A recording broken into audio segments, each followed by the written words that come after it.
We're going to start with Bill Cosby today. Oh. His 2018 felony sexual assault conviction, of course, was overturned earlier this year, but the 84-year-old comedian is now facing a civil suit in New Jersey's federal court. You gotta be kidding me. Lily Bernard, an actress who appeared on The Cosby Show, claims that Bill drugged and raped her in August of 1990 at the Trump Taj Mahal in Atlantic City. So who was she? Does anybody know? I don't know. I don't know if she had a small role or what her Nick, if you could look up Lily, Lili is how her first name is spelled, Lily Bernard, and see maybe in what capacity she appeared on The Cosby Show. Was she one of the original cluster of people who came out with charges, or is this an after the fact? I think so. She had attended the trials. Right.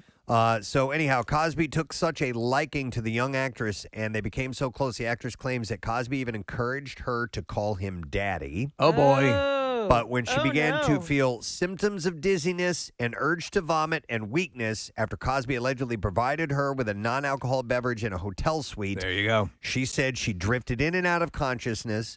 When she awoke, Bernard said that Cosby was naked on top of her. Oh, my God. While she told him no. And by the next morning, the actress alleges that Cosby gave her money and provided transport from AC back to New York, where she was living.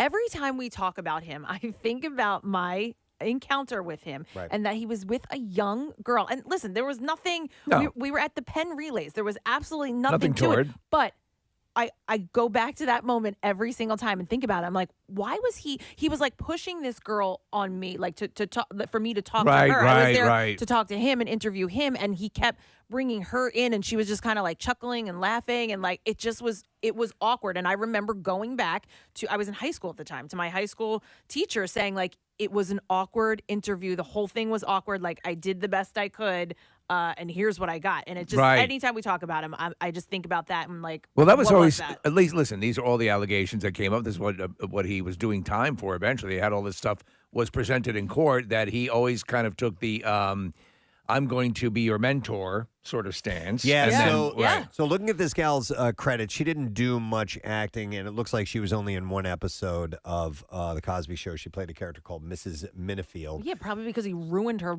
life after he did that. Maybe. He may have, used the guise of, hey, I'll help you out with your career, And, well, since he was let out, that never made that never took the option of civil lawsuits off the table. Yeah, so Bernard, apparently on additional occasions, the lawsuit claims he had done the same thing, had assaulted her.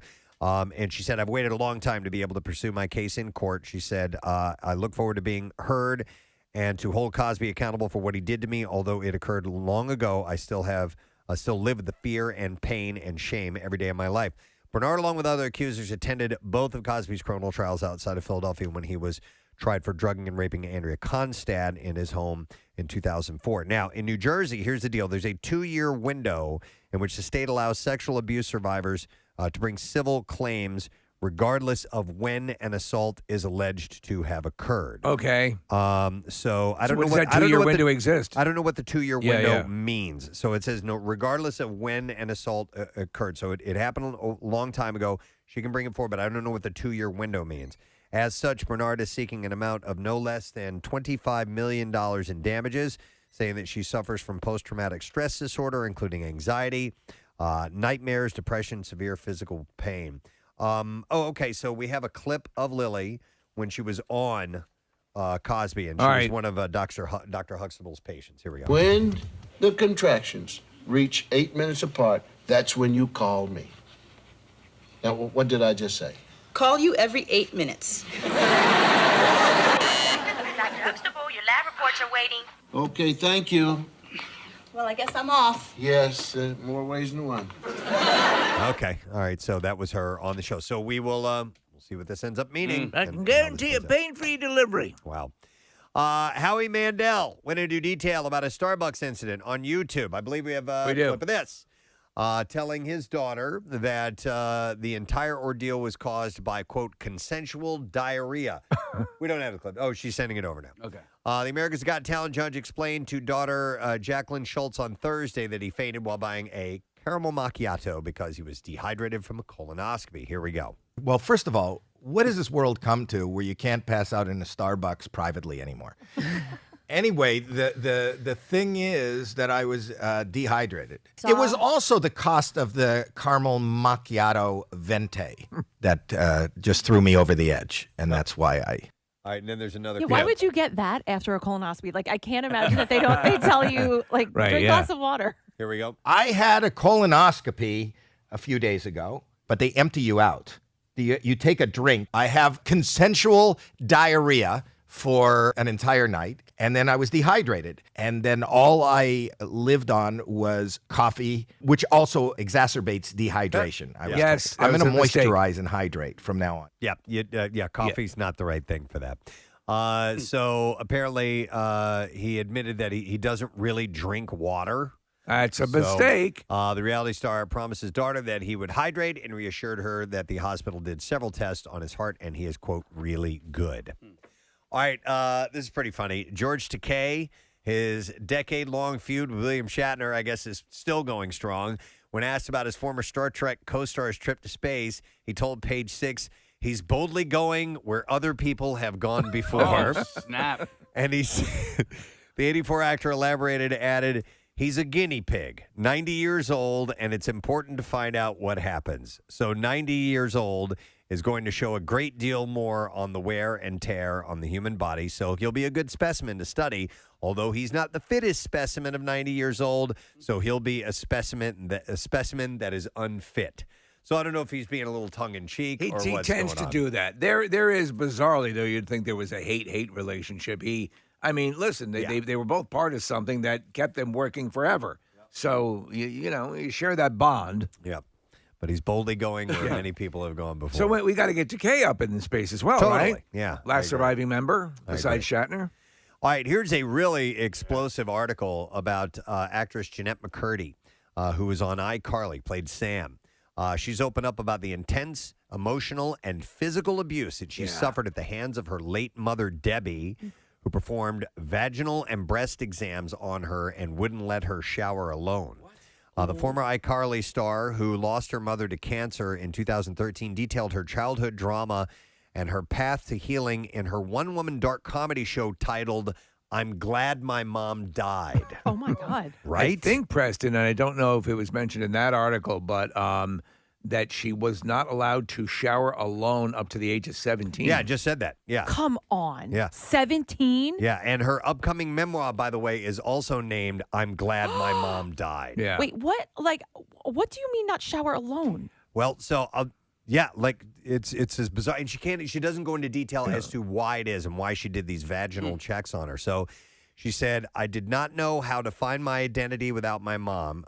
She said, and I'm not going to lie, it was very hard to get here, but now I'm at a place in my life that I never would have thought was possible, and I finally feel free. So growing up in Southern California, she witnessed physical fights between her parents, Debbie and Mark.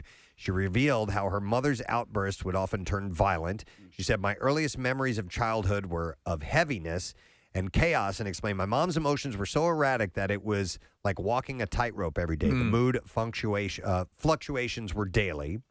As the youngest of four children, her parents' only daughter, McCurdy said that her mother fixated on her and pushed her into acting by the time she was 6. She said, my mom had always dreamt of being a famous actor, and she became obsessed with making me a star. She said that she was cripplingly shy, but felt pressured to go on auditions and book work. I felt like my job was to keep the peace, she said, whose acting career financially supported her family. She said, I wanted to make my mom happy. Debbie's focus included McCurdy's appearance, and she started bleaching her only daughter's hair and whitening her teeth when she was 10. A year later, she taught McCurdy how to restrict calories and aided her disordered eating. Wow. When she landed her big break as Sam on iCarly at the age of 14, she was already struggling with anorexia. While she was starring on the Nickelodeon show, her mother insisted on performing vaginal and breast exams on her and wouldn't let her shower alone. And this went on until she was 17. Now, what I don't know, Kathy, is who was somebody in the shower with her? Was or her just, mother with her? Or just sitting in the bathroom with her I mean, while still. she showered? Yeah, I know. So to me, it sounds like she was doing it so that she didn't go to a doctor, like nobody else touched her or something like that. Or maybe to make sure she wasn't having sex. Well, right, that's what I mean. Yeah. Yeah. So, that's the age she sheared off was when that was 17, so it was just before she became legal. Yeah, Debbie battled breast cancer for 17 years after being diagnosed with her when her daughter was a young child. She went into remission, but the cancer returned, spread to her brain in 2010. McCurdy, who was 21 when Debbie died in 2013, said that she was so repressed and delayed developmentally because of her mother's control. She rebelled after she passed away. She started having sex, experimenting with alcohol, binge eating, after which she would make herself throw up. For years, she struggled with a dependency on alcohol and bulimia, and she credits her recovery from eating disorders in 2018 to therapy. She said, I know if my mom were alive, I'd still have an eating disorder. It was only distance from her that allowed me to get healthy. Earlier this year, she confirmed that she had quit acting and that she was embarrassed by her past sitcom work, which is too bad. Well, she was good. Yeah. I mean, from what little I saw of her on that show. And it was a fun show. Yeah, but you know? listen, anything that's reminding you of what you were suffering through is probably something you want to get out of your life. Yeah. McCurdy has shifted her focus to writing and directing. And she said it's thought-provoking of the show, the show. I'm glad my mom died. But even though it may seem black and white, there's a fullness to my narrative. Life can be dark and messy. Nobody has a perfect life, she says. So that's pretty wild. Yep, Had heavy no duty. idea. But I guess kind of common in the world of child actors, or can be. Well, It's very you know, it's an old story. controlling, and that exact scenario where one of the parents, or maybe both of the parents, wanted stardom, couldn't achieve it, Right. and then they see a glimmer of hope in their kids, and then they go whole hog and end up screwing up the kid. Wow. This is really cool. So Dwayne "The Rock" Johnson is a famous star, obviously, but he hasn't forgotten his Lehigh Valley roots. I didn't know he had Lehigh Valley. Me neither. Did you guys know that? He No, worked I at had Jack no Frost. No. The former student at Freedom High School in Bethlehem Township. What? Surprised the school's football team with a hype video and a gift earlier this month. Not only did he send an encouraging video, he also gifted the Patriots with a ton of brand new performance gear from Under Armour's Project Rockline. So I had Marissa grab audio of this video that he made for them, and I haven't even heard this yet, but check this out. Proud of the hard work you put in, because that's what it all comes down to. Whether you win or lose, succeed or fail, it all comes down to the effort that you put in and the hard work that you commit yourselves to. So I'm proud of you, the consistent hard work that you guys have been putting in. Coach Roeder and the coaching staff have expressed to me that you guys have been working hard, working your asses off, and that you guys are ready.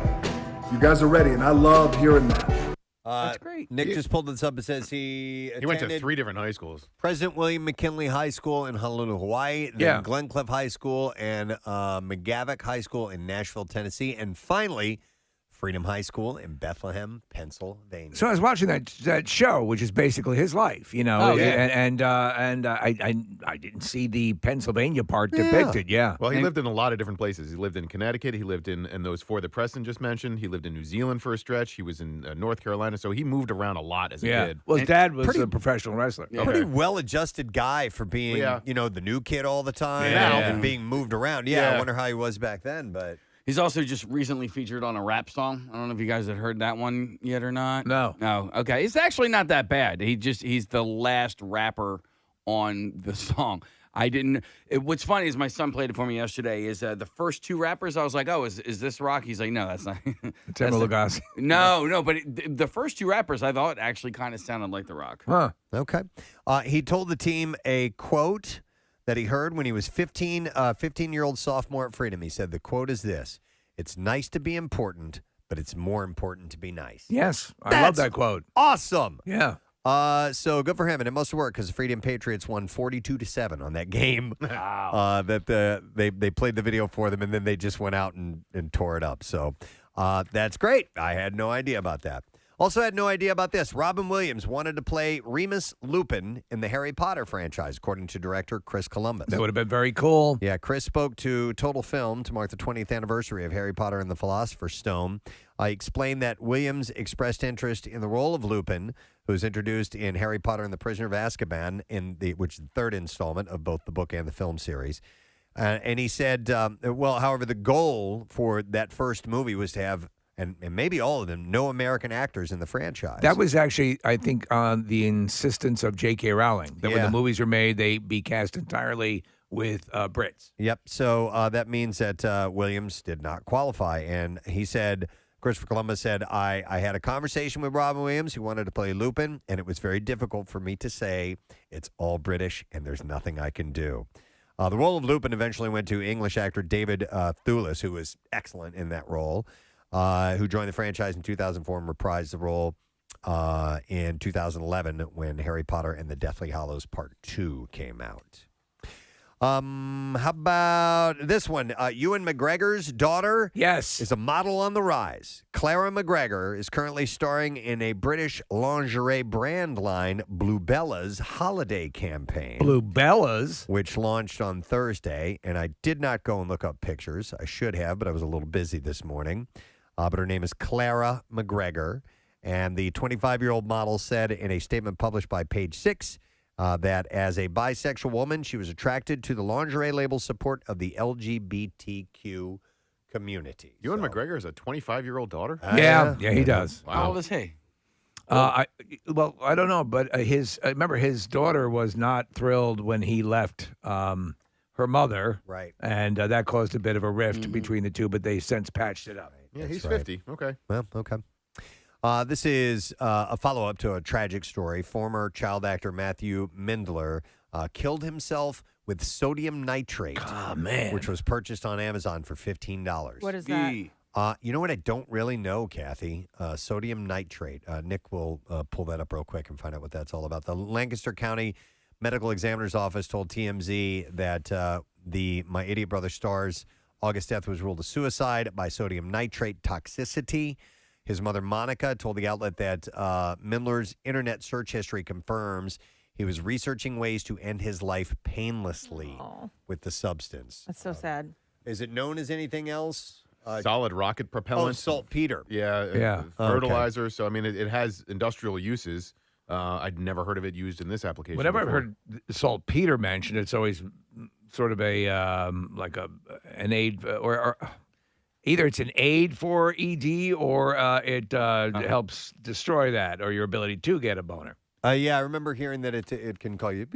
Okay, it's the it's all fake, so don't go. Yeah, so I don't know. Yeah.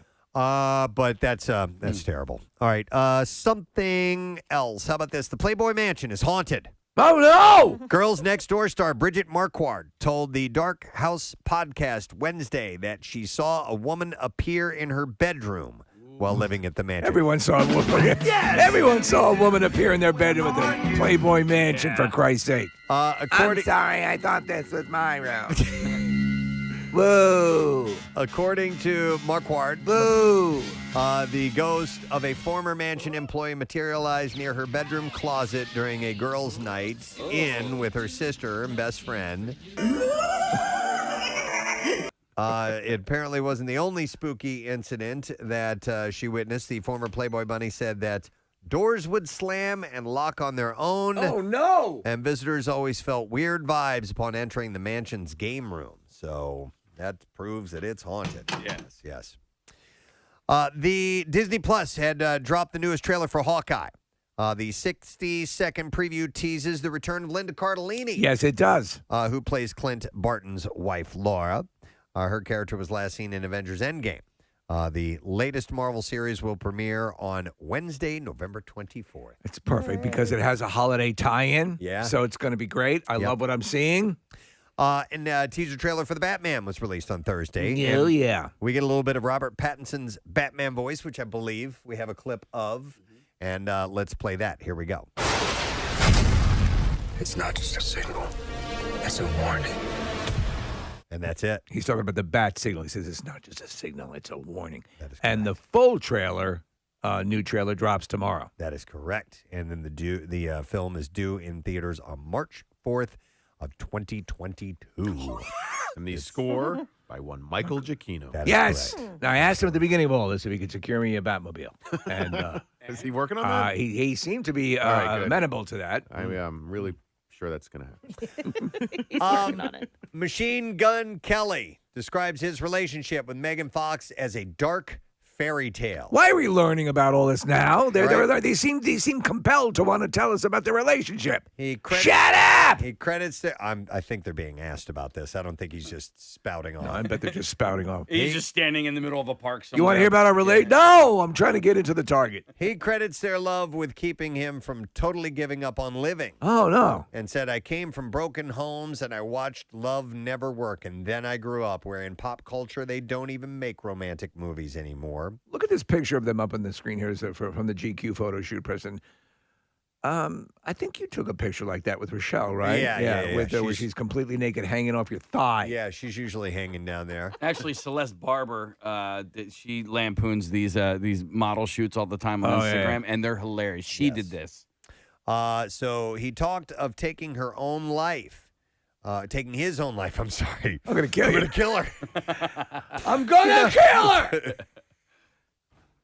He talked of taking his own life and said, I've lost so many friends to suicide. Love gave me a reason to stay here. There you go. That's good. He also revealed that he has post-traumatic stress from his difficult upbringing and drug issues. And he said, I'm basically trying to live without dying quickly every day.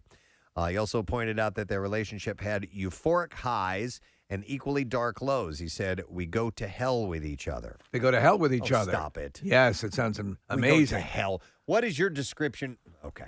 Yeah. I'd like to see what his hell is.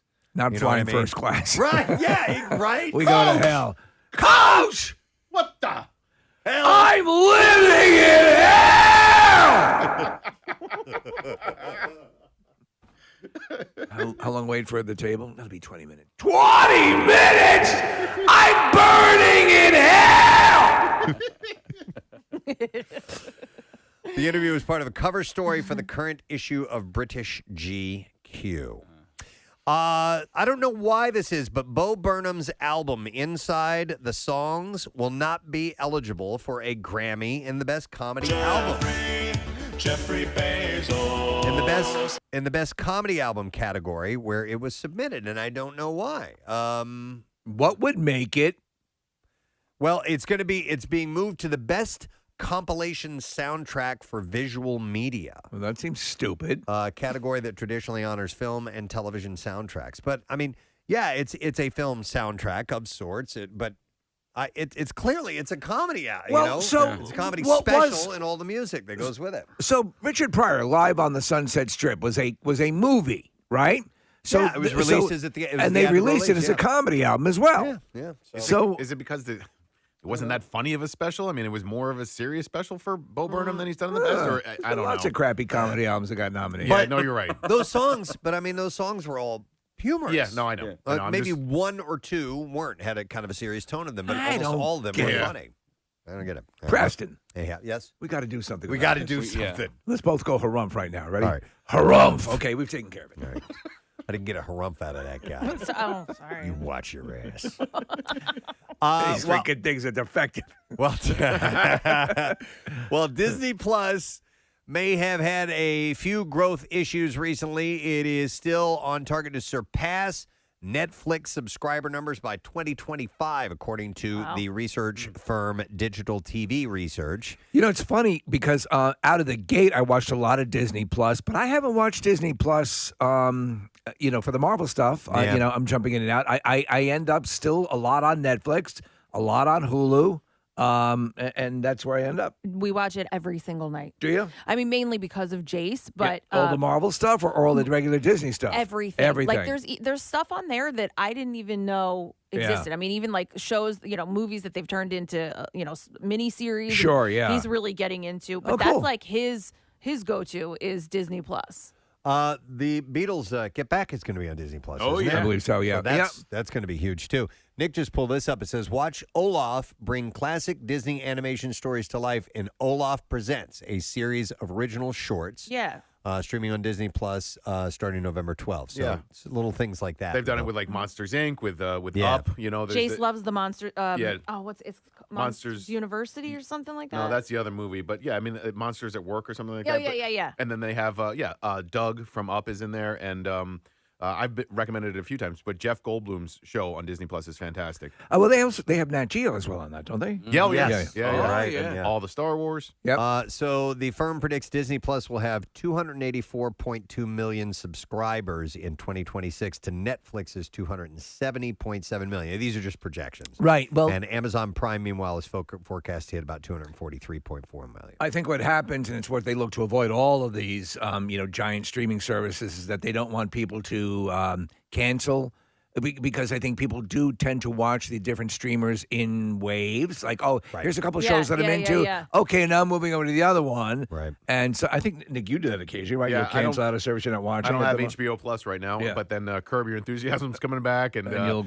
Yeah, I mean, I go in and out, and just for a stretch, I'll cancel them. And I'm the complete opposite. Like, I watch one show on Hulu, and now I'm waiting for like a second season 3 years later, Right. and I'm still paying for it. However, I won't pay $3.99 for shipping. There you go. Yeah, exactly. Mm-hmm. I have. Thank you, Kathy. I have literally I can't think of a streaming service I don't have, and it infuriates me because, listen, I was going to tap out of Discovery Plus, and I'm like, no.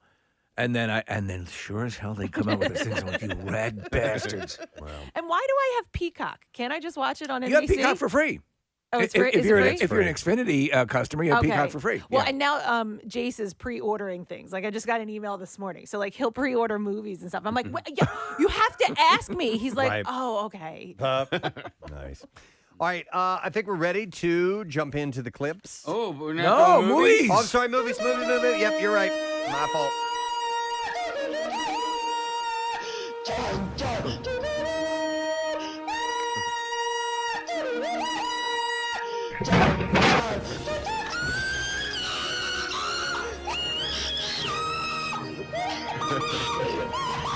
Let us begin with Halloween Kills, a horror suspense film starring Jamie Lee Curtis, Judy Greer, and Will Patton. When Michael Myers manages to free himself from Laurie Strode's elaborate trap, his ritual bloodbath resumes. As Laurie fights her pain and prepares to defend herself against him, she inspires all of Haddonfield to rise up against their unstoppable monster. It's an hour and 45 minutes long. It's rated R, wide release today. Rotten Tomatoes scores it at 47% so far. So she's getting the whole town involved. It's kind of like Halloween meets the Music Man, right? Yeah. We got trouble. Yeah. Right here in Haddonfield. I could see that. And then the other film opening this weekend is The Last Duel. It's a drama / history film, stars Matt Damon, Ben Affleck, and Adam Driver. And the plot is The Last Duel is a cinematic and thought-provoking drama set in the midst of the 100 Years' War that explores the ubiquitous power of men, the frailty of justice, and the strength and courage of one woman willing to stand alone in the service of truth. Matt Damon. 2 hours, 33 minutes long, rated R. Wide release today, Rotten Tomatoes, a big 86%. So that's a real good score. Ridley Scott does stuff like this well. He did Gladiator. All right, now we're ready for the clips, as I tried to jump ahead there. We're going to get to Halloween Kills, and here Jamie Lee Curtis talks about how the stakes are raised this time around. The whole last movie was a study in trauma. What happens to somebody 40 years later? How does that trauma carry? Here you have an entire town of people that has been traumatized, and we're going to meet them in the new movie. Halloween Kills is in theaters today and on paid tiers of Peacock as well. Here's the next clip. A trip back to Germany turns sinister for a woman and her husband in Demigod. Here, star Jeremy London talks about why he was glad to take on this role. I am blessed to be involved with these guys. I love these guys, and getting to play a grandfather wasn't the easiest on my ego, but I'm kidding. I mean, actually, I love it. I love that I'm getting to be able to play these sort of more adult, deep roles, and getting to speak German was a first. I don't give a Demigod is also in theaters today. All right, and there you go. That is your entertainment report for this Friday, October 15th. Look out the window, Preston. We have it's a beautiful Lights sky. on. I love it, man. We're going to have a nice day today. It's 82 degrees and partly cloudy skies. Just a beautiful fall day today. So we'll take a break, come back in a second. There it is. Here comes the sun, waking up together.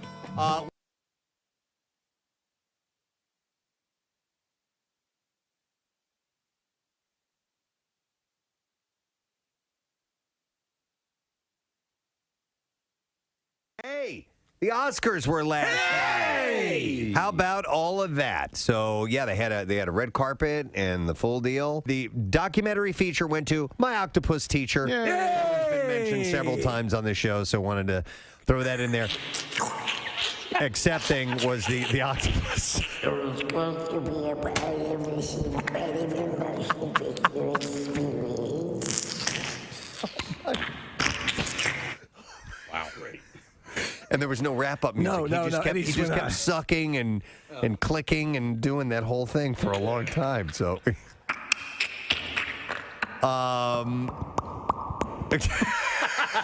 Is that him walking Suction cups, yeah. That's him walking up to the podium.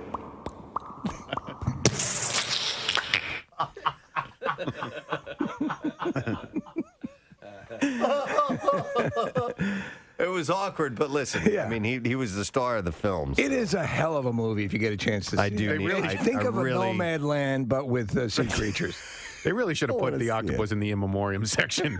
I don't know why they didn't. Did he die? Well, he's an octopus. I mean, the movie came out like 2 years ago.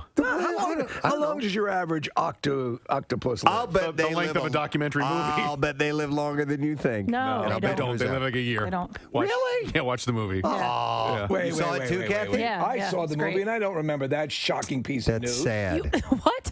Poor thing. All right, well, maybe I'm going to check it out. 3 to 5 years. 3 to 5 All right, years. see, they're already getting longer lives. See, he could still 1 year. He could have accepted the award. I wouldn't have wasted time with this dickhead then if I was an actor. I got a little living to do, baby. All right, Yolanda Hadid is in love with. Thank you, Casey. You're welcome. In love with her daughter Gigi Hadid's daughter Kai. So she loves her granddaughter? She does. Oh my Steve. God! That told So you. who got the scoop on this The one? news is big here this morning. Wow. Don't go to press yet. Yeah. I've got something. She shared a tribute. Yolanda Hadid, granddaughter. Breaking news. She, Do you have a source that can confirm this? I'm not going with this unless you have corroboration. well, they heard from an octopus that actually. in a parking garage. Yeah. The octopus was in the shadows, but I have it on good authority that Yolanda Hadid loves her granddaughter. Oh my God. would you go on record with that? You are people who don't want this information out. Oh my God. He's scared, man. I'm very scared. And then he just walked away.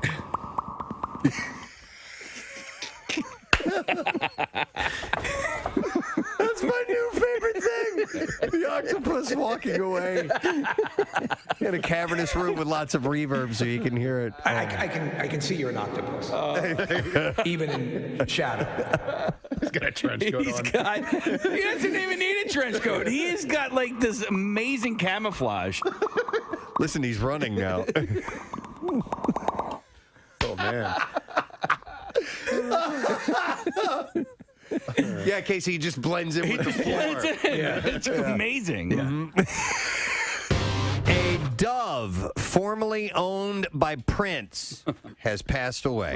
Yeah. Well, you know he was big into the doves when doves cry. Of course. But I didn't know that he had, this particular dove was named Divinity. Yeah. Female white dove owned by Prince. She died on Tuesday following a recent decline in her health due to her age.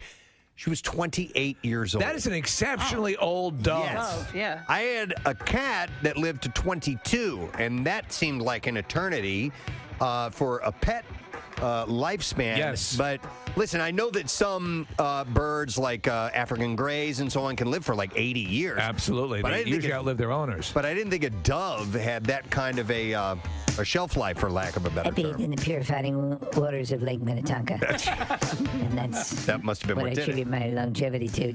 Well, longevity for divinity. Following Prince's death in 2016, Divinity remained at his Paisley Park and could be seen during the tours of his former estate. Divinity conducted the tours.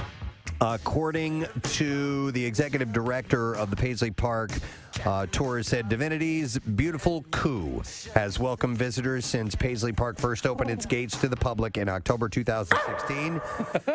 She was one of the enduring links to Prince for thousands of fans. She will be missed. I would love to go to Paisley Park. Me too. I read there was a really really fascinating article. Prince started writing an autobiography, and he hired a writer to help him write it. And so a year or so before he died, the writing process began, and then the writer spent a lot of time in Paisley Park.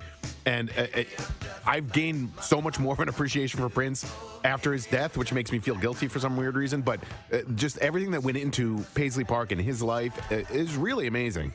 I was just watching a replay of yesterday of him at the Super Bowl when he did the halftime. It was awesome. Yeah, and I've his version, along with Danny Harrison and Tom Petty of "While My Guitar Gently Weeps" from Rock and Roll Hall of Fame induction ceremony years ago, is just unbelievably great. The outside of Paisley Park looks like a school or a warehouse. Yeah, you would have no idea. What I haven't seen are pictures of the inside. It's pretty amazing. I mean, it's like a modern Graceland. Like it's Prince through and through. Our old boss has been to parties there, Jim McGuinn, because he's a program director in Minneapolis, and that's where it is. That's cool. So yeah, I would elevator inside and all the whole deal. So in addition to Divinity, Prince also owned a dove named Majesty, which, according to reports, were quiet. Both of them were quiet in the immediate days following his death, but they perked up after hearing his music. I don't want to talk. And a new generation of doves will continue to live on. This is what it sounds like when doves cry. I'm gonna throw up. That's what it sounds like. That's what it sounds when like. Doves cry. Yeah, they were upset about Prince's death. I swear to God, I'm gonna throw up. Oh my God! Hey, are doves the same things as pigeons? No. No? They're related.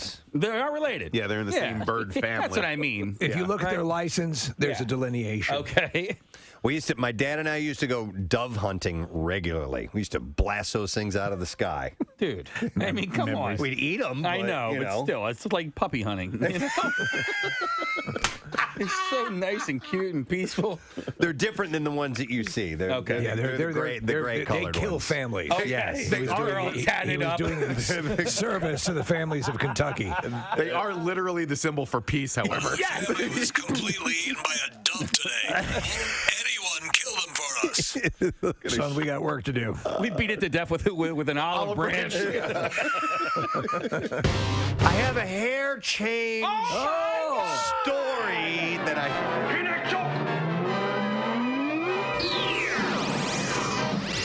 That's a cool sound effect.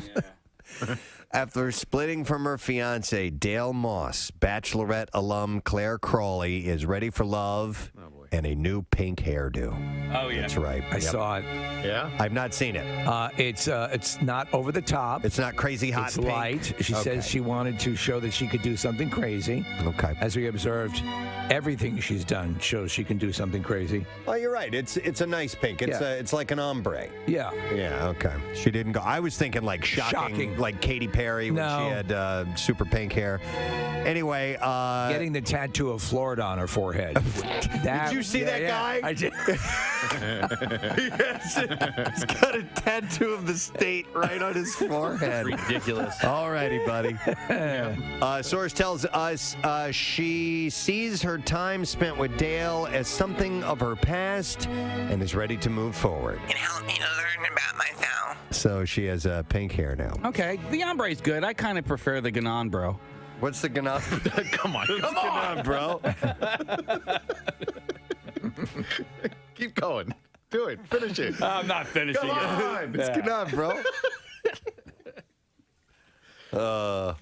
I like the up dog. Yeah, it is. Yeah. Here's the tattoo of the Florida, by the way. That looks good. Oh, man, what is going on? I know. We have a monitor that's normally in front of us. It doesn't work, and I can't see the photos when they come up. But yes, that's just brilliant. Best performance by an actress in a motion picture drama went to Andra Day for The United States versus Billie Holiday. And overall best motion picture drama went to Nomadland. So there you go. That's our first foray into a very strange awards year. It was. You know what was one of the weirder things, Preston? At certain points when they were going into a commercial and they had the nominees, they'd put the nominees up and they'd bring up their microphones so that they could sort of like talk and like. And there was, did you see Case? I don't know, because there was a point where Pacino was up for something and they were all, hi, Mr. Pacino, I'm a big fan of yours. And there's this cross talk that's not.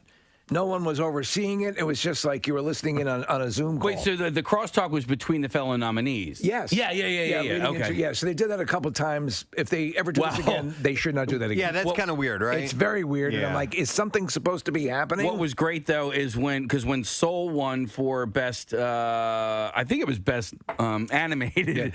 Who do you call it? Tracy Morgan pronounced it as Saul, right? He goes, and the winner is, and he goes Saul. And then there was no reaction because there was no movie called Saw. Right. And then he realized that he had made the mistake. And then they had cut to the, it was for best original song. But either way, the actors, it was Sudeikis, it was the people that were up for the next award. Right. They were having a ball with it. They were cracking up. Don Cheadle was making fun of them, and it was really, really. I think Pacino didn't realize that he was still on the Zoom call because he was standing in the doorway pleasuring himself. Oh my God! Yeah. Oh no, you How don't do awkward that. is It that? feels so good. Right. Well, I didn't see that clip, but I did see. I saw a clip. I'm gonna shout!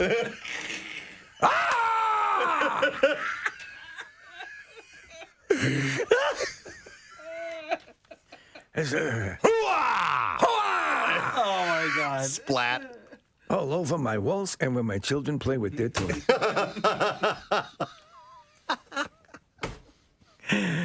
You were expecting something like that. There are a few people who clearly were not quite up to speed on the tech. I'm gonna shoot over here. That was good. Oh man! Right after that. Yes. Sorry, Nick. No. This is also comedic. He fell asleep. What? Did he? Yeah. Was he asleep on camera, Nick? Yeah, I mean, don't you usually fall asleep right afterwards? Everybody's sleepy, and you've expanded yourself. So the camera pans across his screen, and listen, his eyes are closed, and he looks like he might have not actually have been asleep, but he looked like he was sleepy. That was so much fun pleasuring myself. Oh no, the poor guy. Getting old. I don't feel so good. That's hilarious. I'm up on out. So, according to a new survey presented by the Water Quality and Health Council, 51% of Americans reported using a swimming pool as a communal bathtub, using the pool as an alternative to showering or rinsing off after engaging in exercise or yard work or whatever it may be. Even though 64% of Americans know that pool chemicals don't eliminate the need to shower, people continue to do it anyway. By the way, the survey comes as experts from the council, the U.S. Centers for Disease Control and Prevention, and, which I didn't know existed, the Pool and Hot Tub Alliance. Oh, that's great. That's what Darth Vader faces off in the second movie. Work to educate the public on healthy and safe swimming. We shall crush the Pool Alliance. Yes, my name is Mortimer Sanchez, and I'm with the Pool Alliance. And we think you're a bad leader. The survey also revealed. I don't care. The survey also revealed that 24% of Americans would go into a pool within 1 hour of having diarrhea. See, that's now listen. Yes. That's why public pools are just not my thing. Spend all However, day on the toilet. You know what I need to do? WMMR. We have a new to take Daily a Rush swim. video. It was the performance from Low Cut Connie, which we had a few days ago. And Low Cut Connie performed Back in School and Private Lives live on our show. If you follow MMR on Instagram, we just send you those videos right away. don't even have to worry. Yep, they'll go right to your feed. And it's sponsored by Xfinity's Gig Speed Internet. And you can learn more at xfinitylive.com. And they had their show last night at the Met, by the way. Yeah, that's right. Fillmore. Oh, the Fillmore. yeah, I'm sorry, yeah. yeah. So, Well, they had a show. very cool to have Low Cut Connie Adam on the program. All right, I hate to say this because it is handing over one of my secret identities, if you will, my alter egos. Yeah. But Kathy noticed something. Oh my God. Yeah, she did, and I don't even know what to do about that. But Time for a different take on the notice. I like to help you notice. thank you. But Brought to you by Hooverman's Pound Cakes. Somebody commented on a picture on my Instagram yesterday. It was like, I see pound cakes on the table. Oh my God. I'm like, oh, here we go. no, but this is purely an observation from you, something you noticed. Yes, so there is a gas station in Conshohocken, and I mean, I can't even tell you how long. For years, it's the most expensive gas by far. in the entire area. And we kind of laugh at it. And anytime we see a car there, we're like, what's that person doing? Like, literally, just drive a minute down the road and you'll get gas that's way cheaper. Like, nobody, if you live in the area, you don't go there for gas. Everyone sort of just laughs about it. And right down the street, there's now an Amazon center. Well, just the other day, there were Amazon trucks, like 3 or 4 of them seen at the gas pump filling up at that gas station. Okay. So More Than the Curve, which is an online publication that writes all about Conshohocken, Right. just posted and said, well, I guess Jeff Bezos likes to buy the most expensive gas in Conshohocken. All right, so I usually don't glance at gas prices. I just pull in, I get the gas, and I go away because it's usually fairly close, you know. And you're going to need it anyway. You're going to need it anyway. But if I have on occasion gone, wow, you know, if the number really pops like that.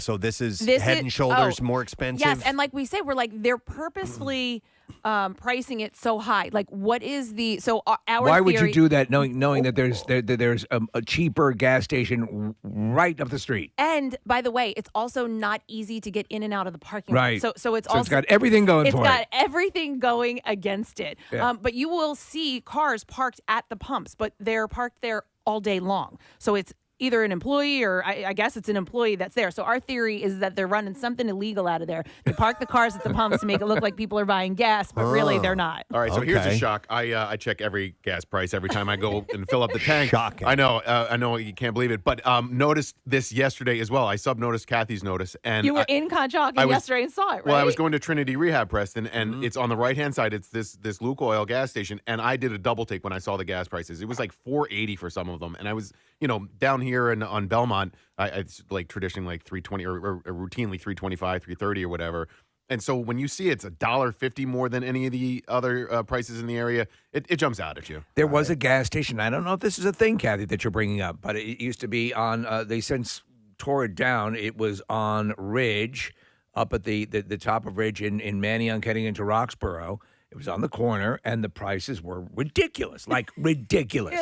And there was never anybody getting gas, and it just, I kind of just hung on, and it just seemed like, what, I always joked with my wife Clara, as we drive by, what are they doing in there? What are they doing in there? So maybe about, I want to say a year ago, I stopped into the convenience store. I forget why I went there, but I didn't buy gas. Right. I just picked up something. I feel like maybe Jace needed a snack and we were like running out or whatever it was. But I remember walking in and it was like, everyone just kind of stopped and looked. And there was one employee. What do you want? No, there was one employee and 2 people that were just in there. I don't know if they were employees or what they were, but they sort of like looked at me like, who are you and what do you want? Because we know you're not buying gas here. It's $900. Is this at that 5-point intersection? Yeah. Yes. Okay. It's on the right-hand side if you're going towards Trinity. If you're getting off of the blue route onto it, and it's that right there as soon as you approach that. Okay, I pulled in there not too long ago because I was on E. I mean, I was like, I have to fill up now. I didn't even look at the prices, but I think I remember going,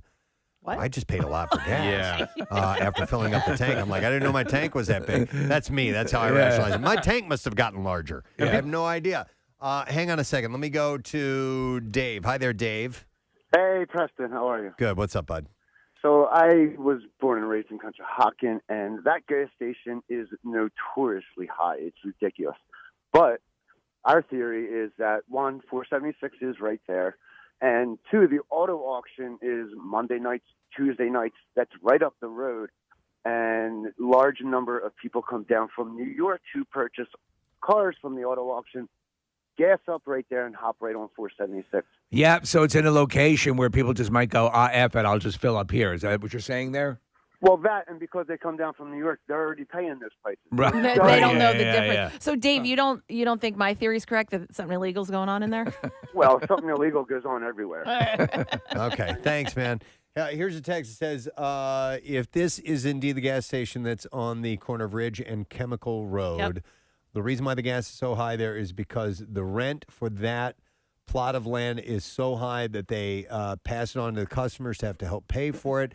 I only know it because a family member of mine used to work at the Home Depot up the street and had asked the owner of the gas station why the gas was so high. So that's maybe feasible. that's what they're saying. These are all potential feasible, but it is there are those gas stations. There's one right near me that I never see anyone gassing up. The prices are ridiculous. Well, and right, Kathy, right across on the intersection is another one. brightly lit full-service gas station with much lower prices. And really, the cars parked at the pumps, like that baffles my mind. Right. Like, what is, like, to me, they're making it look like people are pumping gas. But again, I go by it multiple times a day. It will be the same car parked there all day. Real quick, somebody also texted in and said that Amazon might have a special deal.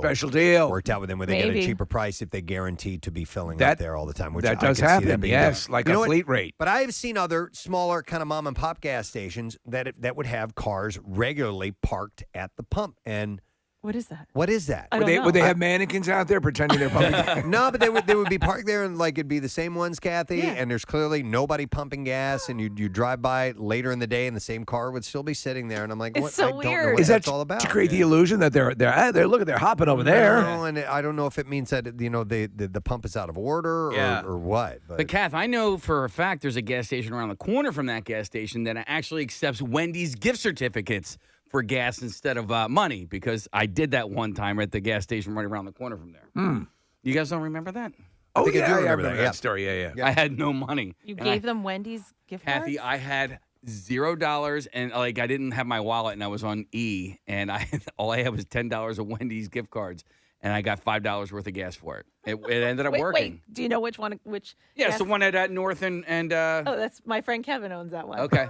Thank you, Kevin. So you traded it, you bartered? I bartered. Okay. Yeah. I guess sometimes that works. If you have a soft spot in They're your heart actually- for Wendy's. No, that gas station, they're actually very nice there. I don't know if you remember, like a couple of years ago, I talked about a guy who helped me with a nail in my tire, whatever it was, but we talked about him on the air, and it was that same gas station. Yeah.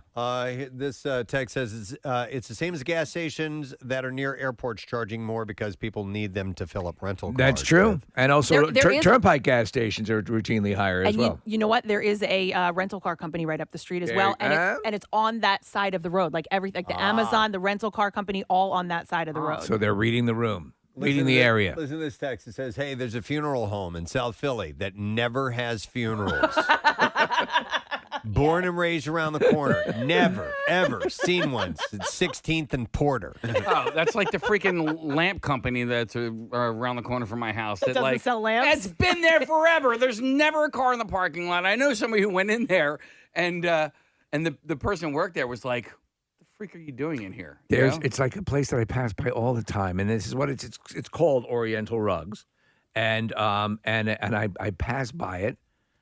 It's been going out of business for about 30 years. Yeah. And I've never seen anyone going in. It's always or rug coming out. places. Rug Why places. is it always rug places that have been going out of business for a dozen Yeah. years? I think because if they sell one rug, they're back in business. Yeah. We're back, baby. They're so expensive. They're like, Hey, all we got to do is turn sell the one. lights on. We sold one. Right. Wait, there's another place in Conchi. It's called Deep Roots Grow Supply, and it's on 6th Avenue, and it is never opened. It's never it's always closed, and there's plants in there, and there's lights in there. Somebody's watering the plants. But no one is ever there. Is it possible the plants themselves are running the business? And I don't even know what are they selling? I don't know. What was that? Dreams. There was a sandwich shop in Jersey. There was a big hubbub about it last year. I want to say Victor Fiorello even had written an article about it because maybe it was the real estate was insanely expensive for this little plot of land that it was on. Remember that. Remember that? And All they right. were doing all sorts of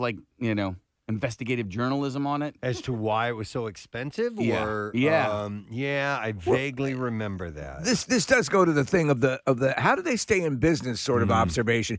Sometimes you'll go down, and obviously prior to the pandemic, it might be a more of a head scratcher, but obviously a lot of small businesses took a massive hit. But when you see somebody, we sell turtle keychains. Right. That's all you sell? Very, very specific. Yeah. Let me go to Andy here. Hi, Andy. Good morning. Hey, good morning. Hey, Steve. Yes. I love you. I love you too. What's up, Andy? So I went to school in Chester at Widener University. Yeah. And there was a billiard store that said that it sold pool tables and other kind of in-home games and stuff like that. Yeah, it's right at the corner of the intersection of Fairview and Chester Road, right? That's it. That's the one. Yeah, right next to Fasano Brothers. Right. Did that It not is- sell it is- billiard tables? it's got to be a front for organized crime. I'm telling Well, you. we're not sure. I think that's the standard assumption, That's right? what you think. When you it's- don't know what a business is, they're doing It's it's under the organized mob, crime. yeah. No, it's a legit business. It's just that, pool tables aren't flying off the shelves. You know what I mean? That is a There's not that a is big line of people go, oh my God, I'm going to run out of pool tables before you get up to the door. Yeah, that is a big time luxury item and a very, very specific item that, so it's not a store that's going to be hopping all the time. But when they do make a sale, they're going to make a They nice can open back up again. All right, thanks, Andy. Here's a text that says, Kathy, Deep Roots grows supply, sells stuff online to grow weed. Well, that's why, because it's never open. So, there has to be something else for it. Okay. Let's see. We're going to go back to the gas thing. I'm going to go to Eric. Hey, Eric, good morning. Hey, good morning, guys. Rock and roll! Rock and roll! Eric! What's up, buddy? Hey, so I don't know if you guys know South Jersey, Casey. There's two that you're talking about. The one in Paulsboro is the deli that just got caught. They made like $60,000 in 2 years, but they produced like $1.7 million. The guy was running some kind of scam out of the deli. It's like a big story right now. That's what it was. Okay. Yep. Okay. And the other one is in Cherry Hill for years. It's near Woodcrest Country Club. It's on Evesham Road. It's now gone. It was the gas was like when the gas was like $2. He was always $3 and $4. He never changed the price. You never saw a car in there except once in a while when you were desperate. Come to find out, it was like the police find an investigation. It was like a laundering front. Oh, They were yeah. running money and pushing money through and cleaning the place. They were pushing money to the joint. When we were at Y100, there was a gas station over in Media. There was a gas station right next to us that seemed to do virtually no business. We'd go over and get snacks from their little convenience area. But and then it turned out, how many times was that place busted for selling drugs? Selling weed. Mm-hmm. Yeah, somebody selling pot out of there. Wish I would have known that. Let's see. Let's go to, hang on, Leslie wants to talk about this particular gas station, Kathy. Hi, Leslie. Good morning. Leslie, you are on the air. Good morning. Good morning. What's up, man? Hi, not much. Yes, I'm talking about the gas station. They purposely pump up the prices so that they lose the franchise of that particular gas. They pump up the prices intentionally to lose the franchise? To lose the franchise because they want to keep like a mechanic shop or something. They want to keep that open, but they want to get rid of the gas. Okay, so I've seen that happen where you'll have a place that it's a service center, does work on cars. Right. They have a gas component that they sometimes they'll just shut down that part of the business and you'll see non-working pumps out there. Is that what you're saying they're looking to do? Yes, that's what I'm thinking they're looking to do. Well, this specific gas station doesn't have a mechanic shop. No, Thanks, they don't. man. And it's a big lot. Like, it's a huge lot. It's right at the corner. It has a lot of land, and it's not even taking up half of it, and no one's going there, so no one's using, like, the parking spots or anything. It's insane real estate right there. Hey, Leslie, I don't know if you have any sort of acute knowledge of how much money you can make off of gas and, why somebody would do that and just stick to the, mechanic business and not the gas. It just seems to me that you're just kind of throwing money away to do it that way. Yeah, I'm not sure either, but I used to live in Springfield, and we're in front of the Wawa there in Springfield. Yeah, you got a Springfield accent. Yeah. At what, Saxer and Leamy? No, it was Bishop and Baltimore Pike. I know exactly what you're talking about. Come on, this is Delco, baby. They like 10, 15 years ago, they pumped the prices up for that, and that's what we were told. They want to lose the franchise. All right. I'm still trying to figure out how that would benefit them. Thanks, but, Leslie. Maybe that's the case. Well, you have to listen. If you're going to, because we used to have an intern here, Vinny, and his father owned a gas station, right? And they were under one franchise, and I know that the father didn't care for that franchise. So the gas providing franchise, the company they were working with, they were under one. Yes. And then now they're Liberty. And so he somehow had to get out of that agreement. It's interesting. Well, I'm always leery of going to a place where I don't recognize the name of gas station. Because you've always heard stories about watering down gas and stuff like that. So take Wawa, for example, right? Yeah. They built all the super Wawas and added gas stations to every single one of them, right? Right. Every new Wawa that comes in, with a few rare exceptions, has gas stations now.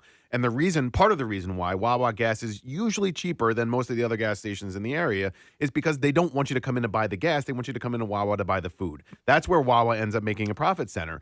So they get you in by offering up gas at a good price, and then you're going to go in and buy the hogies and everything else you get in Wawa. Do most businesses, so 7-Eleven purchased most of the Sunoco stations, I believe all of them.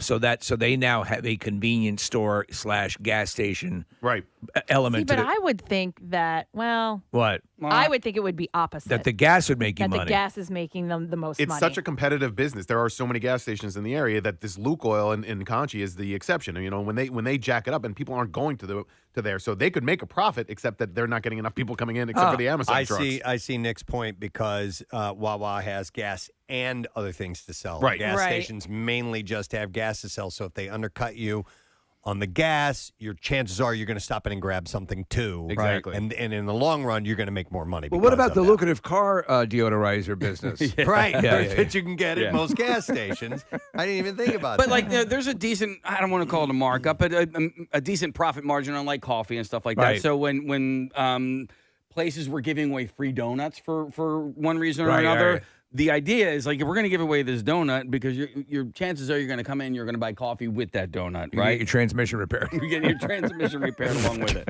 Right.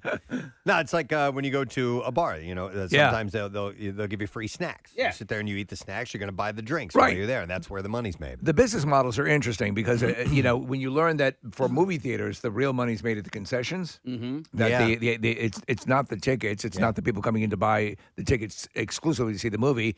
That's why you have such a substantive markup on all that concession food. Yeah, but I wonder, why this particular gas station, they just keep it that much higher. Like Kathy, you were saying, $1.50 higher a gallon. That's a gallon. Adds like up. what? Dude. Yeah, it's going to be way. And I'm with you. Like I can do a cent, you know, maybe 2 cents, something like that. You know, like if there's a gas station like right across the street from each other, you know, I'm like, okay. I don't feel like making a left here. I'll just make the right, and I'll pay the extra $1 per gallon, just $1.50 more cent per gallon. But $1? I'm going to go to Amy. Hi, Amy. Good morning. Memer. What's up, Amy? So we were without a washer and dryer for almost a year because of an addition we were having built. And so we always were trying to find a laundromat that was fairly close but clean and not busy, because a lot of them are just nasty and you don't want to wait. And there was one down the street a little ways in Claymont, Delaware, and it was perfectly clean. The lights were always on and bright. There was never anyone in there, and the door was always locked. And it did have hours posted, and this is what was crazy. The hours said they were like Monday through Friday, 8 to 5, which nobody does laundry at that time. But even then when I went there, they were still not open.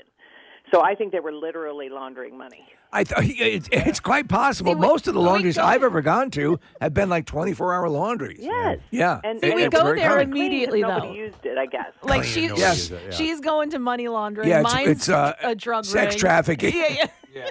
All right, thanks, Amy. They're not open. They're a curio shop on the corner. I bet you they're running arms across the border. The formula that Nick had described about, taking a loss on one product and getting business on the other apparently is a business model called a loss leader business. It takes a deliberate hit or break even on or break even on something and then profits from the other sales once you're in. That's a standard approach. Yeah, absolutely. Let's see here. All right, let me go to Mark. Hey, Mark. Good morning. Hey, how you doing? Good. What's up, Mark? So my wife used to work down South Philly at St. Agnes Medical Center, and her and one of her friends went out for lunch one day, and they went to a little ice cream shop that they saw down the street they'd never been to before. And as soon as they walked in, they saw just a bunch of guys sitting around a table in like dark suits, and the lights were kind of dim, and they said, "What do you guys want?" "We want ice cream." I'm like, "I think you should leave now." I think you should leave now? Okay. So that's like unfriendlies. Exactly. Wow. Okay. Wow. That's interesting. Let me Thanks, get this Mark. straight. You come into the store that says ice cream outside and you're looking for ice cream, I'm going to break your legs. Wow. It sounds like they were planning the hit for Tommy and Goodfellas. Right, yeah. And they didn't want anybody in there. Wow. Okay. Interesting. All right, well, it's a bit of a mystery, but an interesting one nonetheless. We got started on this because Kathy was the noticer. She noticed this gas station over the past few years has prices That's a mystery. significantly higher than others, and lots of Amazon vans gassing up there now. But it might be exclusively, like for the most part, an Amazon stop if they've struck a deal with Amazon. But it was pointed out on More Than the Curve, the Conshohocken. Is that by the way, More Than the Curve, is that Facebook or is that just a website or what is it? I mean, he's on social media, but it's a website. It's just like a local, gives you all the local news Yeah, but I within wasn't sure if Conshohocken. it was a website or if it's just a group on Facebook or No, whatever. yeah, okay. it's a website, morethanthecurve.com. Okay, interesting. All right, listen, want us to take a break because we need to stay on time, obviously, for the MMR Money Clip, and that is coming up at 8 o'clock, so not too far away. We've got the Bizarre File and actually a guest coming up when we return, so we'll do that stuff in just a second. Stay with us this morning.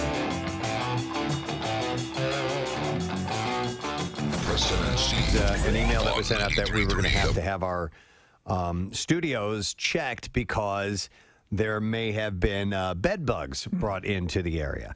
And we've had everything checked out. They actually just brought a dog in to sniff. Yeah, I think it was Jack Russell is what it looked like. Josie was her name. Josie is the dog. And there's no bed bugs. Well, no, that's not true. There were on a chair. Oh, was there? Yes. Oh, okay. Yes. Or yeah, it was sort of like a warm zone or something. A warm zone. They call those. That's what I But call my there's chairs at home. Yeah, my warm zone. I think what everybody was worried about was an infestation, which I guess is not the case if it was just on the chair. I don't know. Just on the chair. The rest of the place is apparently clean. Josie scoured our studio and nothing. And I'm never coming back again. You would have thought there was a radiation leak here. Yeah.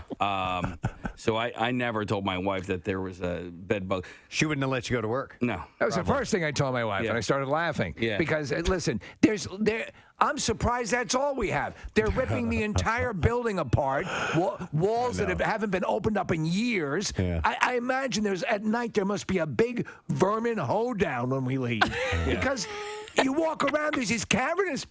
Like a wall will disappear. Yeah. There's a big opening now. Yeah. You walk down one hall, it's 11 degrees, and then the next hall, it's 1,400 degrees. It's a whole new environment. It's like you're on some spaceship that's just, morphing all the time, and that's what this is here. Well, I'm just glad that they alerted us to it. Yeah. Because during some of the construction, apparently they were removing asbestos, and nobody ever told us. Well, that's when that wall went up down at the end of the hallway. Yeah. Because, and I almost walked into that wall. That's how quickly it went up. I started to turn down to go down to what I thought was Chuck's office down the hall that used to exist. Like Looney Tunes. And there was a wall.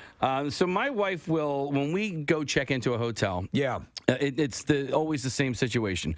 We open the door, we shut the door, we leave our bags right at the door while she goes and strips all the beds and looks through all the furniture for bed bugs. She's like definitely She's fanatical. So before you guys even enter the room, we have to leave our bags at the door. There's an inspection. I really wanted to come in a hazmat suit or some sort of bubble, but I couldn't find anything. That would have been awesome. Yeah. I'm going through our text chain, and I'm like, hey, by the way, this is going on. I'm not going to tell my wife. And then Kathy immediately goes from 0 to freaking out. Oh, yeah. Get the F out of here. I'm not coming into work tomorrow. Who the F has bed bugs? Holy F. No. Like 1,000 exclamation points. And then she says, do you know how hard it is to get rid of bed bugs?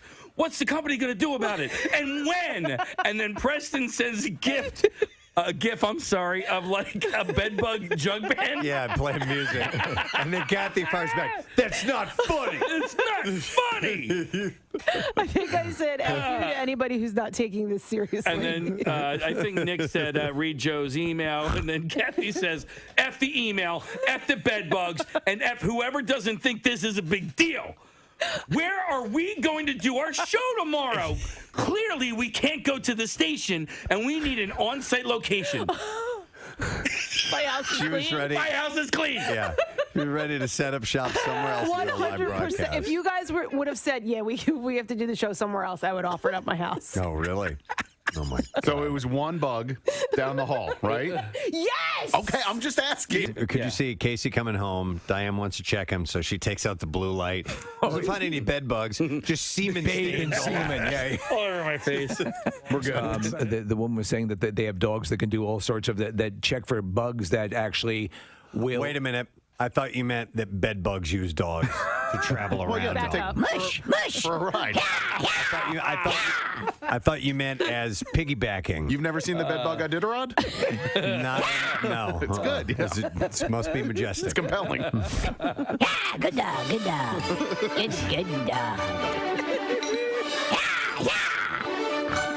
I love being out here in the open range. Let's see here. As Godzilla versus Kong, starring Millie Bobby Brown, performed much better than expected given the circumstances of COVID and so on, and the original movie King of the Monsters' lackluster box office performance. A threequel is expected with Adam Wingard set to direct again. So he directed the most recent one, I believe so, yeah. Right. So according to the Hollywood Reporter, the concept being floated is Son of Kong. Godzilla vs. Kong has crossed $400 million globally and is the top-grossing Hollywood-produced movie since the pandemic hit. They're going to have to correct something now in both these, Son of Kong and Son of Godzilla. You gotta have a female Godzilla. Something. Mm-hmm. Who's he banging? Yeah. Where does this? Not unless they're asexual. They reproduce that way. I mean, there's only it's Son of Kong, right? But there's also Son of Godzilla. Oh, is there Son of Godzilla? Yes, I'm sure that's in the works as well. So maybe he could reproduce asexually. I don't know. We don't know much about Godzilla. He's kind of a mystery, but definitely not Kong. Well, Godzilla Definitely could. not. No, he's more. He's a simian. He's a mammal. Why do we assume that Kong is a man? Wouldn't we see know it? He's all man. Well, I don't know. Wouldn't he be Queen Kong? Yeah, he'd be Queen Kong. Okay, fair point. But I didn't see any low-hanging fruit, so to speak. Yeah, they left that out. In fact, can you on apes, or do they? I've never. Is there junk external? That's a good question. Apparently, it's pretty small. I remember. We talked one point about animal genitalia. Yeah, but even on Kong, it would be big enough. You're right. But it'd be the size of a proportionally VW, you know. Yeah, it'd be the size of me. Be as tall as Steve. I want to see King Dong. I want to see it. There actually was a movie called King Dong. Of course, yes, there there was. Yeah. Well, maybe it's a rom-com. Like he's romancing this lady, and that's about how they have the baby together. Oh, the next Kong the movie? next one, yeah. 4 weddings and a King Kong. That could be. It could be something like that. We'll have to see. An inspiring story. Giant ape walked into her life.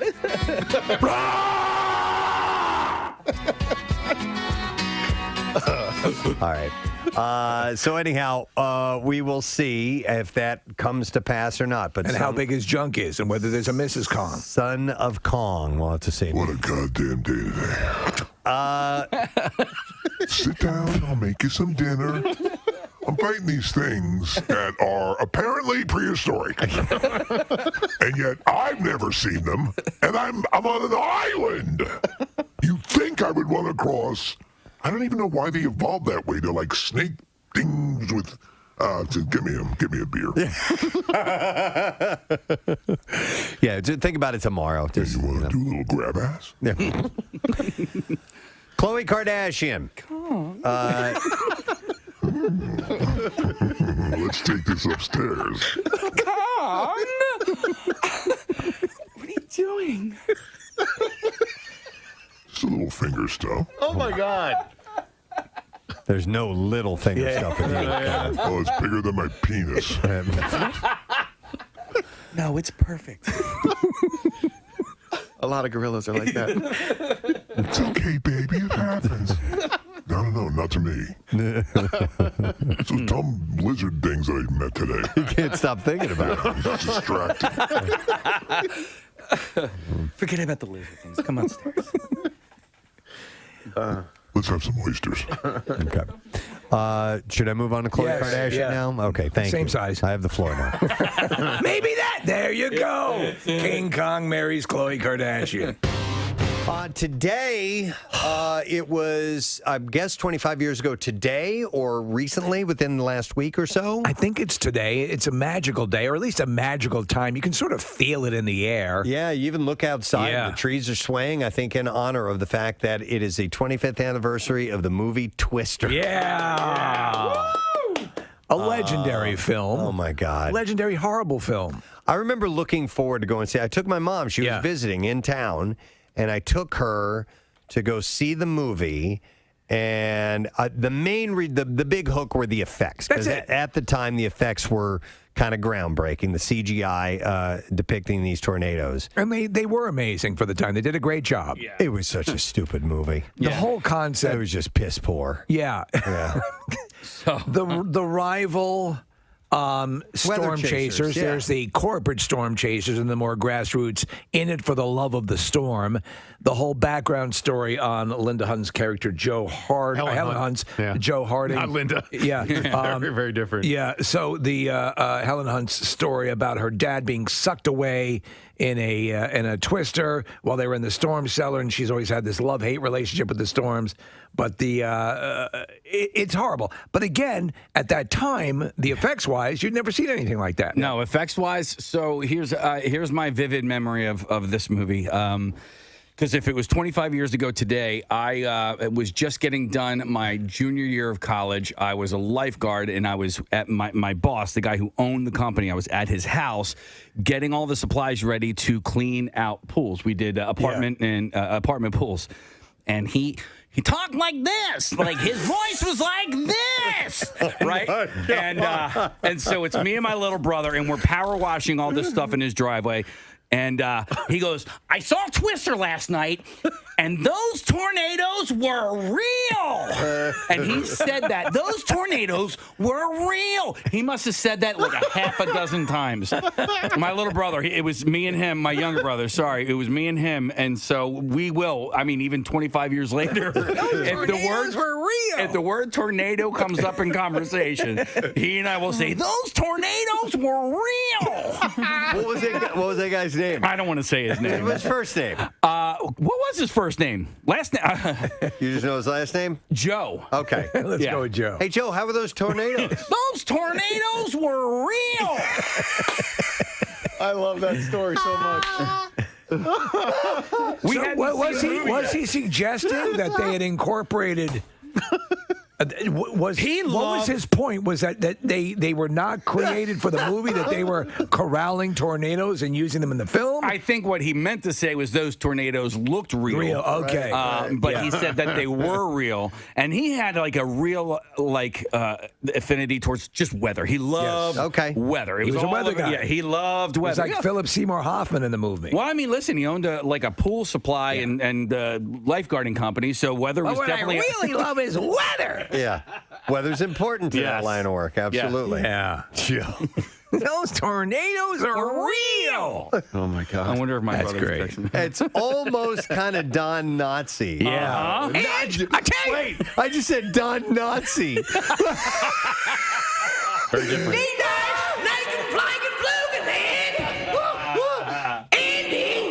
Don Nazi. Citizens of Mayberry, I find nice and gloomy. Oh my God, I didn't even mean to do that. Wow. Okay. Bring Floyd in here. I have something for him to do. We got to talk about this Jewish thing. All right. But you guys would be surprised how many people are texting in on how this is their favorite movie. Yeah. Or that it's their I don't even get why the we're best talking movie. about it. it's the 25th anniversary. We're Because talking those about it tornadoes were real. Who cares?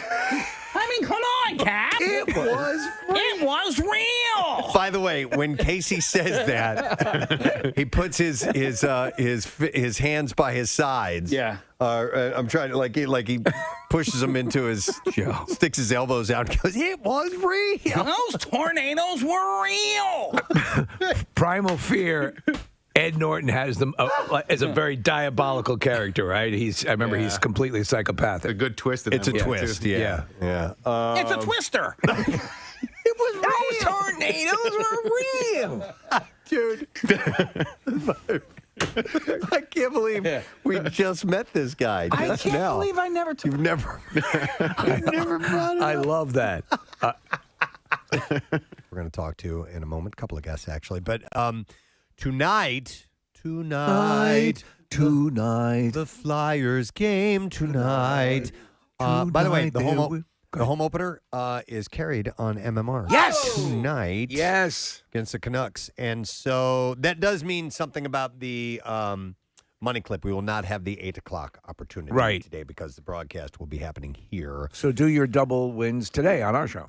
Yeah, that'd be great, actually. So we'll be able to check that out. You going to the game tonight, Nick? No, I am not. Brett Porsche is, and so I'm a little excited for him and a little bit jealous. But I am really psyched for this season. It's going to be a different team, and I like what Chuck Fletcher did in the offseason. So, yeah, it should be fun.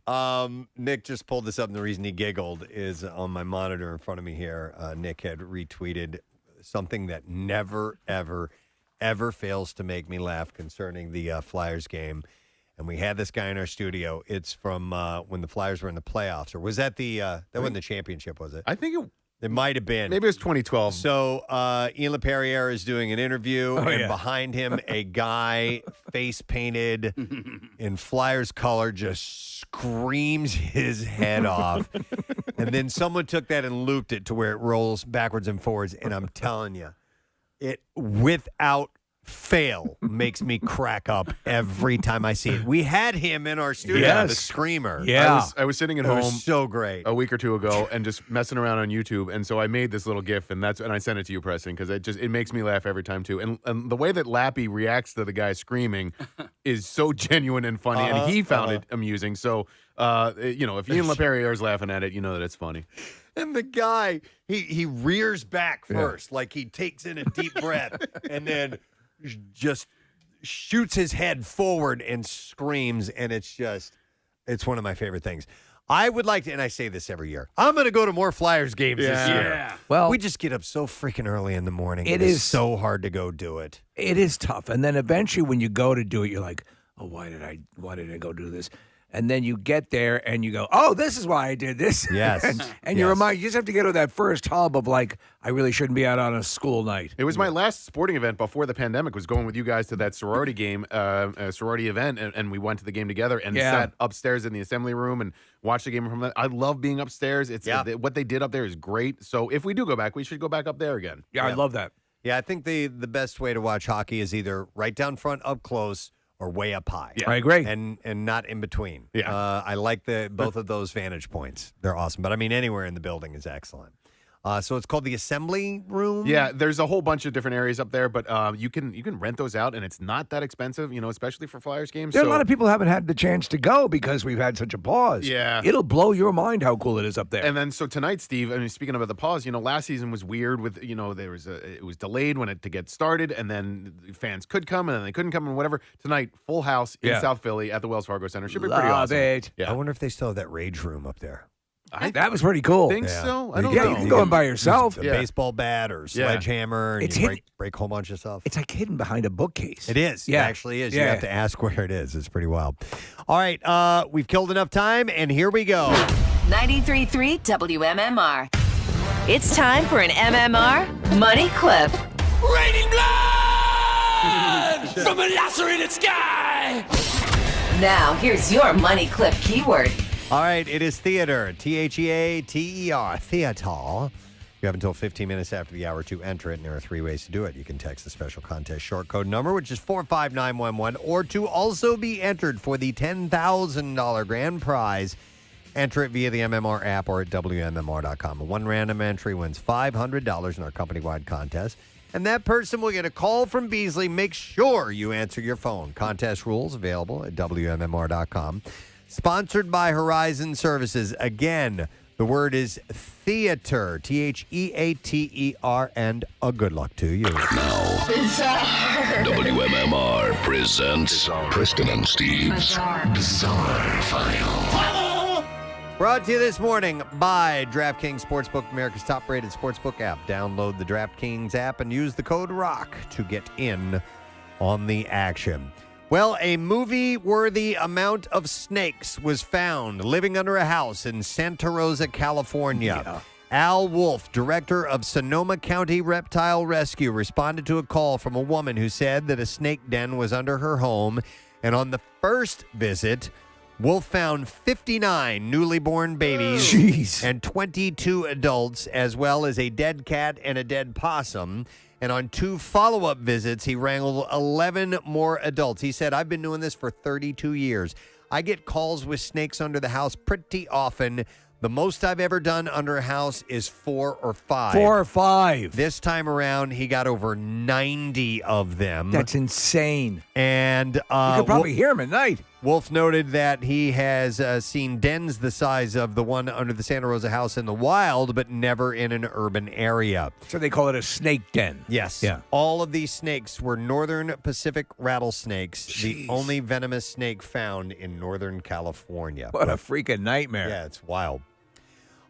This is pretty wild, too. Listen, a New York City police officer is in custody after she allegedly shot 2 women, killing one at a home in Brooklyn. The officer, who was off duty at the time, is believed to have shot both women, one of whom she was dating when they returned home where the officer's girlfriend lived.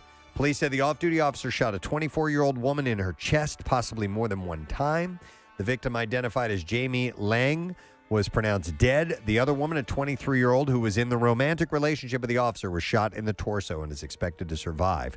The officer worked with the NYPD for 5.5 years. Police said she was at a local hospital for evaluation. The officer remained at the scene and told police that she had shot the 2 women. I've never heard of that before. Was it like a love triangle? Or? Yeah. Somebody was, I don't know if somebody was cheating. And oh, boy. Yeah. A woman who took her professional sex work home during the pandemic reportedly has been removed from UK public housing amid complaints from neighbors over the alleged loud operations that were going on there. Nicola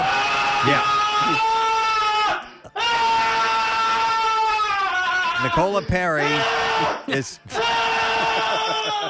said to have hosted up to 10 clients at a time.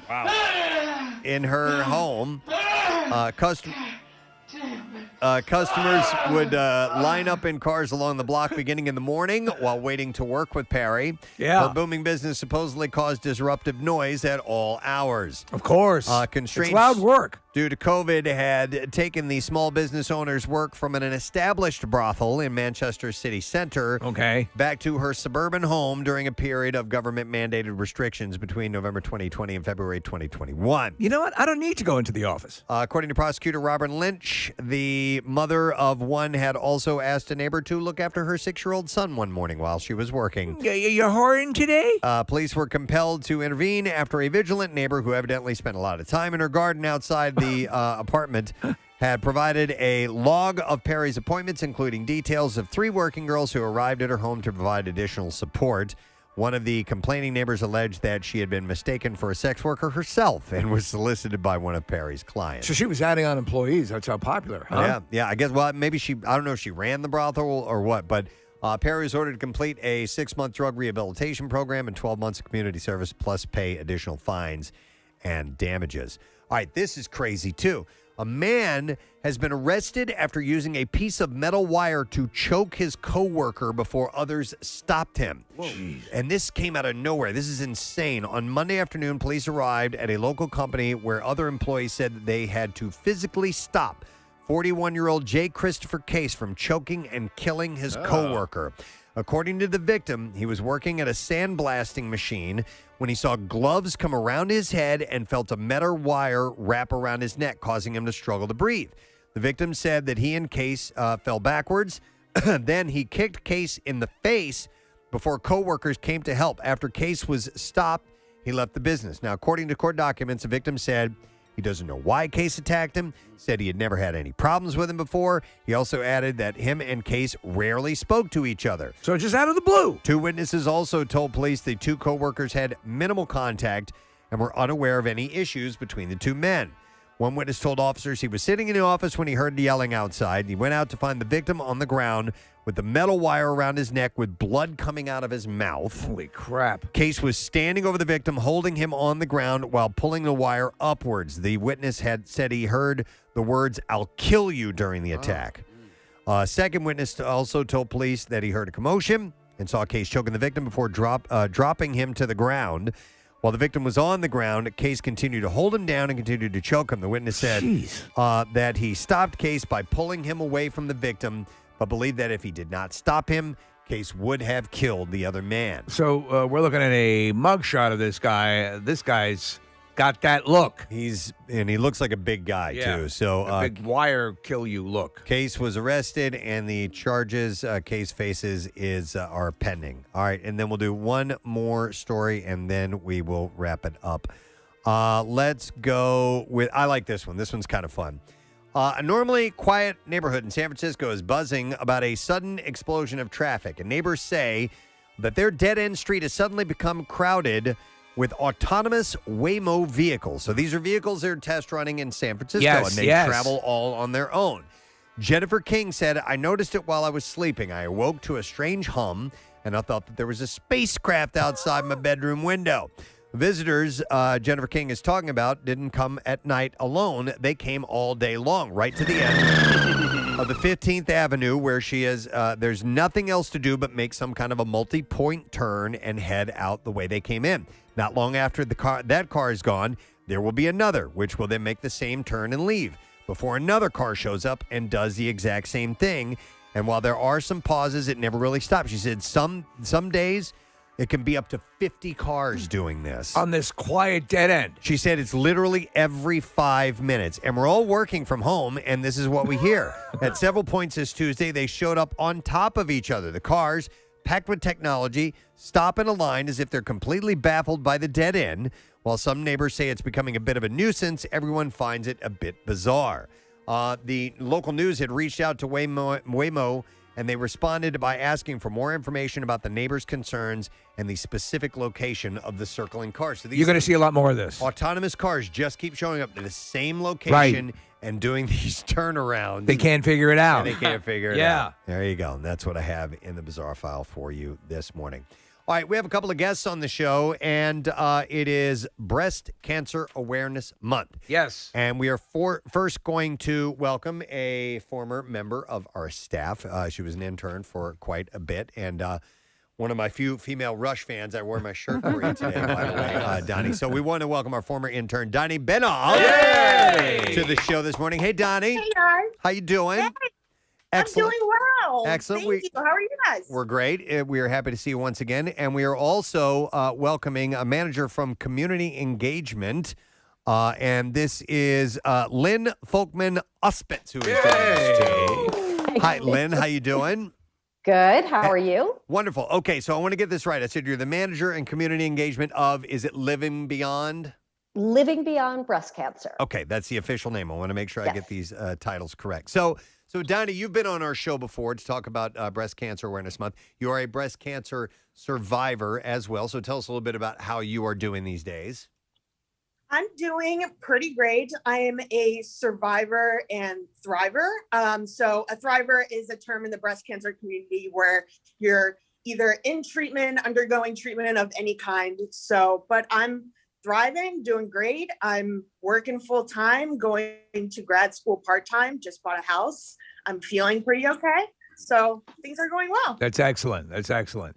I remember when all this, how long ago was it that because I remember you came in, you said you'd been diagnosed. When was that? Yeah, so I was diagnosed on March 12th, 2018. It was 6 days after my 25th birthday. Yeah. So yeah, young. and I mean, so young.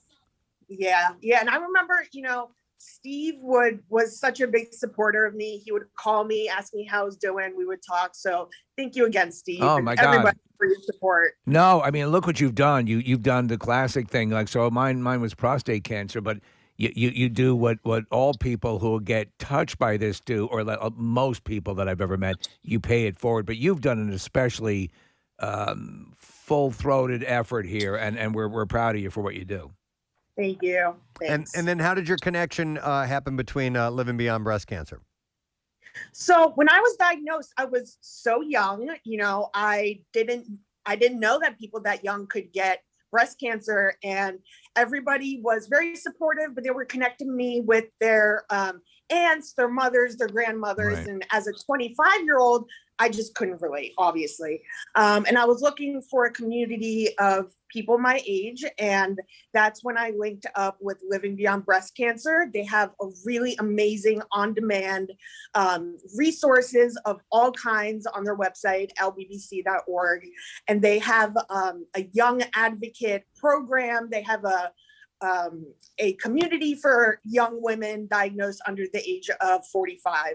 So that's where I kind of found my people and Excellent. people that I could relate to my age going through what I was going through as a young single woman starting her career, starting life, and it just all came crashing down. So, Lynn, if you want to touch on what Living Beyond Breast Cancer is all about and the message that you want to get out today, please let us know. Yeah, so we are a national nonprofit breast cancer organization. We've been around for 30 years. And we do basically education and support. It's a community of support where, as Donnie was saying, really finding your community. We do that in a variety of ways. We have a helpline, we have closed Facebook groups, but we're really about from when that person is diagnosed onward. That is really where our niche of our organization fits in. We want to make sure that people get the information they need and find people who understand what they're going through. There are other great organizations out there that do research. That's not what we focus on. We really focus on that education and community of support. Yeah, it's very important because and I tell this to people and when I kind of talk to guys who are going to get the surgery for prostate or prostate cancer, a lot of times you're surrounded by medical people with clipboards and stuff like that, not to take anything away from them, but you want to talk to someone who is not in the medical community, someone who has experienced it. When I get up in front of these guys, and here I am, look at me, I went through it, you can see them suddenly start to say, oh, you can handle this, you can get through this, and that's the big difference. So what you guys are doing is essential. For people who are, you reach out and you tend to forget, I must be the only person going through this right now. Mm-hmm. No, there's thousands and thousands and thousands of people. You're part of a large collective. No one would say, hey, please make me a part of this group. But what you need to know is that there's support out there and people feeling what you're feeling, and that can help you get through. Yes, absolutely. And you know what? There's just so much. What's great about LBBC is that they answer questions and provide education and resources for almost everything. And there's so much that doctors don't tell you when you are diagnosed with a, life-threatening disease, especially when it comes to symptoms.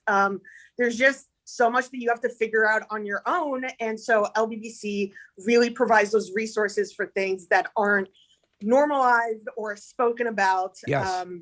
So you can be educated and know that you're not the only one going through this. As Steve said, these are symptoms that everybody feels. The body is disgusting. The body hears, and everybody's experience is different. So right. It's good to know. Well, it's great work you're doing. Yep. So if people want to reach out, a good place to start is lbbc.org.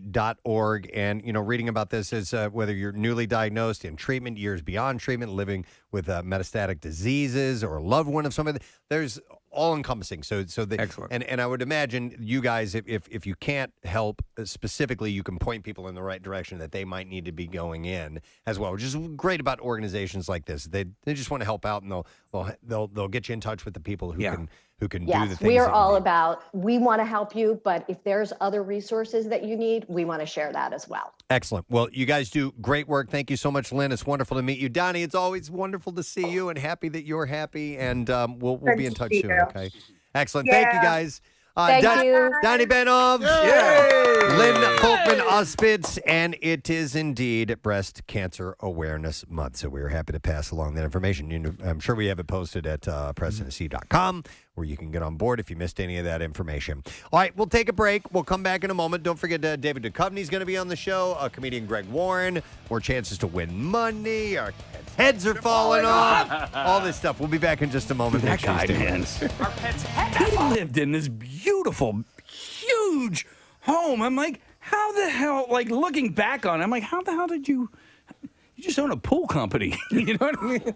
Anyway. There you go. Yeah. All right, well, good on him. My family money is real. I want to get movie reviews from that guy. Yes. Other movies from Joe. Yeah. I love it.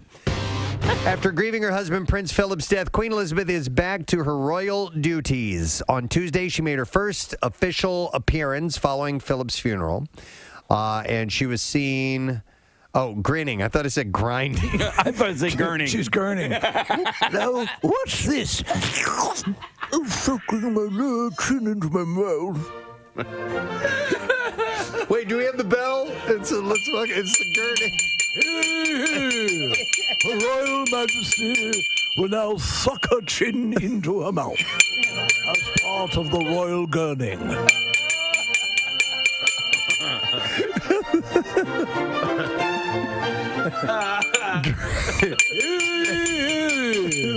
Her Royal Majesty will contort her face by sucking her chin up into her mouth. If you're not familiar with gurning, it's when people take their false teeth out and suck their lips into their mouth. If you know what bitter beer face is. Yeah, that's gurning. So she was seen gurning during two virtual audiences with Windsor Castle. So yeah, Prince Charles will gurn simply by standing there. No, it was grinning is the word I read incorrectly. So. By the way, this very bell came from England. No. Really? Yes, it did. I ordered it on Amazon, and it came, and there was the parcel information said from England. So maybe it's the one the Queen uses. It might be. Might be. Where's my goddamn bell? the gurning. I sold it on Amazon. There we go. We had mentioned this earlier this morning, but it's definitely worth bringing up. The restaurant named Cadence, which is a BYOB on Girard Avenue, was named the best new restaurant by Food and Wine. That's a super well respected journal in the world of the culinary happenings. Yeah. And so this is a big honor. But in the order, you have Cadence is number one in Austin, Texas. Suerte. Frenchette in New York, Conby in Los Angeles, Kumiko in Chicago. These are all one-word names. Manny's Chili Dogs. Ah, that's on there. No, Pat's Chili Dogs. Pat's Chili Dogs. Yes. Pat's Chili Dogs. Definitely the best theme. Yeah. Number one in Food and Wine magazine. Yeah, baby. That was from the band Cinderella when they were big in the area. They did We're Warren. When we're in town, we want some good chili dogs. We always read through Food and Wine magazine to see who won. They did a commercial for Pat's Dogs. Pat's Dogs. Pat's Chili Dogs. Pat's Dogs. Pat's Chili Dogs. That building is now a We buy gold. Oh, is it really? We buy gold. Gold for sale. No more chili dogs. I'm not going west. Pat's Dogs. Pat's Chili Dogs. Pat's Dogs. Next step, selling blood.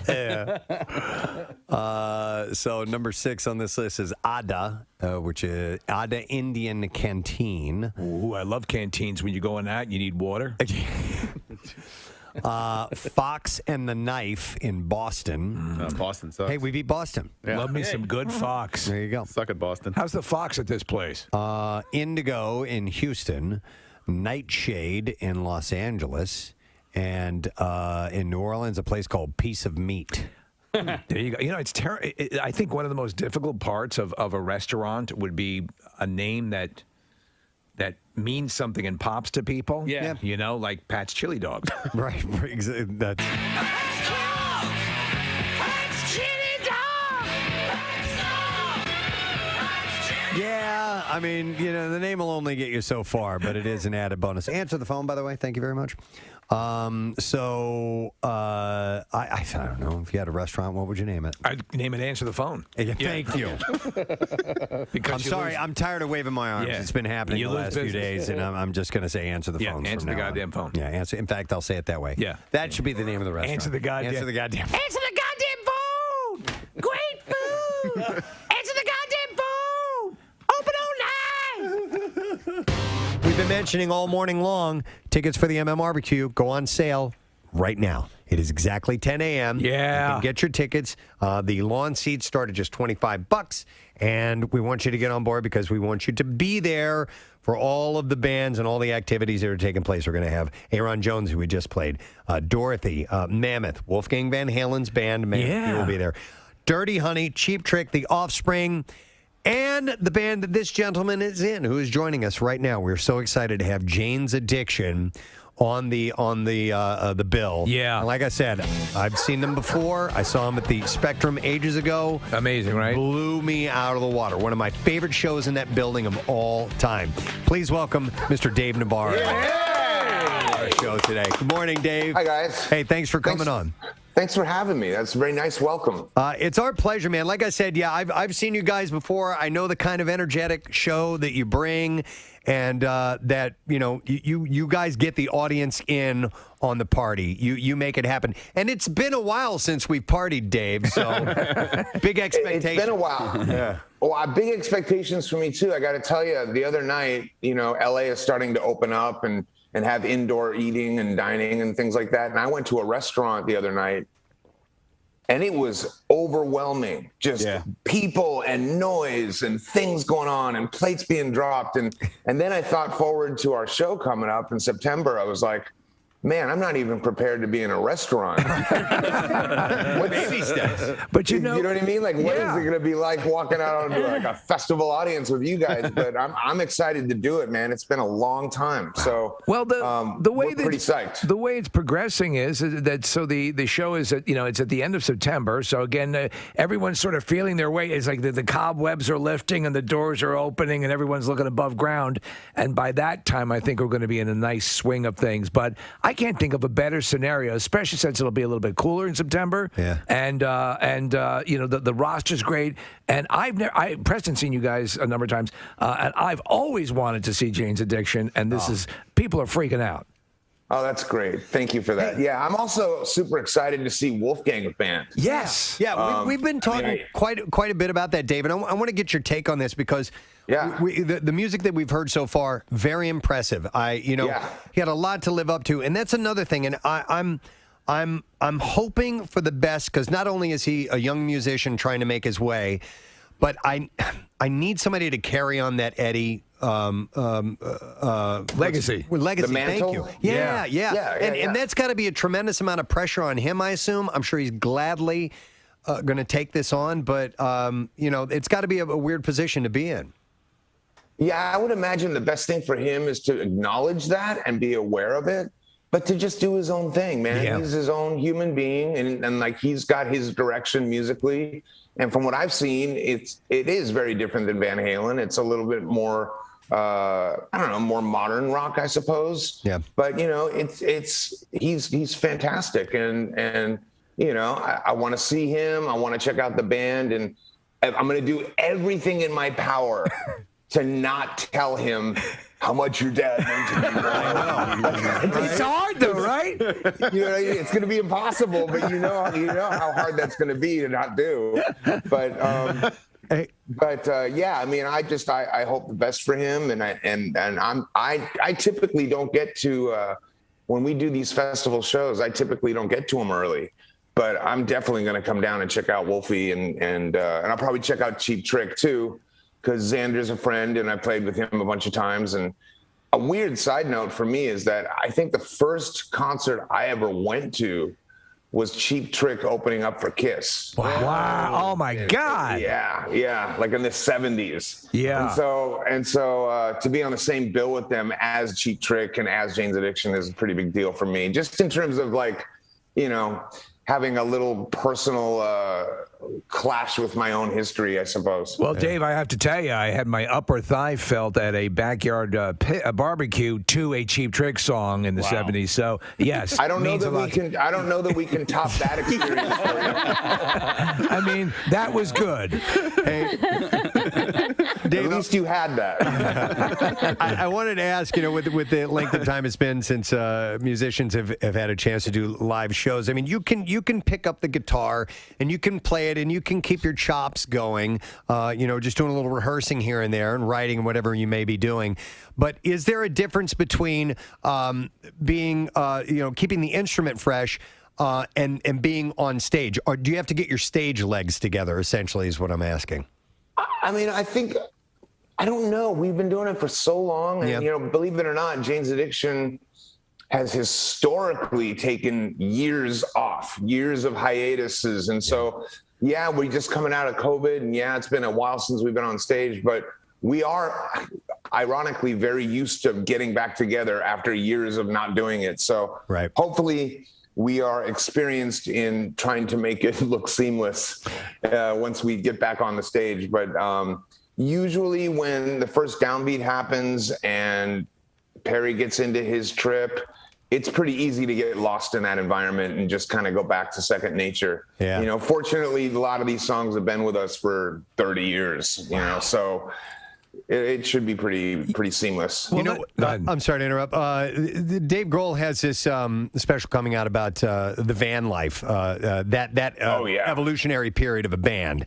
Was that you guys? Was that Jane's? Were you guys doing that? Yeah. Okay. Oh yeah. We our first tour was in a van with the entire band and the one crew member that we had and all of our gear in a U-Haul behind us, and like literally taking turns driving and just freezing and sick and hating each other and in close quarters. And when you do get to a motel, you all share a room. Like it was, you know, the early days were rough stuff. Well, I was surprised to find out when Dave is mentioning when Nevermind came out, this album is out. It's starting to hit. They're still in a van traveling to shows. It is, you know, this is a groundbreaking record. This is huge. This is rock and roll history right here. And they're still driving around a van. When Nothing Shocking, were you guys still doing the van thing when that came out? I know that we had a couple of tiers. So we went from a van to what we thought was a great idea, which was a Winnebago. Okay. So it wasn't quite a bus. It was a Winnebago. It was literally like a mobile home. And we broke out a window. One of the side windows got shattered somehow. So we were literally touring around the East Coast in the dead of winter. WMMR. Real quick, Charlotte, if you don't mind. I just got this email, and this is a bit of a sad note, but I want to pass this along. It says, hey, guys, my name is Joey Arnold, Newcastle, Delaware. Recently, my sister just passed away. Oh, man. Our family was very short on funds for a funeral. And he says, Spicer and Mullican Funeral Home in Middletown gave us a great price. And I wanted to see if you guys could give them a shout out and thank you so much. I love listening to you guys every morning at work, and have an awesome day. So there you go. What's the name of that company that stepped up and did a nice thing? Spicer and Mullican Funeral Home. So I thought that was one worth passing along. So sorry to hear about that, man. That's terrible news. It's Friday. Yes. And so we like to talk food on Friday in the form of the Connoisseur. It's time for the Friday edition of the Connoisseur. Always our favorite. Yeah, and I forgot to bring my own freaking food this morning. Yeah, you lost a banana. A banana. I bring a banana or an apple as a snack mid-show. Could have sworn I brought it with me today. I had one on the way into work this morning. I had a banana. You bring one banana and one apple every day? I try to. Lately, it's been 2 bananas this week. One banana, 2 banana? Yeah, actually it was. Because I forgot to pick up my apple. I got to tell you, listen, I bring 5 bananas and 5 apples on every Monday. I'm going to start. You got to start doing that. Well, I'm going to start doing. I have done the apple thing, Yeah. but I eat the banana in the car on the way to work. All right, hang on. What? Did you take my banana, dude? Yeah, of course. No. I thought you were going to admit it. You did I put it to you, Greg. It looked like you were about to admit No. something. I'm what? curious about the 5-day approach with bananas, because that's a long window for bananas to ripen and or go rotten. I have gotten a lot better at my banana selection. Okay. There's a skill. Yeah. No, definitely. Bet your ass. Yeah, you bet your ass there is. Bet your ass. And by the way, bananas, organic and regular, have the same code. They're both 4011. So I don't. What the hell? Which is weird going because on with usually that? organic is much more expensive than your standard produce. No, they are different prices. Organic bananas are different prices than regular. The guy said, we got an email or a text that said there was a 9 in front of the organic fruits. What's going on with this country? Right? I don't know. Anyway, so I've gotten better, Nick. Okay. It's got to have just a tad bit of green Yeah, at the stem, top. Yes. Right? Yes. Just a little bit of green. Oh, yeah. And then by the next day, your first one will be not perfect, a little bit firm. It'll be my regular Saturday night thing, baby. Oh, yeah. But then you're golden for the rest of the week. I know what you're saying. What's the best banana day of the week then? Is it Wednesday?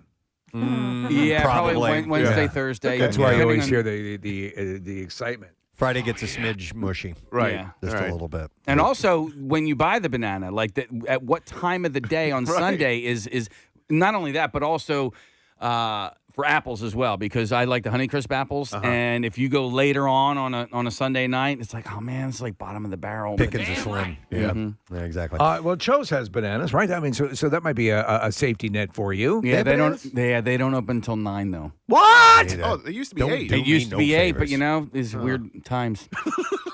It is weird times. I would open earlier, but these are weird times. By the way, I was speaking to security guard Brian down in the lobby. I went down to check, see if my banana was in my car. And I asked him about the restaurant opening. Paganos. He said he thinks it might be about a month away. Okay. He's not 100% sure, but we're eventually heading in the right direction. They're actually going to, as you walk in, a huge banana bin. Ooh. Yeah. Some people are suggesting that maybe Bill threw your banana away. It was just laying around. Can't have that. Perfect way to get back at them. It was low-hanging fruit. Yeah. My mom read a book called Never Buy Green Bananas, and it was written by a priest who the premise of the book is never buy green bananas because you never know what's going to happen on the next day. You might not be here, so you know, always buy a ripe banana. So always live in terror of death. No. I think it's more like live your day to the fullest. Carpe diem, mother effer. Carpe banana. You're going to die tomorrow! Speaking of that, wait, we're in the Connoisseur. Sorry Thank you. about that. I was about ready to move into something here. All right. Our first subject, other than me forgetting bananas. Wendy's is very confident about their new French fries. Casey's hand went up immediately. Jeez. So confident that they now have the new hot and crispy fry guarantee. The brand's brand new hot and crispy fries are made with potatoes that are slightly battered to ensure maximum crispiness and heat retention. So they smack them around? The brand says that they will deliver hot and crispy fries with every single order, and they'll replace your fries, no questions asked, if they are not hot and crispy when you receive them. And the guarantee is available exclusively at U.S. Wendy's locations. So they're trying to go to the first place slot in fast food French fries? Yeah, they did a major overhaul in the fries. So so they're putting a lot in their fry basket. I don't need crispiness. Yeah, I'm with you. I like a nice mushy, not mushy. I don't need soft. Yeah, but flaccid. Flaccid, yeah, like a freshly shorn penis. No, I think that the McDonald's fries are still just dominant. They're my favorite fries of the lot. Those are crispy fries. No, I don't consider them crispy. No kidding. You remember Burger King actually did sort of almost like a breaded crispy fry for a while. Yeah. I didn't like that. I didn't care for that. Yeah. Casey, your hand shot straight up in the air when I said Wendy's. What's up? Did I tell you guys about my Wendy's experience this week? Okay. I went to Wendy's. My daughter. I went to Wendy's because I just hit 3 random effects by accident. My daughter had her tooth pulled, so she was promised a Frosty. So I went to Wendy's. Oh, yeah. And I waited in line for 20 minutes in the drive-thru. Right. I get to the speaker, and before I could even say my order, the lady goes, "I'm sorry, we can't take your order. Our manager just left." And I was like, as in quit? Well, that's what I got to the bottom of, Steve. There was a series of questions. I kept my cool because, listen, I just waited in line for 20 minutes. For 20 minutes. And I go, so through a series of questions, I said, so he left, like he walked out and he was mad? Yeah. And she said, yes. And I said, and he's not coming back? She's like, I don't think so. And I said, okay, well, here's the situation I'm dealing with. Well, as I said, my daughter just had her tooth pulled. She was promised a Frosty. I said, I've been waiting in line for 20 minutes. I said, so what can we do here? And so she was like, well, I guess I could just give you one. Yeah. Was your daughter with you at the time? She was not. Okay. And she was going to come with me, and then she bailed on me at the last second. But, she left with the manager. So this Wendy's in particular is a Wendy's that Pat House, the comedian, talks about all the time. Pat and I were kind of like neighbors. And so he talks about this one. I have never had a bad experience at this Wendy's. And as a matter of fact, even this night, I did not have a bad experience because she was like, I will just give you a Frosty. By the time I got around to the window, lo and behold, she figured out how to work the register and charged me $2.11. But the truth, I think the moral of the story is if you be nice to somebody, perhaps, maybe, even if, you're in a situation that I was in where I, perhaps might have been in my right mind to wig out. I didn't, and it ended up like working out in my favor. And I paid the $2 for the Frosty. I got it, and everybody was happy. Casey, you'll be able to do this with your French fries because you can return those. They're not hot and crispy. So I like those guarantees that they make when they they roll out a new product. How many times have you ever returned food because it wasn't to your liking? Right. Never. Yeah. I don't think so. Not even at a nice restaurant. Every now and then, literally, once every 5 years or something like that, the steak will come out not cooked the way that I ordered it. Or I hate doing it. I feel really uncomfortable. But I've never had it maybe bad. 3 times. I've never had it bad enough where I've gone like, okay, I can't eat this. This is horrible. I've had a meal that's been off a bit and gone, well, this is what I get tonight. It's a weird encounter because I really don't like doing it. It feels uppity and I apologize. Yeah, but I'm listen, I'm so sorry. Right. Are you afraid that they're going to do something to it? No, I'm so sorry. Could you do this the way I ordered it without rubbing it down the crack of your ass? That would be great. I would treat them the way that you treated the Wendy's employee, Casey. I mean, you ask nicely, you treat them with respect, and you say, I'm really sorry to do this. But also, if you're paying for a nice meal and you want the dish to be the way that you want it, I think you're within your rights to do that. I've had somebody say to me, was everything okay? Because I barely ate anything on the plate. Oh. And then I said something, and she was like, oh, my gosh, I'm so sorry. You should have said something. We'll take it off the bill, whatever it was. But I felt so bad, I didn't want to send it back. And you know what? You'll give... You'll tip a little more generously if the person takes care of you and does the right thing. It's not the server's fault. No. Right. No. I returned popcorn at the movie theater last week. This bucket is empty. No, well, I thought maybe you could appreciate this, Steve, because you're such a huge fan of movie theater popcorn. It was stale. I just bought it. It was stale. I chewed. I was like this, and it's so expensive. And. So they were like, well, we can make some more for you. It's going to take 10 minutes. And I was like, yeah, that's fine by me. We could, but our manager just walked out. Damn right. He took all the popcorn kernels with him. Do you know most movie theaters do not make the popcorn on premises? They get it and then they heat it up. Really? Yeah, that's my understanding is they get shipments of pre-popped popcorn. Most of the places I go to have the big popper right there. Yeah, but is it actually popping? I don't know if I've ever. It's actually popping. I don't think I've ever seen it popping. Yeah, somebody works in a movie theater chain or something. Let me know. But that's what I've heard. It's awesome. Kathy, it bubbles up like there's no end to it coming out of that machine. Because I've gotten from one of the movie theaters. I've gotten one of those huge bags that the popcorn comes in. Yeah. I don't know. Wow. Yeah. Well, I watched them. It popped fresh. All right. Yeah. Pop fresh, man. Steve, don't get mad at me, okay? I'm just gonna preface it All by right. this. Movie popcorn is it's no big deal. It's not that great. I love it. I love it so much. You're wrong. I wouldn't waste my calories on all that butter. Well, you don't. Oh, I don't use. No, I don't put butter on it. Yeah. I take it the way it's already slightly whatever they use, the canola oil or whatever, gives it sort of a buttery taste anyway. But I never put extra butter on it. Me neither. So at least if that makes you more committed to the popcorn. I don't like. Besides, I don't like sitting there with my hands lubed up, Oh, yeah. That's all right. I guess I have to pleasure myself. I never, I don't butter. I quit buttering popcorn a long time ago. For a lot of it was that reason, because it gets all over your hands and gets all over your soda or whatever you're accompanying that with. You know what's good in popcorn is makes a mess. Peanut M&Ms. Yep. Or Reese's Pieces. Yeah, Shelley used to put M&Ms at the bottom of our popcorn all the time for the kids. Called it the bonus or the surprise at the bottom. It's almost like butter. Yeah. It's like a little dessert. Nick, you had mentioned you had mentioned the other day that you hate Raisinets. God, I know. I know, right? But I wanted to ask you this, because when we were growing up, when we had parties, we would put regular M&Ms and peanuts in a bowl and mix it up, and then that was almost like a trail mix. Yes. Okay. What if you were to take a bowl of Raisinets and a bowl of Goobers and then mix them up, and then you could have a handful of. I said that the other day, and Kathy goes, "It's like a chunky." Yeah. Yeah. Preston already invented that. Yeah. Well, I wasn't inventing it. I was just saying, would you? Would Nick? Would you? Yeah. Maybe I should qualify the statement. I don't think that I hate Raisinets. Did you get a lot of hate mail from? No. I mean, well, yeah. Just me all just day. Kathy. No. I just think. Dear ponytail man, I'm going to kill you. kill you hard. Yeah. No, people get very opinionated about certain things. But here's if I'm going to go candy, that's like towards the bottom of my candy route. Yeah. If it's the only candy that's available, all right, bring it on. Yeah, you're not going to kick it out of bed for eating crackers or whatever. Thank you, Steve. So I'd say this is that I do like Raisinets, especially dark chocolate covered Raisinets.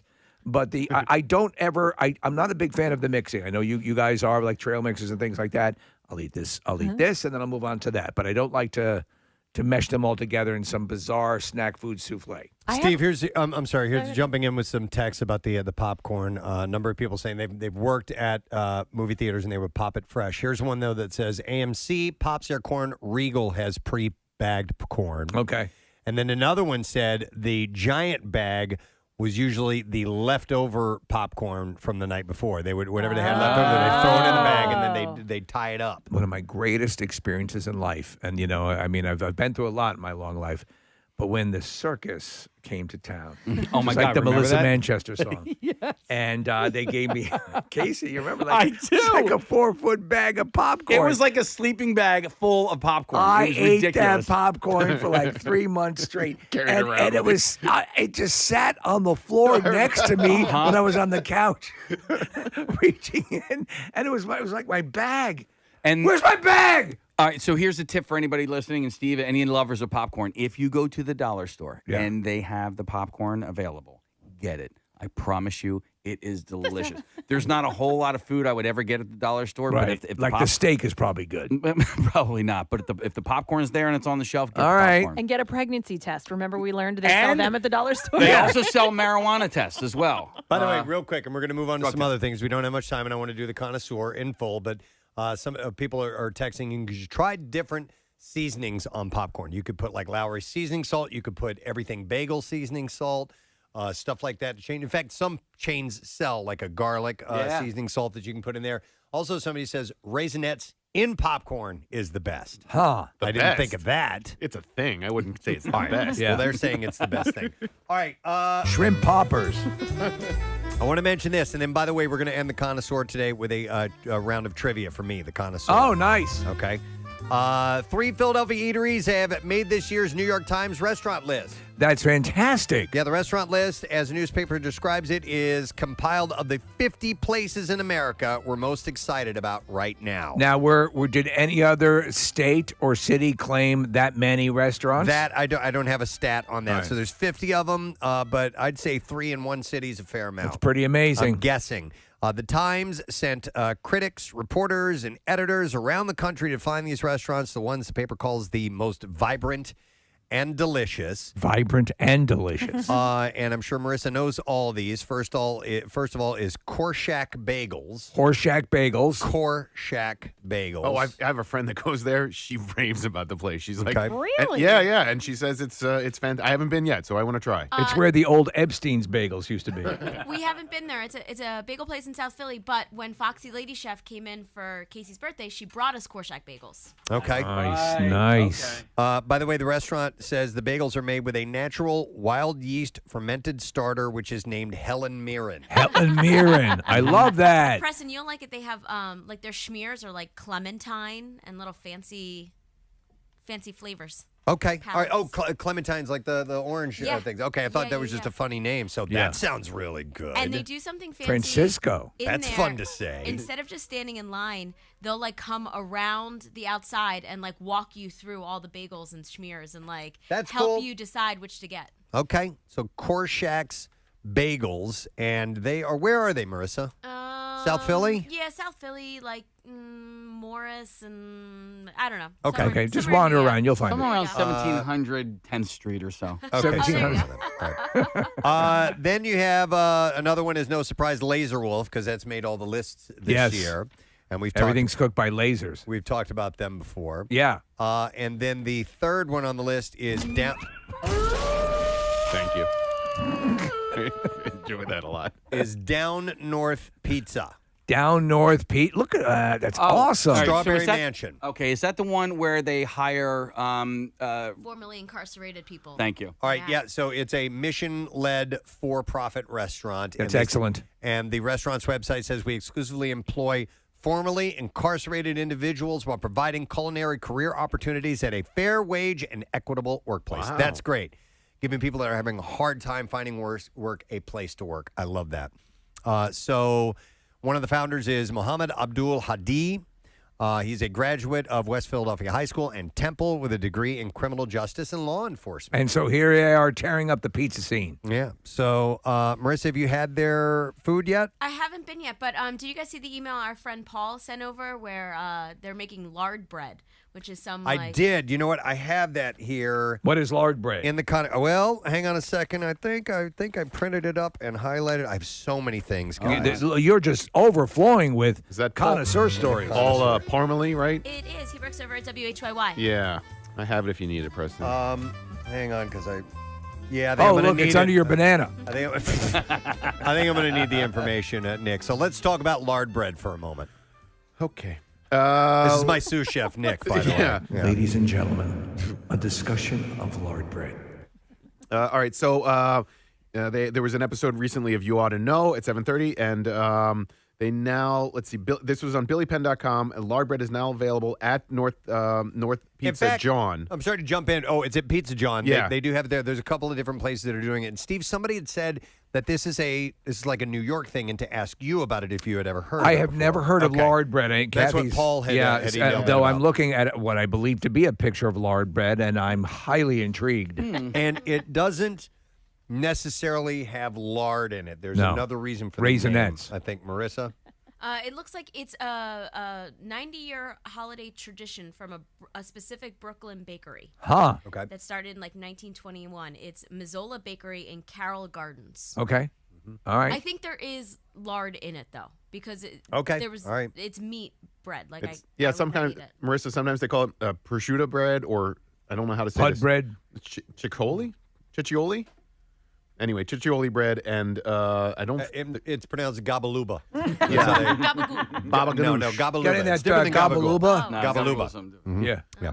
People respond with their own I was question. kidding, Marissa. What the heck is lard bread? There we go. Lard bread. But don't let the term lard scare you. A picture of stromboli formed in a long roll or a ring. It's then studded with bits of prosciutto, salami, maybe pepperoni. So it's almost like a pizza bread. Yeah, it sounds like All that. right, I'm on board for that, man. Interesting. I love that type of stuff. And it says here, it's an easy eating, pulled apart loaf full of melty, gooey deliciousness. Do you need anything more than that? Melty, You know what? gooey. I have had that before. Have you? Looking at that consistency of it. Now, I don't remember it being called lard bread, but I've had that before. Rock on. So not just Pizza John. There were a couple other places that were flirting with it, I think. Right, Marissa? Is your mic? Oh, I'm sorry. I didn't turn it off. I'm sorry. Yeah, it was Pizza John. He went to Down North Pizza. Okay. A couple places around the city. It's a WHYY has it all on their website. All right. Excellent. All right. So there you go. That's another thing to add to the connoisseur pile. Let's see what else we have here. What am I doing? Trivia? You said it you was want to do that now? Yeah, that's what you said you were going to do. Well, I said we were going to end with it. Should we end now with that? Oh. Well, yeah, it's 10 till or 11 till. I misunderstood. I thought you said you're going to do one more thing and then trivia. So you can do whatever you want. Listen, the connoisseur has control over this entire segment. Okay. All right. So even without your puffy chef's hat. I was trying to think of the line that Spider says in Goodfellas. You said come over. You said come over here, Spider. Yeah. Bring it. I thought you said Spider, come over here, Spider. All right. So one last thing, and then we'll do Got some you. trivia. And you're going to ask me the trivia, right? I got you. Okay. So Shake Shack.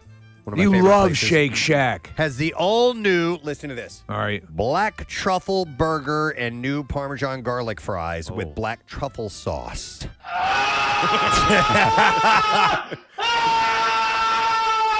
As part of their new black truffle menu. I do love truffle fries. Though I'll tell you, there is no food on earth that repeats for longer in my system than truffle fries. No kidding. Yeah, like I just burped about 10 minutes ago. Truffle fries I had a month ago. Oh, I thought you meant out of your hiney. Yeah, no, but that's fun too. Yeah.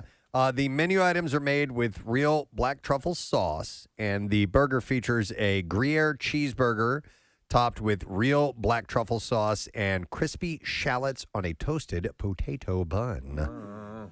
Meanwhile, the Parmesan garlic fries with black truffle sauce consist of crinkle cut fries. By the way, I love their crinkle cut fries, which is topped with garlic Parmesan cheese served with real tough truffle sauce. And looking the, at it, the a items picture of start it. today, by the way. Glorious, Preston. Look at that mofo. Preston, when you go to Shake Shack, what percentage of time when you go do you get either a shake and or alcoholic beverage? Not often. Wait, Because the milk would curdle. So here's the deal with shakes. I don't like to have a milkshake with food. I don't as either. your drink. Yeah, I agree. I have a milkshake later on. It's Yes. the dessert. That's it's like a dessert. Yeah. Exactly. So I don't pair it. The only time that I used to do that was at Ruby's Diner because I would go with my daughter and we'd have these little date things, and she'd want to get and I would have a shake then. But I like to have something a little more liquidy, a little less thick to swallow. A shake is something you dart in for a treat. Yeah. And so for me, yes, I agree. I've never understood the concept of having a full meal, burger, fries, and a shake. And for some reason, you're going to crap a heifer. I've never been in booze mode when I've been by Shake Shack. Because here's the thing about me: I'm not like a one beer kind of guy. Just one beer with a meal. We've I'm like established that. 6 or 7. up with the name Shake Shack? I'm a 6 or 7 kind of beer. Hey, Preston's at Shake Shack. who came up with Shake Shack? I get a call. He's at the one in Plymouth meeting. Can you get him? Could you come pick him up? Wait a minute. Shake Shack sells alcohol? Beer and wine. Yeah. Wait, at all of them? I think so, yeah. I don't know, I but- go to the Hold KOP on a minute. one. I sit there while Jason eats At and that do moment, nothing. he fell in love with Shake Shack. Wait, seriously? Uh-huh. Yeah. I don't Do you ever know. go to the movie theater in KOP? Because it's not too far from there, and it's get a little beverage before a movie. Well, Yeah. there's a newer location in Plymouth meeting, and so Jace was introduced to it. It's not like his favorite place to go to as a treat, but I've never seen alcohol in there. So if there is, I'll be there tonight. Hey, wait a second. With your adoration of Shake Shack, Preston, how come they should advertise, right? Yeah, right. Yeah, and come they on. know me there. They know you Every time I there. pop in. I know him. Pony up. Yeah, let's hear about that. All right. Anyway, okay. So now, who sent this over, Casey? Because you were the one who plopped all these trivia questions. I did. They were connoisseur trivia questions. This is from Kerry Anderson. Okay. All right, so Very as Preston, you're going to play, or are we all playing? Since you're the connoisseur, you have the vast knowledge. I want to take a stab at it All real right. quick. All right. And I'm not going to ask all of these because some of these are easy. No, like, no, what was don't ask Little Miss Muffet actually eating? curds and whey. Her husband. No, she wasn't actually eating curds and Little whey. Miss Muffet sat on her tuffet eating her curds and whey. This is cottage Along came a cheese. spider. No. Whoa, curds and whey is like cottage cheese. Yeah. Yeah, but that's that. Oh, That's so not- essentially they want to know what curds and whey is. Is that what that is? Shut up. I guess so. Okay. Okay, we're off to a good start. All right, so far good. Off to a good start. Great Friday. Maybe that question would have been better phrased. What is curds and whey? Yeah, which is essentially cottage cheese. Okay. Next question. What animal's milk is used to make feta cheese? Wow. I don't think it's goat. I want to say sheep. Thank you. What is the common name for rapini? Rapini. Rapini. It's not. I don't think it's not. I don't think it's bow tie pasta. Okay. Hey, Nick, how about you don't pull the answer up I on wasn't the trying to computer? hit, I didn't mean to hit return. I was trying to type it and then If show only you. I could find the answer. Preston, I'll give you a I'll hint go if with you that want bow tie one. pasta. It is that is incorrect. But you get a lifeline here. Here's your hint. You were just talking this week about how much you hate it. I was just talking this week about how much I hate it. You hate rapini. Oh, is it? It's not pasta then, I guess. No, it's not I pasta. love Chicks, all pasta. Chicks brought it in. Oh, broccoli Rob? Get out of That here. is rapini. I Did not know that. Listen, the chick's food was sensational, but I have never been a fan of broccoli Rob. To me, it's like eating dental floss. By the way, Steve, I was there last night at Chicks. Their fries are phenomenal. They're great. Yeah. Their food's really solid. Yeah, it was really good. Preston, how do you spatchcock? Well, you, With one hand. spatchcock like chicken, how you cook that? Yeah. Sure. I think it's boneless and flattened. Is that it? Or I'll give it to you. I'll give it to you because flattened is there, and you remove the spine, and then you spread it out. You split it. Yeah. Okay. All right. And so then we- you say a prayer to Satan. I guess not necessarily flattened, so I apologize It's- for that. My it's sort of description was not very well done. Splayed, right? Yeah, Sort of. yeah, that would be a better word for it. Preston, Yes. why is brown sugar brown? Ooh, because there's molasses in it. Wow. Damn, look at Nice. you. We should have went head to head. I'm kind of scared. Yeah, Kathy. I would have known one answer. And Kathy's every answer would be guppies. All right. This question I think is going to stump you because it's more math than anything. Oh, wow. How many tablespoons are in a quarter cup? Wow. Tablespoons in a quarter cup. I would just by thinking about it say that there are 4. Boom! He doesn't have that puffy hat for nothing. Yeah. Hey, here's a tip for you, those who like to cook. Chef Bellini was his name, a guy who used to be friends of the show. I remember him. Taught me to do this. He goes, if you want to learn how to be quicker in the kitchen, take when it comes to measurements, teaspoons and tablespoons. Yeah. Take a teaspoon of salt and then put it in your palm. Put it in your hand. See what that looks like. Right. Put a tablespoon. Put it in your hand. See what that looks like. And therefore, you don't need to break out those spoons all the time. And listen, if you get it close enough, it's going to be fine. Unless you're talking about baking. Baking's a different story. You want to get it exactly. But if you're, if it says it has a teaspoon of salt, I don't measure anymore. So you put it in your palm? I put it in my palm. Do you take a picture of it and keep it in a secret folder on your computer? No, I don't do it quite good. Not porn. But he said if you I'm saving time. If you learn what it looks like in your palm, you really won't have to measure That's it actually anymore. smart because you're right.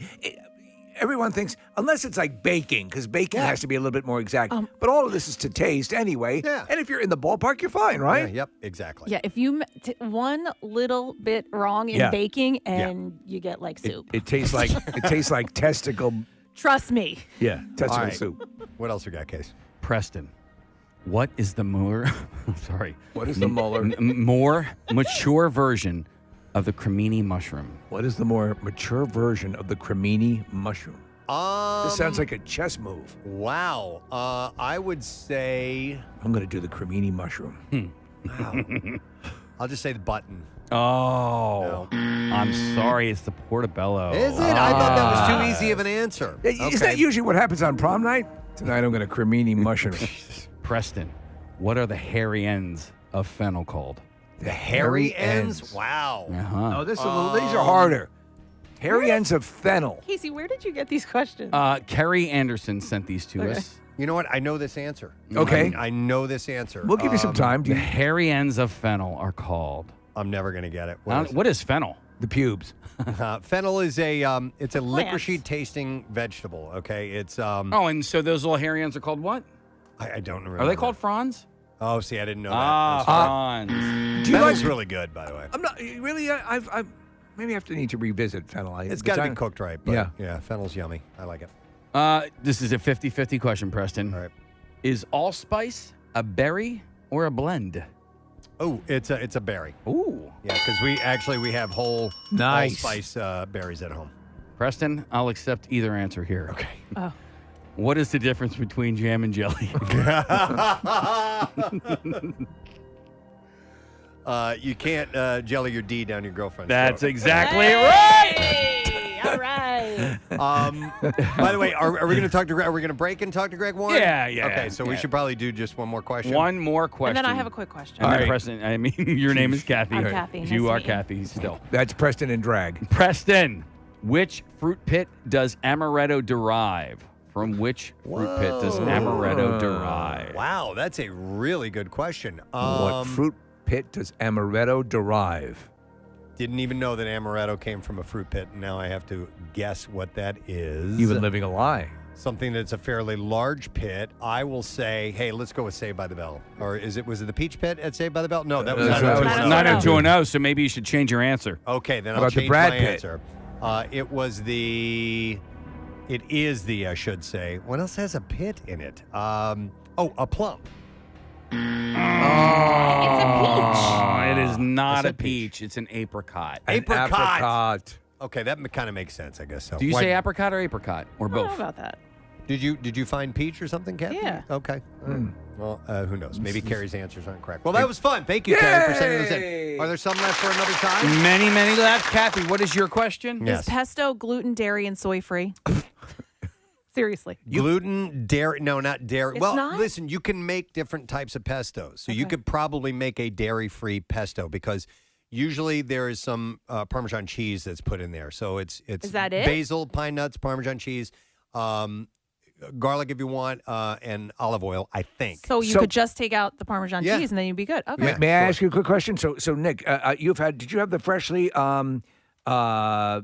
cauliflower pasta? Yes. It's excellent, isn't it? Yes, I had no. If I didn't read the label, I wouldn't have known that it was cauliflower. So do you guys think that pasta made that way, cauliflower pasta, would that be bereft of the items that Kathy was? Maybe. I would. I would love that. And I tell you what, we've been- Kathy, it tastes really good. I tell you what we've been doing lately at home, and I had no idea that it would taste as good as it is zoodles, which is zucchini cut in the shape of pasta. Essentially, there's a little grinder that you can get to make those.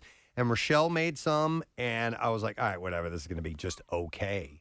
It was really good. It all depends on, put the right sauce and accompaniment with it, but it was fantastic. Holy crap. I was quite surprised. All right, that's it for the Connoisseur. Yay! Greg is calling in. Maybe we can see if we can have him hold on for a few minutes because he's going to be at Punchline on Sunday. So we will take a break and come back. But you know what? All this talk about food and drink. Yeah? Let me give away a case of Philly favorite IPA by Iron Hill Brewery. And we'll take caller number 13 at 215-263-WMMR. It's a hazy beer with juicy tropical fruit and bold hop flavor. Almost as intense as your passion for the home team. Available at Spruce Street Market, located at 1523 Spruce Street in Philly, because Iron Hill Brewery beers are now available at some retailers. That's pretty cool. We're going to take a break. We'll be right back. Stay with us. Freezing cold, 75-mile-an-hour wind just wafting through the Winnebago. Did you try to tape up like a trash bag or something? Well, you try. You try everything. And then finally at some point you're like, fuck it, we'll deal with it. And we just we just sat there and like dealt with it. But I think that, I think there's something to be said about those old days that we really, I don't know that we would be the same band without them. We really had to, there were gigs, we were putting in vans and we'd pull up to the club and we would load out and load in our own gear ourselves. So it would be like a Jane's Addiction show. Thank you, good night. And then start winding up cables and putting guitars in cases and trying to push your amp off the stage, get ready for the next band. I really appreciate having had those experiences. As much as I would never want to do them again, I think they really taught us how to be a band. I was in my 20s. I was a band guy. I'm a drummer. And so just a couple of last year, I was like, I got together with some guys. We created a cover band, and we went out and we played some gigs. And I tell you what, Dave, on that first night, at 3 o'clock in the morning, when we're putting the last bit of crap back into the van, I'm like, what the hell was I thinking, man? This sucks. It's a little different when you're 17 and you're pushing stuff in. You know what I mean? Right. Yep. Right now, my lower spine cannot handle carrying an amp. It's just not going to happen. Dave, we're able to Zoom with you right now, and looking over your shoulder, is that a cuckoo clock up on the wall? And if so, what's the story behind that? Actually, there's probably 12 of them in this house. I collect them. That's cool. It's just a weird thing. And, cuckoo clocks, when I was a kid, that was like in cartoons, that was the symbol of crazy. Yeah. Like if someone was crazy, you'd see a little cuckoo or a bird would come out. And I just kind of came with this whole embracing. I do a company called Dual Diagnosis, which is it's an art/clothing company that's geared at lifting the stigma of mental health issues. Right. And, there's a whole story behind the cuckoo. I don't know if you know about it, but if you look inside that box, it's all complicated gears and springs and coils and wires. There's this little bird that's trapped in there. It can't fly out because it's held down by these weights. Yeah. You see the weights that hang down? Right. Which could be, its emotional baggage, for instance. And so until it drops that baggage, it can't fly and reach its full potential. Wow. And it's locked in this confusing box that's making it crazy. So, I collect them, and then we also use them artistically throughout the Dual Diagnosis company, and that's spelled DUAL Diagnosis, and dualdiagnosis.com. Well, I never realized there were so many metaphors attached to a cuckoo clock, but I think that I invented them, but they were. But that's good. I can completely see that because I'm fascinated by little mechanisms and the artistry of that stuff, animatronic things, and all of that. Have you yourself ever designed a cuckoo clock? I designed what I called a cuckoo clock wristwatch. Was when I took that clock and I duct taped it on my arm. Okay, that counts. This is a crazy watch, but no, I'm not a tinkerer. For instance, I love watches. I love components. I love things that work like that. But I mean, these things, you know, they're kind of genius, and the implications, like the humorous implications that they contain, are kind of funny, and you just don't see them anymore. But if you look around my house, like I think there's one over there. Yeah. There's one there. There's one on the other side. So there's like 15 of them in here. But the best part is that they're all set at different times. Yeah. So throughout the day, just a different bird is coming out. That's great. And it will literally drive you insane. I mean, if you're not insane already, put up 5 cuckoo clocks. You know what it's like. Yeah, you know, my sister's actually obsessed with cuckoo clocks as well, but she does not have one. Maybe that is a good gift for me to get for her. It's a great gift, and they you know they make them battery operated now, but the ones that are really special are the ones that are handmade, that use the actual weight system to have the tell time, and even the pendulum has to be hung at the right length, otherwise it's going to either tick too fast or too slow. Okay. So they're very complicated things, but they are interesting to be obsessed with. I completely get it. Yeah. I did not expect to be talking about those. Well, I'm sure you're not going to expect to talk about this either. Are you wearing a Snuggie right now? No, right now I am wearing it's like a hooded cape. This is like for outdoors life. That's pretty ceremonial outdoor life, and it happens to be 7 a.m. here in LA, and I just happen to be freezing. But I will tell you this: I am not opposed to a straight up Snuggie either. No, why would you be? Dave, who would you say between you and Perry? You guys are artists to the core. Yeah. Who's a little more quirky in their personality? Is it you or Perry? We both have a lot of, I guess, independent thought, I would say. Mm-hmm. And, but I would say that, I would say Perry, just because being a front man of a band like this and having to have that sensibility and be on every night and deliver every night, like I get to turn around and hide behind the guitar and like get lost in my instrument, which I love, because I did a solo tour in 2000, and I just came to learn that I didn't love it. I didn't love leading the band. I didn't love being the lead singer. I didn't love the eyes. I didn't love the pressure. And Perry can do that really well, and he, in fact, loves it. So I would say that there is a component to his personality that allows him to be that extroverted on stage and do it with authority and conviction. So I don't know if I would say he's more quirky, but I would say that he has what it takes to front a band. Yeah, better than most, I would say. And I think along with that kind of mentality, you've got to have some walls down, to allow yourself to be that raw in front of people. Totally. And while at the same time having certain walls up.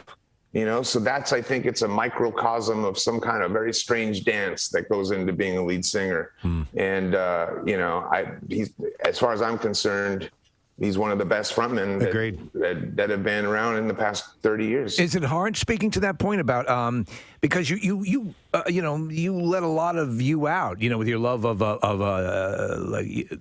tattoos and artistry and the cuckoo clocks and things that are part of you. Is it hard when you are in the public eye the way you are, and you're talking about Perry being more up front and being the front man, but you are a personality, you are a pop culture personality. Is it hard to know, I'm going to keep this just for me, Do you know what I'm saying? Where you're not always revealing stuff about you. Oh, no. I mean, things that I like and things that are interesting to me aren't really revealing anything. And those aren't like deep personal issues that whether or not I like cuckoo clocks, I better keep that to myself, or I feel exposed. It's too personal. Like I don't feel exposed. Yeah. But,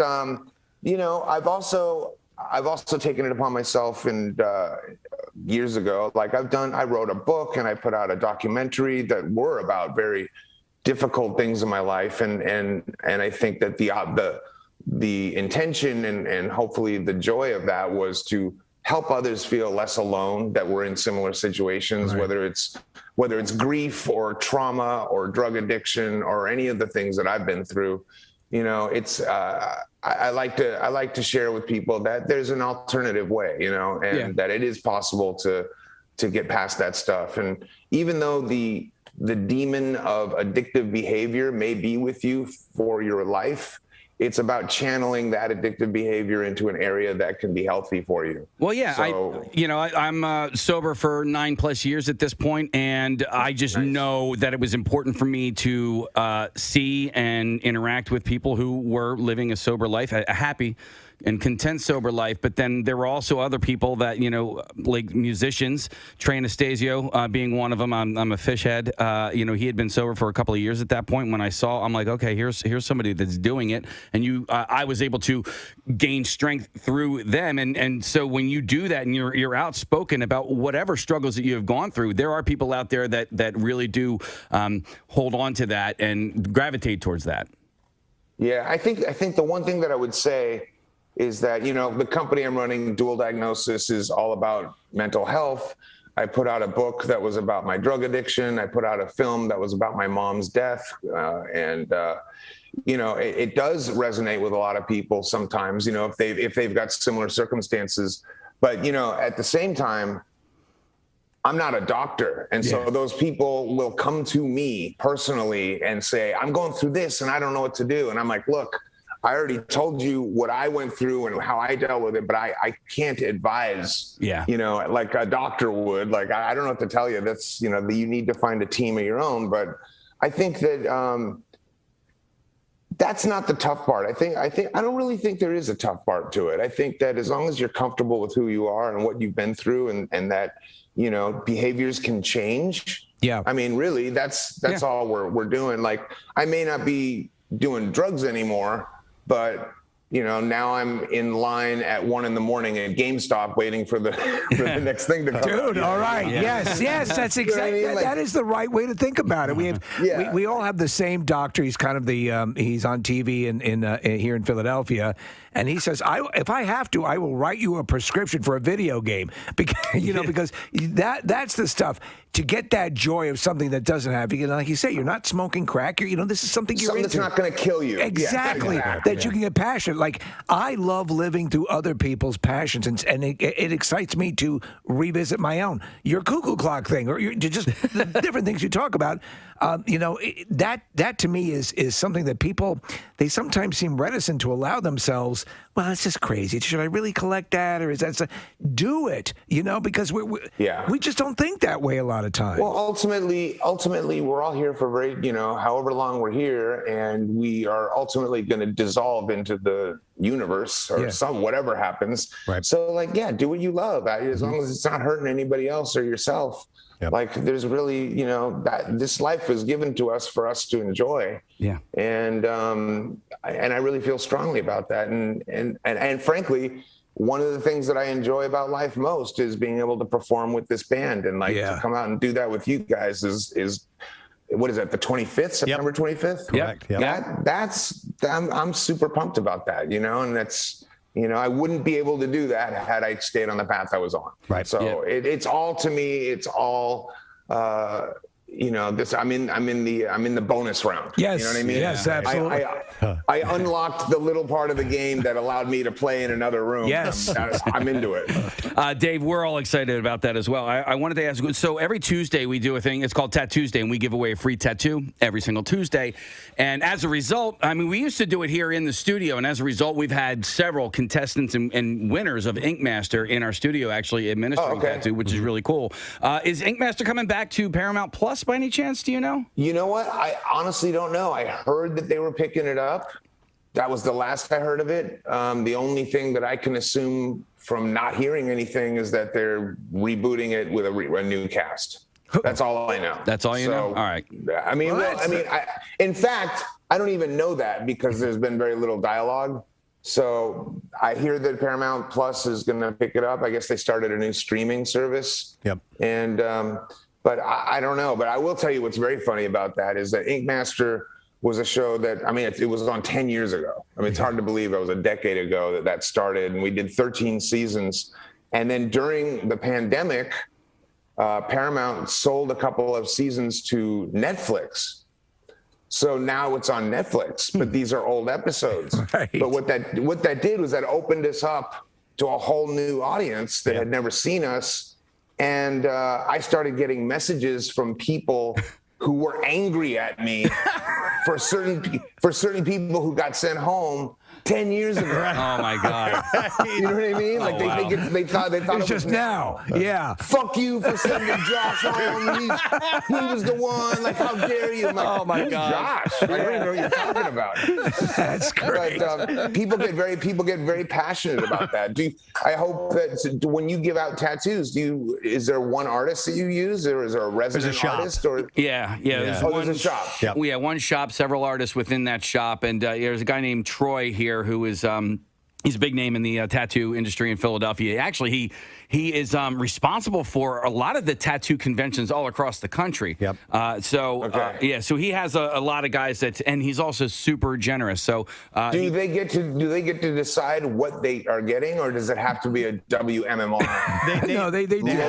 They have to include on the throat. They have to include us in there somewhere, and it can even be very, very subtle. That's all that we ask. So right, that's nice. The rabbit in the the Playboy cover. It can be very discreet. So yeah, some are more subtle. Do you want to know others. something funny about this? Do you see this? Oh, yeah, that's the Playboy. Okay. Yeah. All right. So here's a quick story. I was doing an interview with Hugh Hefner.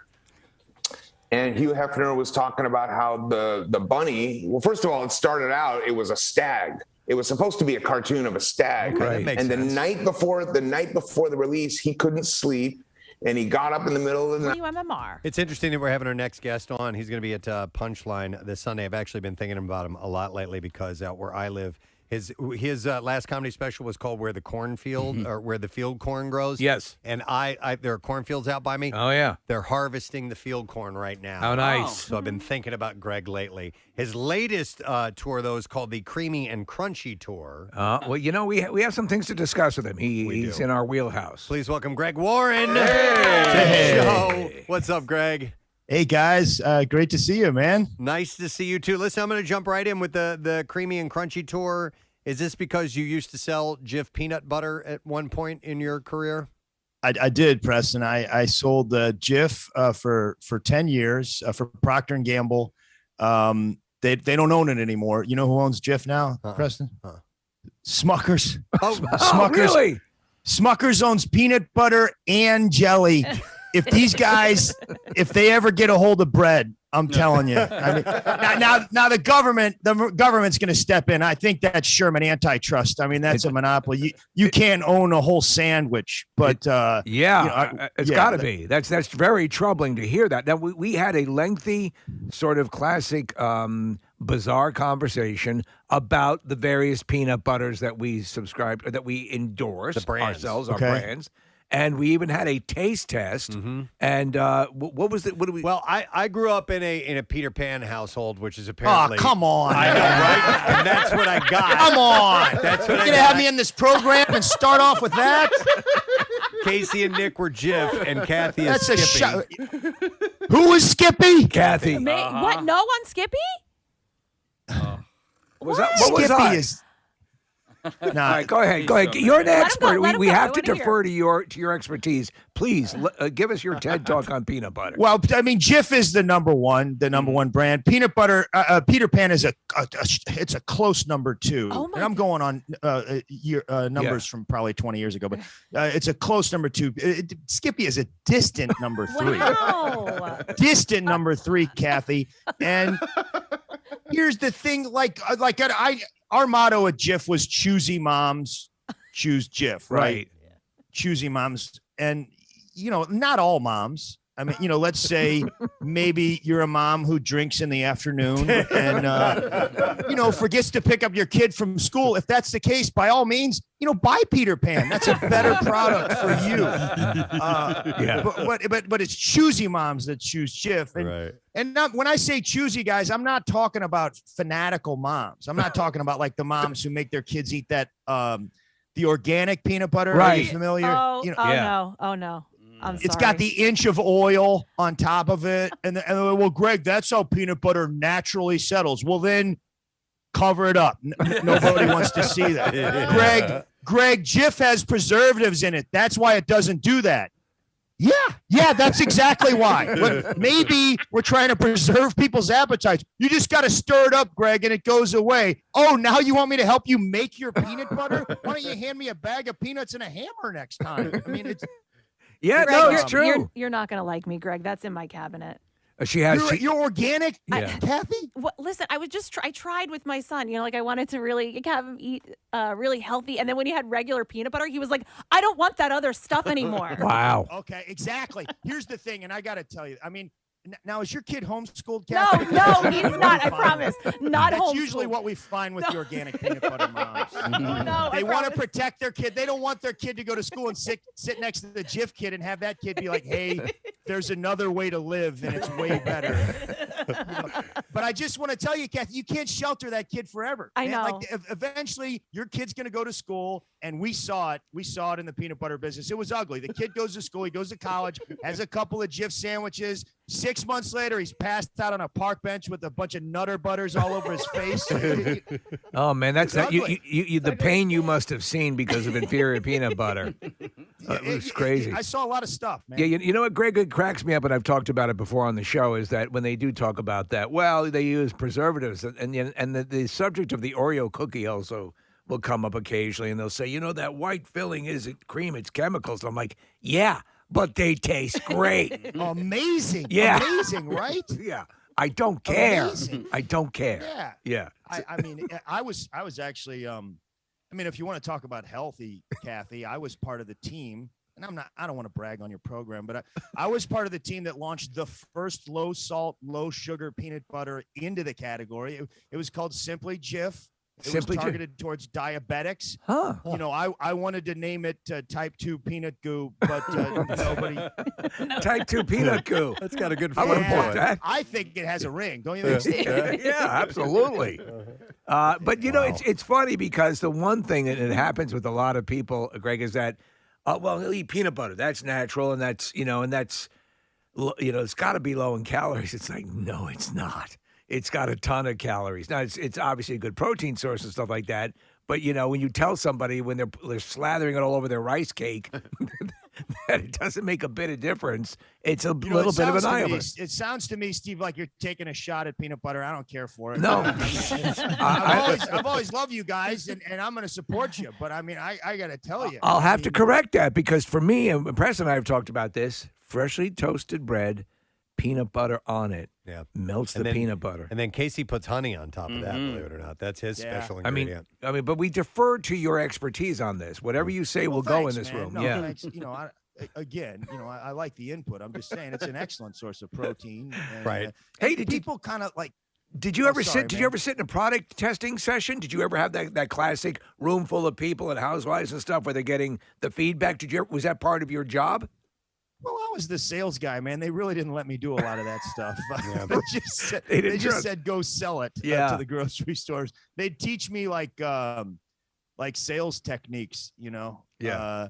And my favorite was the older guys were pretty good usually, and I try to emulate them. And they had this one thing where if the guy said like no, he'd go, hey, let me ask you, what's your main concern with my idea? And the guy would tell him, he go, hey, what if I could show you a way to handle that? Would you be interested?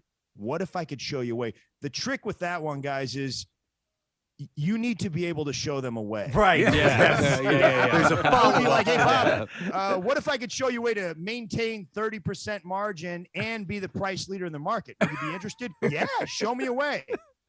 Okay. I was just saying, like, what if? I can't do that, man. I'm a peanut butter salesman, not an economist. Greg, so speaking of product testing at the Springfield Mall, right around the corner from here, when I was a kid, they would always give product testing for Reese's peanut butter cups. And it was the person would always stand in the same spot in the mall. And if I was hungry and I wanted to go get a peanut butter cup, I did so many tests for the Reese's peanut butter cup. I would just go walk past the guy, make sure or girl, and you make sure you make eye contact with them. And then they go, hey, do you have a minute? And you're like, well, I guess I do. And you just, you play along. I'm fresh in from out of town, but I'd like to hear what you have to say, stranger.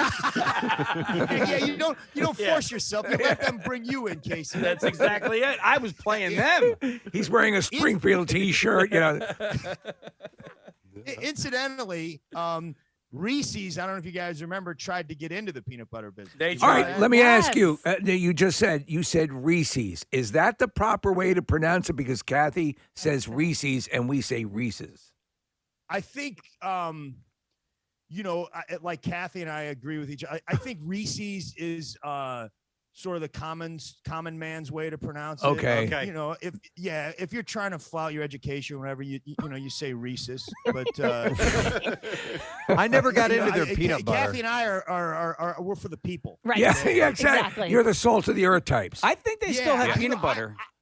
I didn't care for when Reese's tried to get into the peanut butter business. It was kind of a cheap tactic. I was like, you guys, you're a candy. Like, this is serious. We're not playing trick or treat over here. We're feeding families 365 days a year.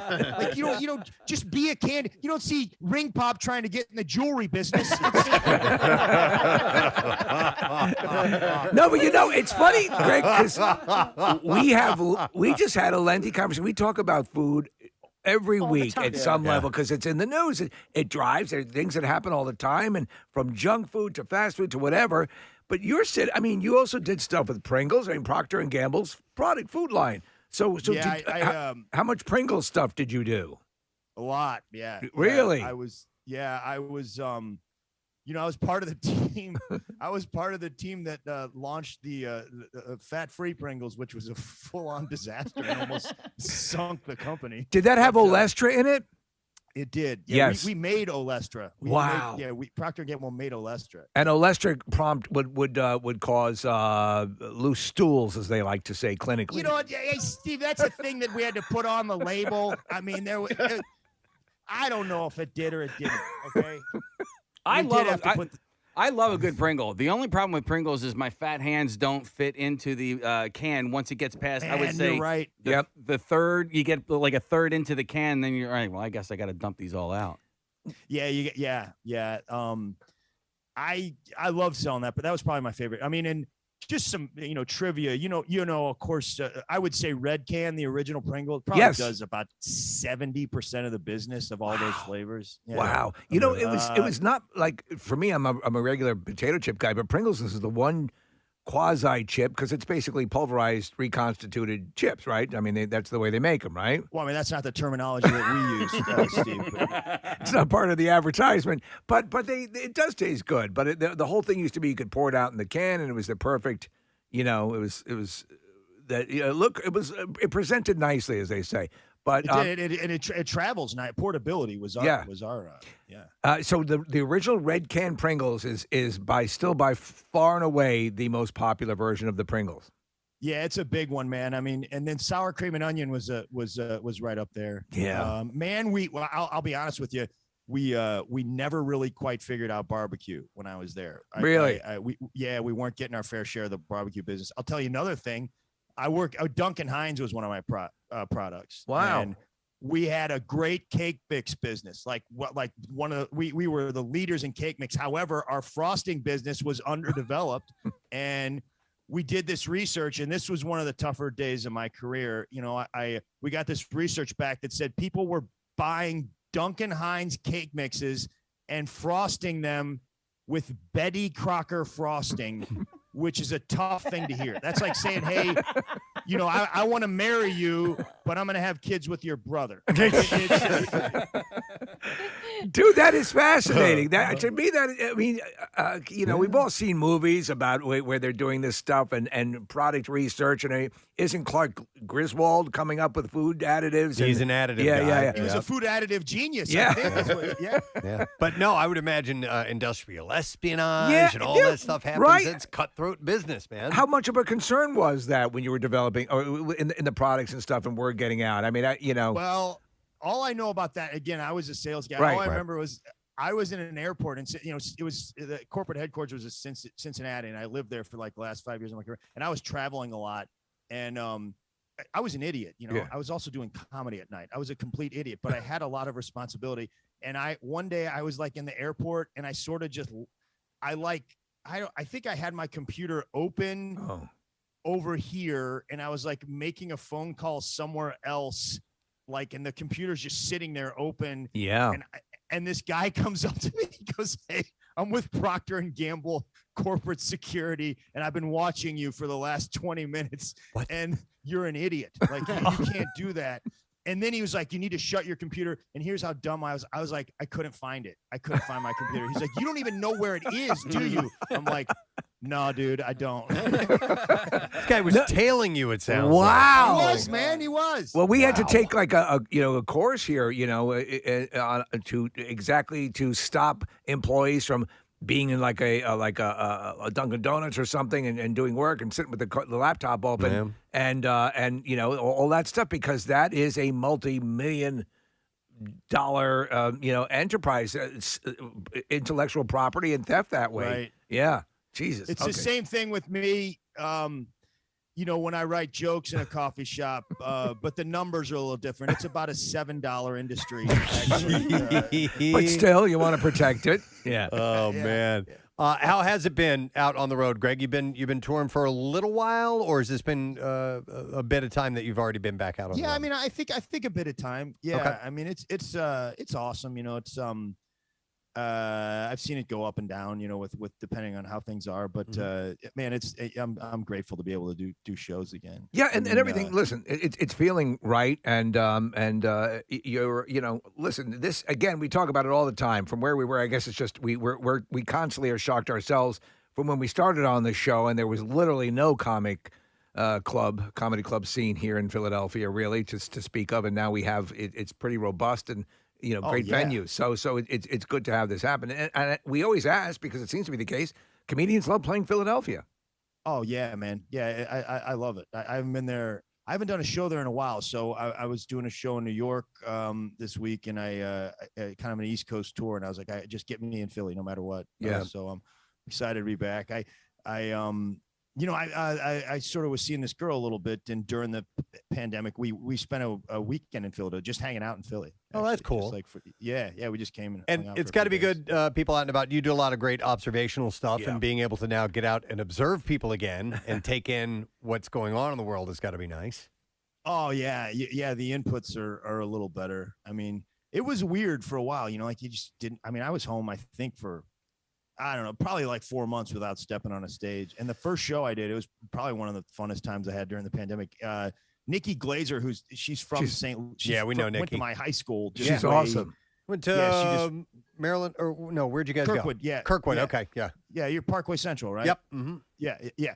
So we went to Kirkwood. She was a lot younger than me, but her parents lived near me, and so we got to hang out during the pandemic a little bit. And we wound up, I think, the first show both of us did, we went and raised some money for a club in Indiana. So we stopped at Starbucks on the way. And, I don't know if you guys went to Starbucks during the pandemic, but like they didn't want you to go in the bathroom. Right. There's like signs up like there's probably COVID in here. But like the thing is like the staff has to pee somewhere. They're open. Yeah. So what I would do is I would just walk. As soon as I go in, I'd walk directly to the bathroom. By the time they knew I was there, I was like, base. I'm touching base. So I go to the bathroom and I come out, and Nikki, Nikki's like a celebrity now. And her star is rising. Yeah, she's like, she's like, I gotta pee. I'm like, Nikki, just go. She's like, I don't want to get yelled at. They're gonna make fun. They're going to yell at me and it's going to wind up on YouTube. She's like, I'm like, they're not going to yell at you. They're not going to do anything. Just don't worry about it. I just go. She's like, and I finally convinced them. Just go, Nikki. They're not going to say anything. Just act like you know what you're doing. So she walks like all the way down like this, like corridor, like in front of the counter, and she gets like one step from the bathroom, and I go, ma'am, you're not supposed to go in there. I swear, the Starbucks girl goes, he's right, ma'am, you are not supposed to go in there. And then I was like, oh no, the prank worked better than I thought it would. You know? like I didn't even plan on doing it when I was convincing her. She's like 3 steps away, and I'm like, oh, I got an idea here. And then she's like 2 steps away, and I'm like, I don't want to lose a friend over this. And then I was like, you can make new friends. No, she's got a good sense of humor. I mean, she rolls she was with like, she was that equal parts like furious, mad, and then also like as a comedian had to respect the. Oh, that's awesome. Hey, I mentioned at the top of the interview, Greg, we're carrying the Flyers game tonight. It's a home opener tonight. Looking at your social, looks like you went to a Blues game the other night. Was that the home opener? It was actually the last preseason game. Oh, okay. And right. yeah, my brother, like I got this brother that's 18 years younger than me, and me and my other brother have been carrying him for like 35 years. Yeah. He's a deadbeat. Yeah. And the kid finally came through. He finally came through and got like seats on the glass at the Blues preseason game. It was awesome, man. Nice. And check this out, Preston. His son is like 2. My nephew is really, really cute kid. And we're walking around, and the Blues lady comes up, and she's like, "Hey, can we take a picture of this baby and put him on our social media?" So my nephew is a bigger deal than I am on social media. He's like, wow, it was really cool. He's on the Blues social media page. Cute kid, man, definitely. Yeah. Hey, is the towel guy still at the games? Yeah, I think so. So. For those who have no idea, there was this guy, anytime the Blues were leading, this guy would come and he would swing a towel around. Oh, really? And the crowd would go, oh, and he'd throw the towel, and then you would count the number of goals that were that the Blues had scored. I didn't know if he was still around or not. Did you go to the big celebration when they won, or were you back in town, or were you? Yeah, for Stanley Cup. I think I was at the comedy club. The guys that work at the comedy club in St. Louis are all giant hockey fans, and I watched the last game there. Nice. And so we hung out. It was fun. I'm a casual hockey fan. I like it, and especially it's so cool now. I'm a every pitch Cardinal baseball fan. Oh, right. I know everything about it. I watch every pitch and all of that. But that fell apart. What's that? I said that fell apart this year. Yeah, it did. It did. Yeah. Well, we've been dominating, so. Yeah, right. Yeah. Yeah, I thought that was going to turn out a little differently. I thought you guys were going to be. So did we. Yeah. You get used to it, and you feel like you're that woman in the Lifetime movie saying, "But he said he would stop drinking." Yeah. Never heard that comparison. All right. Well, listen, Greg, we're just going to point out that it's a one-night-only occasion here. Greg Warren is in on Sunday night at Punchline. He's just one of the best. You'll have a great time. You can go to punchlinephilly.com and get the tickets. I'm sure you'll be back around and do a few nights in Philly sometime down the road. I hope so, yeah. Thanks, guys. And Kathy, yes, it's just knock it off with the Skippy. Yeah, honestly. You know what? I just want to say you're better than that. But we bonded with the Reese's. So. Yeah, there you go. Yeah, we did. Yeah. Excellent. All right, thanks, Greg. Good to see you, man. Greg Warren, check him out at Punchline. Like I said, it's on Sunday night at 7:30. All right, as we take a break, which we're going to do because we got the B-File coming up, as well as the MMR Money Clip, I have another case of Iron Hill Brewery beer to give away. This is their Philly favorite IPA, and it's a hazy beer that features tropical fruit and bold hop flavor. And I will take call number 18 at 215-263-WMMR. You can find it at Spruce Street Market, which is at 1523 Spruce Street in Philadelphia. And if you go on their website, ironhillbrewery.com, which I believe is the website, you can check their beer finder, and you can find it in retailers near you. It's awesome that they're doing that. Yep. So caller number 18, we're going to set you up. We're going to take a break, come back in a second. And called the designer and said, I hate the stag. You got to come up with something else. So they scrambled at all hours of the night and landed on this bunny, which then became the most iconic thing, in terms of branding. Wow. Huge. And he went ahead to tell me that it is probably the #1 most tattooed logo of all time. The Playboy bunny. I believe it. Wow. And so at that moment, I said, has anybody in the history of tattooing this bunny asked you for permission? And he said, no, actually, nobody's ever asked. And I said, well, then let me be the first. Is it okay with you if I get the bunny tattooed? And he said, absolutely. So I have the one and only Hugh Hefner sanction. Wow. I wouldn't have gotten this otherwise. But the fact that, what do I care? But the fact that Hugh sanctioned it and gave me the okay, and it's the only one that exists that's like that, was pretty special. That's awesome. That's a great story. Yeah. Wow. Pretty That's cool. awesome. Excellent. Dave, we're really excited. Not only that you guys are playing the show, but that you took the time to join us on the program this morning. We really appreciate it. It's a pleasure, man. I'm looking forward to being out there. And are you guys going to be at the show? Oh, yes. Yeah. Oh, yes. Absolutely. I would not miss your guys' set. So We'll come back and say hello, will you? Okay, for sure. Absolutely. Thank you so All much, right, Dave. guys. We'll see you in September. Dave Pleasure. Navarro, guys. How about it? Wow. He's awesome. Super nice guy. And I bet you he could point to every single tattoo and tell a story like that as well. What you're playing right here, I remember, Preston, when I first heard this song, I was like, what's whoa, that? Yeah. Whoa. Yeah. Hey, the Oscars were last night. How about all of that? So yeah, they had a red carpet and the full deal. The documentary feature went to My Octopus Teacher. Yay. It's been mentioned several times on the show, so wanted to throw that in there. Accepting was the octopus.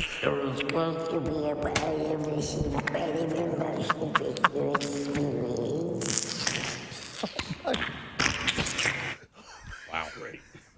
And there was no wrap-up music. He just kept sucking and clicking and doing that whole thing for a long time. So,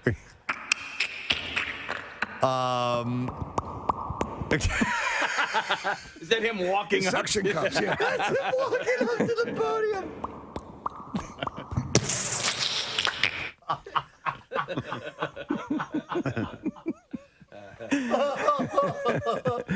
It was awkward, but listen, Yeah. I mean, he was the star of the film. So. It is a hell of a movie if you get a chance to see I do it. need- I- Think I of really- a nomad land, but with sea creatures. They really should have put the octopus in the in memoriam section. I don't know why they didn't. Did he die? Well, he's an octopus. I mean, the movie came out like 2 years ago. How long does your average octopus live? I'll bet The length of a documentary movie. I'll bet they live longer than you think. No, And I'll they bet don't. who's They out. live like a year. They don't. Really? Yeah, watch the movie. Oh, Yeah. Wait, you saw it too, Kathy? Yeah, I saw the it's movie great. and I don't remember that shocking piece of That's news. sad. What? Poor thing. All Maybe, right, well, I'm maybe it gonna was a check thing. it out. 3 to 5 years. 3 to 5 All right, years. see, they're already getting longer lives. See, he could still 1 year. He could have accepted the award. I wouldn't have wasted time with this dickhead then if I was an octopus. I got a little living to do, baby. All right, Yolanda Hadid I know Yolanda. is in love with. Thank you, Casey. You're welcome. In love with her daughter Gigi Hadid's daughter Kai. So she loves her granddaughter? She does. Oh, my Steve. God. I told So you. who got the scoop on this The one? news is big here this morning. Wow. Don't go to press yet. Yeah. I've got something. She shared a tribute. Yolanda Hadid, granddaughter. Breaking news. She, Do you have a source that can confirm this? I'm not going with this unless you have corroboration. well, they heard from an octopus that actually. In a parking garage. Yeah. The octopus was in the shadows, but I have it on good authority that Yolanda Hadid loves her granddaughter. Oh my God. would you go on record with that? You are people who don't want this information out. Oh my God. He's scared, man. I'm very scared. And then he just walked away.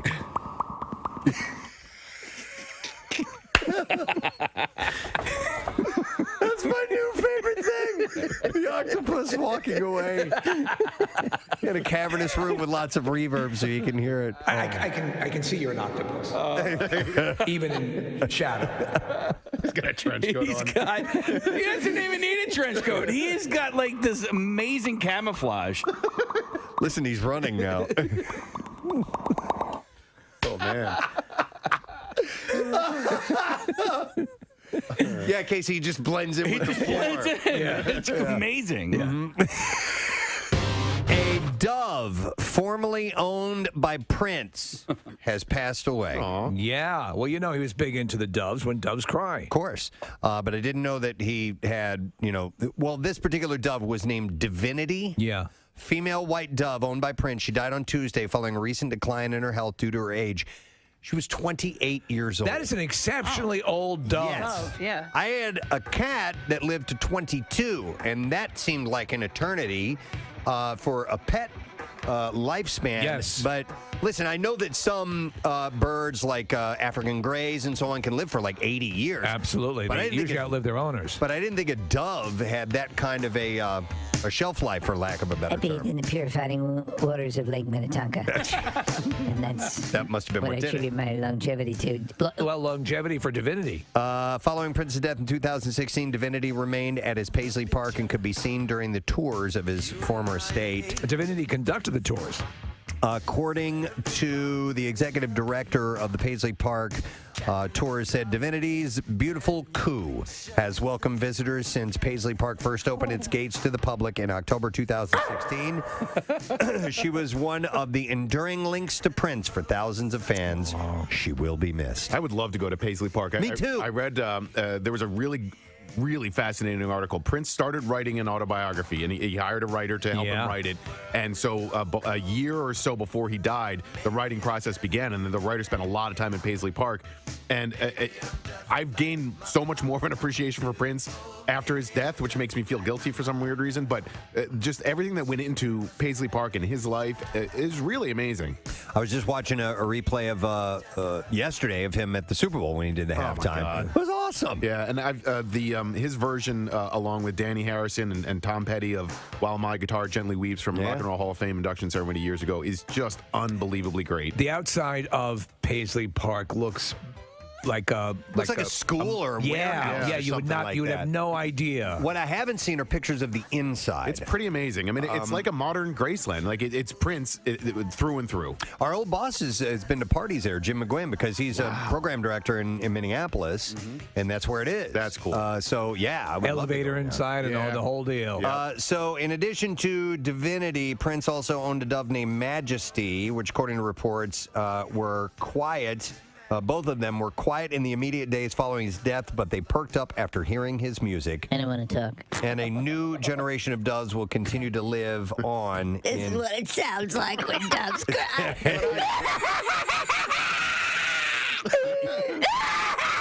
gonna throw up. That's what it sounds like. That's what it sounds when like. Doves cry. Yeah, they were upset about Prince's death. I swear to God, I'm gonna throw up. Oh my God! Hey, are doves the same things as pigeons? No. No, They're related. They are related. Yeah, they're in the same bird family. That's what I mean. If you look at their license, there's a delineation. Okay. My dad and I used to go dove hunting regularly. We used to blast those things out of the sky. Dude, I mean, come on. We'd eat them. I know, but still, it's like puppy hunting. You know? It's so nice and cute and peaceful. They're different than the ones that you see. They're, Okay. they're the gray colored They kill ones. families. Okay. Yes. They are all tatted up. He was doing service to the families of Kentucky. They are literally the symbol for peace, however. Yes. I was completely eaten by a dove today. Anyone kill them for us. Son, we got work to do. We beat it to death with an olive branch. I have a hair change story that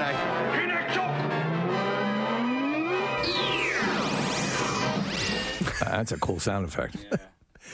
After splitting from her fiance, Dale Moss, Bachelorette alum Claire Crawley is ready for love and a new pink hairdo. Oh, yeah. That's right. I saw it. Yeah? I've not seen it. It's not over the top. It's not crazy hot It's pink. light. She says she wanted to show that she could do something crazy. Okay. As we observed, everything she's done shows she can do something crazy. Oh, you're right. It's a nice pink. It's like an ombre. Yeah. Yeah, okay. She didn't go. I was thinking like shocking. Like Katy Perry when No. she had super pink hair. Anyway, getting the tattoo of Florida on her forehead. Did you see that guy? I did. Yes, he's got a tattoo of the state right on his forehead. Ridiculous. All righty, buddy.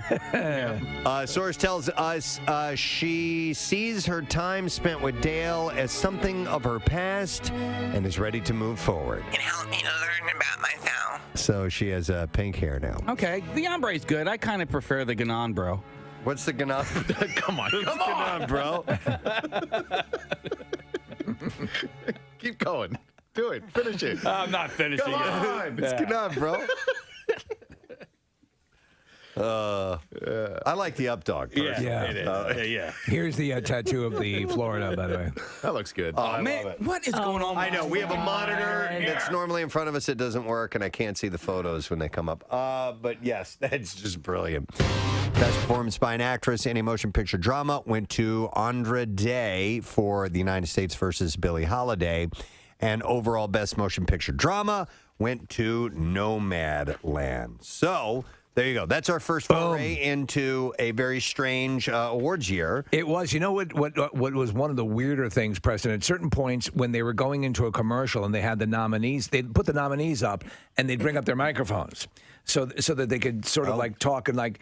And there was, did you see Case? I don't know, because there was a point where Pacino was up for something and they were all, "Hi, Mr. Pacino, I'm a big fan of yours." And there's this cross talk that's not, no one was overseeing it. It was just like you were listening in on a Zoom call. Wait, so the crosstalk was between the fellow nominees? Yes. Yeah. Okay. So they did that a couple times. If they ever do this again, they should not do that again. Yeah, that's kind of weird, right? It's very weird. Yeah. And I'm like, is something supposed to be happening? What was great, though, is when Soul won for best, I think it was best animated, who do you call it? Tracy Morgan pronounced it as Saul, right? He goes, and the winner is, and he goes, Saul.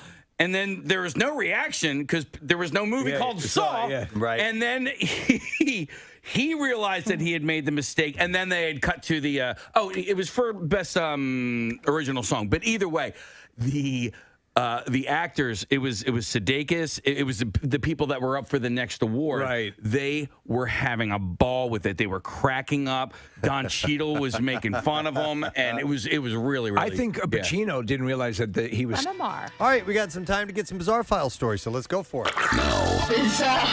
WMMR presents Preston and Steve's Bizarre File.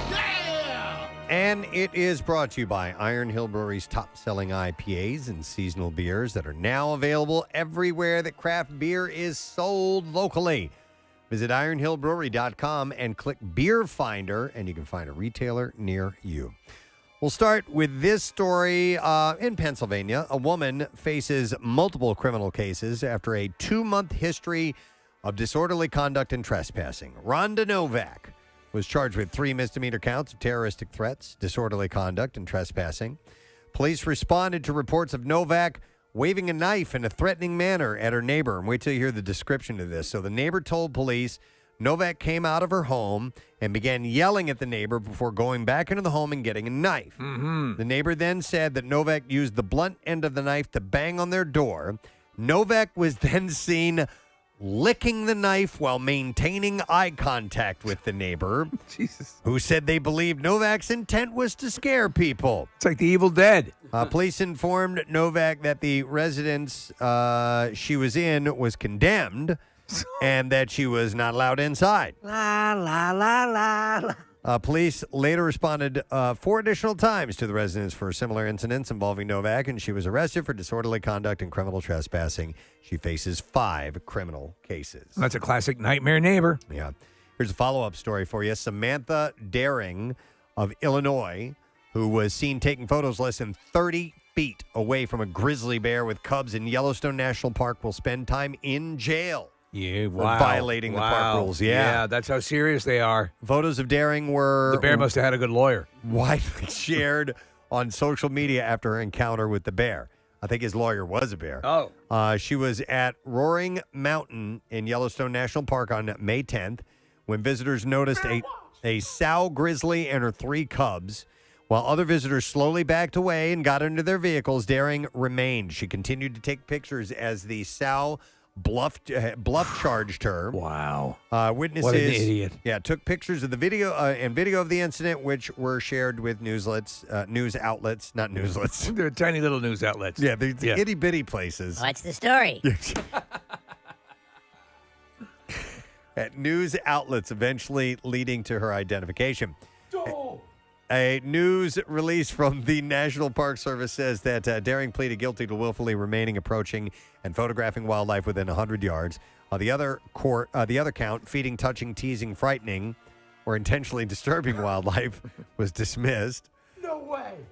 During the hearing, Daring said that she had suffered emotionally from social media attacks due to the incidents, had to delete all of her social media accounts. She also understood that she put herself and others in danger. She will serve 4 days in Gallatin County Detention Center. And will pay slightly more than $1,000 in fines, plus another $1,000 to the Yellowstone Forever Wildlife Protection Fund. And she's on probation for a year and banned from the park for a year. Her action could have caused something that would have resulted in the death of these animals. Yeah, she barely moved when this bear was charging at her, man. That's nuts. You could say Charles Kendrick was naked and not afraid. This Wednesday, Kendrick was up playing video games around 2 a.m. He said, playing Grand Theft Auto, funny enough. Kendrick heard a grinding sound, something like something was getting cut, so he went to investigate. He said, I'm naked in my house, I'm relaxing. I come out of the house naked, and sure enough, there's somebody under my car. Kendrick approached the man, and the situation escalated. He said he starts swinging a sawzall at me. Kendrick said, I start fighting with the guy, wrestling with him. He ends up elbowing me, but I still grab onto him and end up getting his phone, and the cops have that. Was this guy stealing the catalytic converter? In fact, he got away with his catalytic converter. Yeah. He said, it's not the end of the world for me, but there are people who wake up in the morning and they're not expecting it and they have no way to get to work. Kendrick is out about $180 and a few scratches, but is glad he stood his ground. He said, I don't think he was expecting to get caught, and I don't think he was expecting to get caught by someone who was totally naked. He said, I guarantee I wasn't the first one of the night, but I guarantee you I was the last. So he actually held his own. Wow. Good for him. Buck naked. Let's see. Here's a follow-up story. So I had this, I think it might have been last week, security incident that forced a New York-bound flight to make an emergency landing at LaGuardia. Yes. Do you remember this? Okay. Yes, absolutely. And we didn't quite understand what was going on. Well, it turns out it was a misunderstanding after an airline passenger mistook another traveler's camera for a bomb. What? Like a larger, like a box camera? Well, it was I don't know if it was a box camera. It was an old camera, though. Right. But American Airlines flight 4817 made an emergency landing at LaGuardia, and authorities took a suspicious passenger into custody for several hours. Turned out the would-be bomber was just a vintage camera aficionado, and the woman who reported him made a mistake. The woman was traveling with her husband and children, sitting across the aisle from her spouse, when she spotted another man in her husband's row scrolling through videos and photos of vintage cameras. She thought he was looking up bomb-making instructions, and when the man pulled out his own camera and adjusted it, she was convinced he was setting a timer on a detonator. The man was traveling with 2 checked bags, which were taken off the aircraft and screened. Among various personal items were a skateboard and vintage cameras. There was an app, and it was a practical joke, and I had it on my laptop for a while. This is years ago, where it was a large countdown, Preston. Yeah. And if you had like an annoying person sitting next to you, the idea was to put that on. Yep. What's that scene in Harold and Kumar where like he's lighting up the bong in the bathroom, and, and the lady thinks that he's about to light an actual bomb, and he's just smoking some weed. Port Authority officers and federal agents detained the man for several hours before giving him the all clear. All right, we got time for one more. Let's go with this one. An Australian judge may make an example of sloppy punctuation to the tune of over $117,000 in legal fees. This is in Australia, which is called the Stone Cold Schoolmarm of Nations, once dubbed by a reporter as the defamation capital of the world. Several outlets have reported that real estate agent Anthony Zadravik, is now being sued for defamation for typing employees spelled E-M-P-L-O-Y-E-E-S rather than employees spelled E-M-P-L-O-Y-E-E''S in a Facebook post last year. In the reported 12 hours before Zadravik deleted it, the post read, O. Stuart Gann, selling multi-million-dollar homes in Pearl Beach, but can't pay his employees superannuation. I don't know what that is. Superannuation, meaning an employer-subsidized pension fund. Shame on you, Stuart. 2 years and still waiting. So last week, Judge Judith Gibson reportedly ruled that Zadravic's employer, Stuart Gann, would be allowed to proceed with the suit because employees could suggest a systematic pattern of conduct of shortchanging staff, whereas Zadravic claimed that he was only speaking for himself. Mm-hmm. Gibson also Can you reportedly believe said this makes it all the way to court. that the suit might cost Zadravic up to about $180,000 in cash. They'll actually, you write stuff on Facebook in Australia, they'll send the police over that if they feel it's against the rules. Yep. All against right, their and rules. That is what I have in the bizarre file for you, and it is now time for this. 93.3 WMMR. It's time for an MMR Money Clip. I don't always eat pizza with ranch dressing! Now, here's your Money Clip keyword. The word is conquest, CONQUEST. And you have until 15 minutes after the hour to enter that. There are 3 ways for you to do it. You can text the special contest short code number, which is 45911. Or if you'd like to be entered for the $10,000 grand prize, enter it via the MMR app or at WMMR.com. And one random entry wins $500 in our company-wide contest. That person will get a call from Beasley, so make sure that you answer your phone. Contest rules available at WMMR.com. Once again, the word is conquest, CONQUEST. Come and get it. We're going to take a break. Be back in a moment. Trash, music, news, lesson, question. Those things are coming up next. Still on the Zoom call because he was standing in the doorway pleasuring himself. Oh, my God. Yeah. Oh, no, you don't do that. This feels so good. Right. Well, I didn't see that clip. But I did see. I saw a clip. I'm gonna shout! Oh,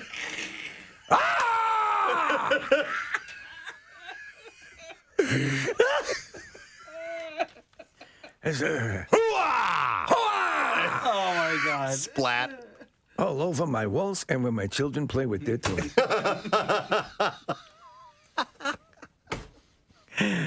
You were expecting something like that. There were a few people who clearly were not quite up to speed on the tech. I'm going to shoot over here! That was good. Oh, man. Right after that.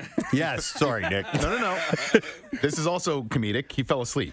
What? Did he? Yeah. Was he asleep on camera, Nick? Yeah. I mean, don't you usually fall asleep right afterwards? Everybody's sleepy, and you've expanded yourself. So the camera pans across his screen, and listen, his eyes are closed, and he looks like he might have not actually have been asleep, but he looked like he was sleepy. There was so much pleasure in myself. Oh, no, the poor guy. I don't feel so good. That's hilarious. I'm up on out. So, according to a new survey presented by the Water Quality and Health Council, 51% of Americans reported using a swimming pool as a communal bathtub, using the pool as an alternative to showering or rinsing off after engaging in exercise or yard work or whatever it may be. Even though 64% of Americans know that pool chemicals don't eliminate the need to shower, people continue to do it anyway. By the way, the survey comes as experts from the council, the U.S. Centers for Disease Control and Prevention, and, which I didn't know existed, the Pool and Hot Tub Alliance. Oh, that's great. That's what Darth Vader faces off in the second movie. Work to educate the public on healthy and safe swimming. We shall crush the Pool Alliance. Yes, my name is Mortimer Sanchez, and I'm with the Pool Alliance. And we think you're a bad leader. The survey also revealed. I don't care. The survey also revealed that 24% of Americans would go into a pool within 1 hour of having diarrhea. See, that's now listen. Yes. That's why public pools are just not my thing. Spend all However, day on the toilet. You know what I need to do? I need to take a swim.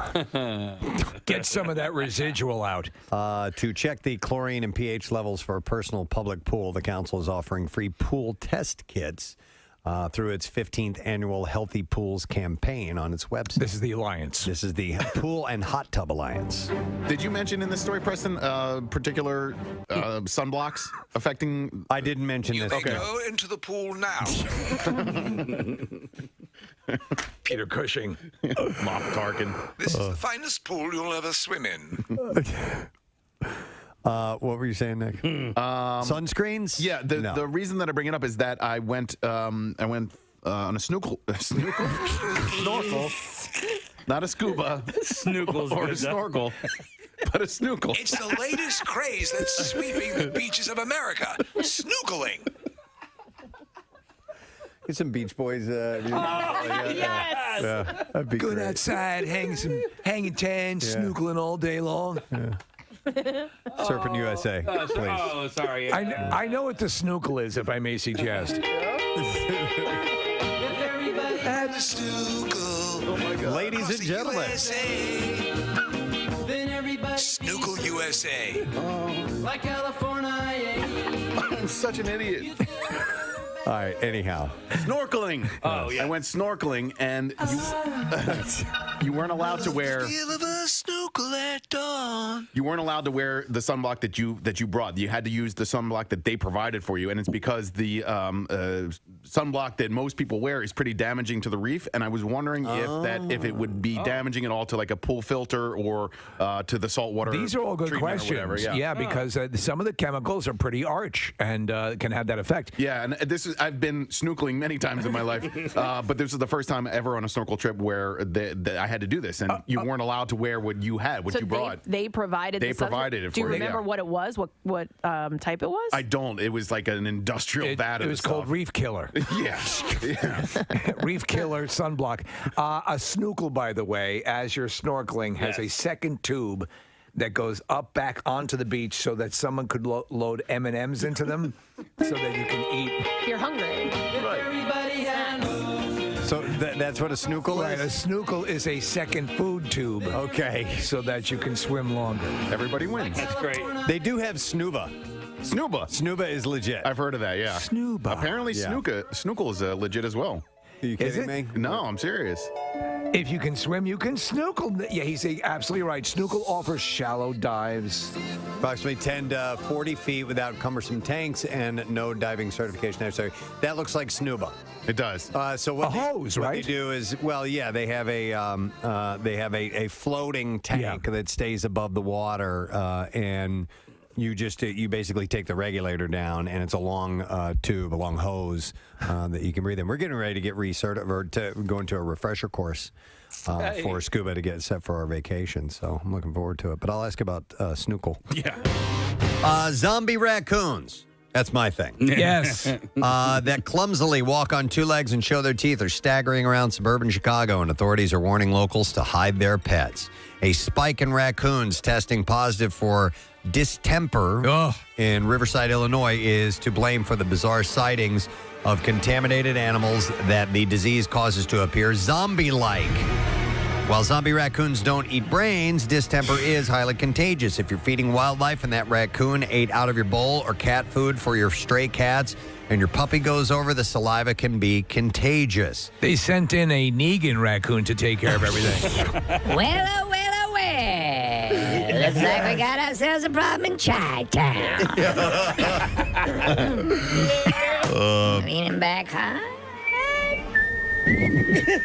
Looks like we got some trouble. Some trouble in Chi-Town. Going deep dish on this bitch. It's got a little leather jacket he wears. Yeah. Lean back, wait for. Hey! In the home of Oprah. There was an email that was sent out that we were going to have our studios checked because there may have been bed bugs brought into the area. And we've had everything checked out. They actually just brought a dog in to sniff. Yeah, I think it was Jack Russell is what it looked like. Josie was her name. Josie is the dog. And There's no bed bugs. Well, no, that's not true. There were on a chair. Was there? Yes. Oh, okay. Yes. Or yeah, it was certainly like a warm zone or something. A warm like that zone. They call those. That's so- what I call my chairs at home. Yeah, my warm zone. I think what everybody was worried about was an infestation, which I guess is not the case if it was just on the chair. I don't know. Just on the chair. The rest of the place is apparently clean. Josie scoured our studio and nothing. And I'm never coming back again. You would have thought there was a radiation leak here. Yeah. So I never told my wife that there was a bed bug. She wouldn't have let you go to work. No. That was the first thing I told my wife, and I started laughing. Yeah. Because, listen, I'm surprised that's all we have. They're ripping the entire building apart, walls that haven't been opened up in years. Yeah. I imagine at night there must be a big vermin hoedown when we leave. Because you walk around, there's these cavernous, like a wall will disappear. Yeah. There's a big opening now. Yeah. You walk down one hole, it's 11 degrees, and then the next hole, it's 1,400 degrees. It's a whole new environment. It's like you're on some spaceship that's just, morphing all the time, and that's what this is here. Well, I'm just glad that they alerted us to it. Yeah. Because during some of the construction, apparently they were removing asbestos, and nobody ever told us. Well, that's when that wall went up down at the end of the hallway. Yeah. Because and I almost walked into that wall. That's how quickly it went up. I started to turn down to go down to what I thought was Chuck's office down the hall that used to exist. Like Looney Tunes. And there was a wall.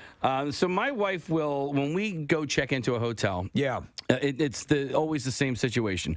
We open the door, we shut the door, we leave our bags right at the door while she goes and strips all the beds and looks through all the furniture for bed bugs. She's like definitely fanatical. So before you guys even enter the room, we have to leave our bags at the door. There's an inspection. I really wanted to come in a hazmat suit or some sort of bubble, but I couldn't find anything. That would have been awesome. Yeah. I'm going through our text chain, and I'm like, hey, by the way, this is going on. I'm not going to tell my wife. And then Kathy immediately goes from 0 to freaking out. Oh, yeah. Get the F out of here. I'm not coming into work tomorrow. Who the F has bed bugs? Holy F, no, like 1,000 exclamation points. And then she says, do you know how hard it is to get rid of bed bugs? What's the company going to do about it? And when? And then Preston sends a GIF, of like a bedbug jug band. Yeah, playing music. And then Kathy fires back, that's not funny. It's not funny. I think I said F you to anybody who's not taking this seriously. And then I think Nick said, read Joe's email. And then Kathy says, F the email, F the bed bugs, and F whoever doesn't think this is a big deal. Where are we going to do our show tomorrow? Clearly, we can't go to the station, and we need an on-site location. My house is She was clean. ready. My house is clean. Yeah. She was ready to set up shop somewhere else. 100%. If you guys would have said, yeah, we have to do the show somewhere else, I would offer it up my house. Oh, really? Oh, my God. So it was one bug down the hall, right? Yes! Okay, I'm just asking. Could you see Casey coming home? Diane wants to check him, so she takes out the blue light. Doesn't find any bed bugs, just semen Bathed in stains. semen, yeah. All over my face. We're good. The woman was saying that they have dogs that can do all sorts of that check for bugs that actually will. Wait a minute. I thought you meant that bed bugs use dogs to travel Well, around. yeah, them. Mush, mush. For a ride. I thought you meant as piggybacking. You've never seen the bed bug Iditarod? No. It's good. Yeah. It must be majestic. It's compelling. Yeah, good dog, good dog. It's good dog. I forgot. We got another guest. David Duchovny is coming up Holy in a couple crap, of minutes. I did too. I completely forgot about that. And I haven't heard any of his music Well, yet. here, let's just Thank you. Let's hear a little bit of that because All he right. is a musician. He's Well, he's got an part of a band. Yes. Hello,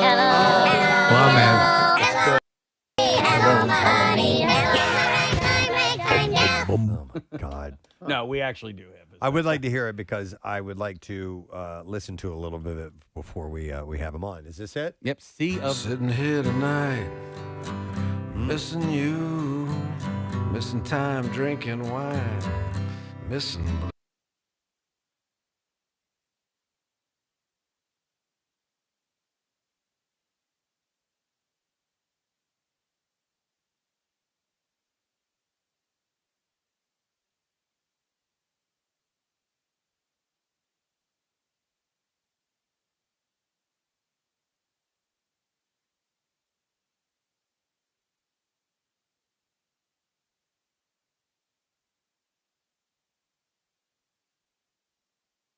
lesson question, and we are going to give away the Matrix on digital for the correct answer.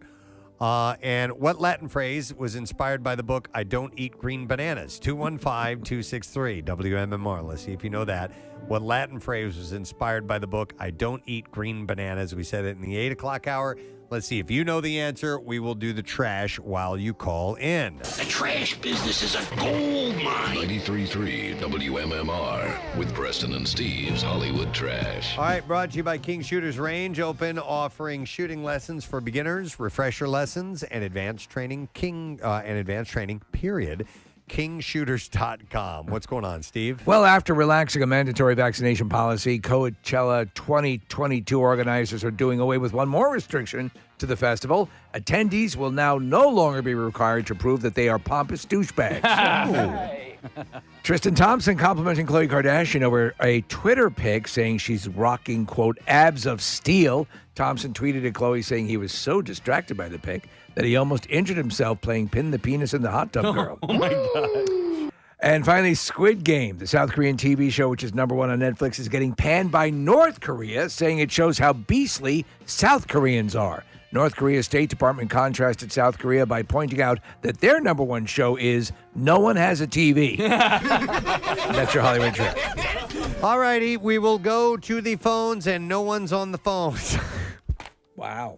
I just glanced over to see if there were any calls coming in, so nobody knows the answer to what Latin phrase was inspired by the book I Don't Eat Green Bananas.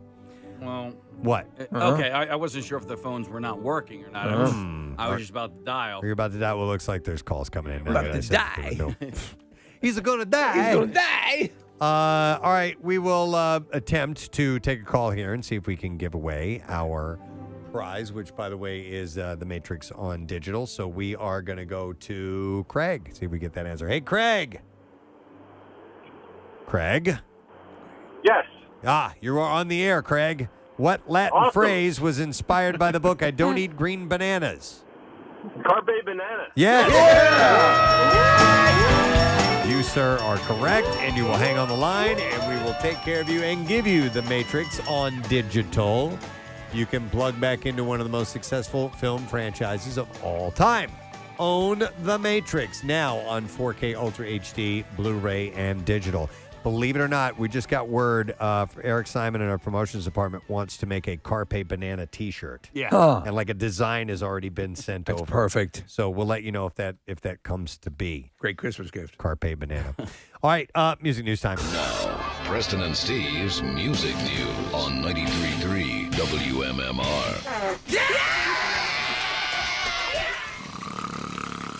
All right, brought to you by King Shooters Range, now open and offering shooting lessons for beginners, refresher lessons, and advanced training.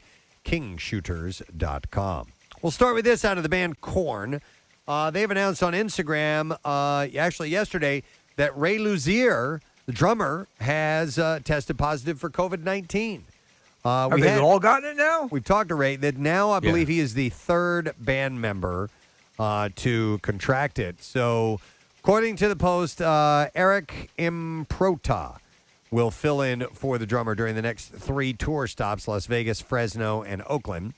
The band added, we are anticipating a quick recovery for Ray, and he should be back to play the Los Angeles shows with us. Korn is scheduled to play the Bank of California Stadium in L.A.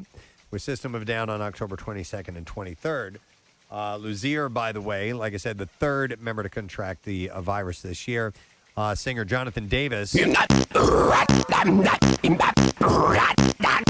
tested positive it's the best for COVID in August, and guitarist James Monkey Schaefer fell ill in September. Yeah, Monkey. Oh, how about this? You guys see the Coldplay announced a new tour and a new album in support of all that. So the Music of the Spheres World Tour begins on March 18th, 2022. The band's first ever show in Costa Rica. They have stops all over the world, by the way. Wow. Not only the U.S., Mexico, Dominican Republic, Germany, Poland, France, Belgium, the U.K. They are going to be playing Philadelphia, Lincoln Financial Field on June 8th. That's amazing. So they're playing the Link. They've done a stadium show before, right? They have. What? No. No? No. They have, but they haven't. They have, but they haven't. I thought they did the Link ones. I said that weird. The link ones. Delinquents. I thought they did delinquents. It sounded like delinquents. Maybe. I saw them at Wells Fargo Center. Maybe they did do the link. I don't know. So anyway, all U.S. states will go on sale October 22nd. That's got yeah, they can rock the link, I guess. Why do I think they did have a show there? I want to say they did. August of 2016. They played. Okay. Wow. And that was a year. Known to be, it was a year. Known to be environmentally proactive, the band has pledged to cut their emissions by 50%. They will also plant a tree for every ticket sold. Wow. And say that their show will be powered by 100% renewable energy. So want to make it hard to see the show with Yes. all those trees? Yeah. Well, no, they're not going to do it in the stadium. Oh. Yeah. They're just doing it around the world. Oh, okay. Makes sense. Although Wolfgang Van Halen proved with Mammoth WVH's debut set that he's nothing if not an all-around virtuoso, he'd like to be thought of as a songwriter. In a new chat with Bass Player magazine, he shed the light on how he creates. He said, through the process, I found out that what I enjoy most is writing songs. He said, I think most people, if they pick this album up with any preconceived notion of who I am or where I've come from, are probably going to expect a lot of guitar solos and shredding on it. What they'll eventually find out, if they don't immediately throw it away after not hearing what they want to hear, is that I'm a songwriter first. A few years after picking up the guitar as a kid, Wolfgang gravitated towards the bass, a role that he had eventually played in Van Halen and Tremonti. He said, bass, I just started jamming for fun with no intention of all of it for going anywhere. I made a playlist of Van Halen songs, learned a bunch of them. My dad and I just started jamming on stuff, and we did that for months just for fun, which is when I really started to get comfortable on the instrument. He said that learning the ins and outs of Van Halen records schooled him on the instrument. He said Van Halen's bass lines really lend themselves to being able to interpret things your own way. They're very locked into the groove, so you can find little fun moments of effing around, if you will. He said Mike Anthony is such a fantastic bassist, and he really locks in with the drums. Wolfgang, who played all the instruments on the album, went on to explain, I never took any lessons. Dad gave me pointers here and there, but they were few and far between. He would tell you right now that he's not a good teacher, and I liken it to how Albert Einstein couldn't tie his shoes. People who are too smart for their own good. Finally, one more story. Out today is the long-awaited super deluxe version of the Beatles' Let It Be. The set features 6 discs, a remastered version of the album Outtakes, Blu-ray mix of Let It Be, and engineer Glenn John's original 1969 mix of scrapped original album titled Get Back. Are you going to get it? No. Yeah. I don't collect the big things, you know. I mean, if some tracks come out of some things that I haven't heard before, then you might. I'll check those out. But the Super Deluxe editions feature a 100-page hardback book with an introduction by Paul McCartney, extensive notes, track-by-track recording information, and many previously unseen photos, personal notes, tape box images, and more. Although Let It Be was released on in May of 1970, was technically their final album. Abbey Road was actually the Beatles' last recorded work. The Let It Be project, which began 16 months before it's released, was issued nearly a month after Paul McCartney had announced that the Fab Four had indeed split. The album served as the soundtrack to the film of the same name, which premiered in New York City May 13th, 1970. The movie, which was shot in January 1969, was originally intended to be a TV special called Get Back, featuring the group rehearsing for their first live show in over 2 years. But, of course, you'll get the new re-release of all that footage called Get Back. Yeah, everything looks, again, there was just another little piece of video that they released today. Yep. And it's so great to see, like, laughing and joking and the creative stuff going on, stuff we didn't see in the original documentary. And I think we're only like 10 days away from it, which is fantastic. And the Batman trailer tomorrow. By the way, Let It Be, the album, marked the only Beatles album to house 3 number-1 songs. I didn't know that. Albeit in different mixes to their single counterparts. So Get Back, Let It Be, and the group's final chart topper, the Long and Winding Road. Those are That was the Paul songs. only album? I thought for sure they had. Well, I remember at one time they held 3 of the top spots on the Billboard. And that was like when I Want to Hold Your Hand, Can't Buy Me Love, and all that stuff was out. So the early days. But this might have been the only album that had 3 number 1s because they had all kinds of charting records, Yeah. but not every single one of them went to number one. But that's what it says in this particular That's wild. article. So that's very interesting. All right, and that is all I have in music news. We were supposed to have David Duchovny on like 5 minutes ago, so I guess we're going to take a break and come back and see what happens. So I don't know if he's going to be on or not. So all right. That's it in music news. We'll take a break. When we get back, we'll get the letter of the day. We'll give away the Word of the Week prize, and then we'll move out the way for the man. Pierre Robert will be here shortly. Back in a moment. As Godzilla versus Kong, starring Millie Bobby Brown, performed much better than expected given the circumstances of COVID and so on, and the original movie King of the Monsters' lackluster box office performance. A threequel is expected with Adam Wingard set to direct again. So he directed the most recent one, I believe so, yeah. Right. So according to the Hollywood Reporter, the concept being floated is Son of Kong. Godzilla vs. Kong has crossed $400 million globally and is the top-grossing Hollywood-produced movie since the pandemic hit. They're going to have to correct something now in both these, Son of Kong and Son of Godzilla. You gotta have another. You gotta have a female Godzilla. Something. Who's he banging? Yeah. Where does this? Not unless they're asexual. They reproduce that way. I mean, there's only it's Son of Kong, right? But there's also Son of Godzilla. Oh, is there Son of Godzilla? Yes, I'm sure that's in the works as well.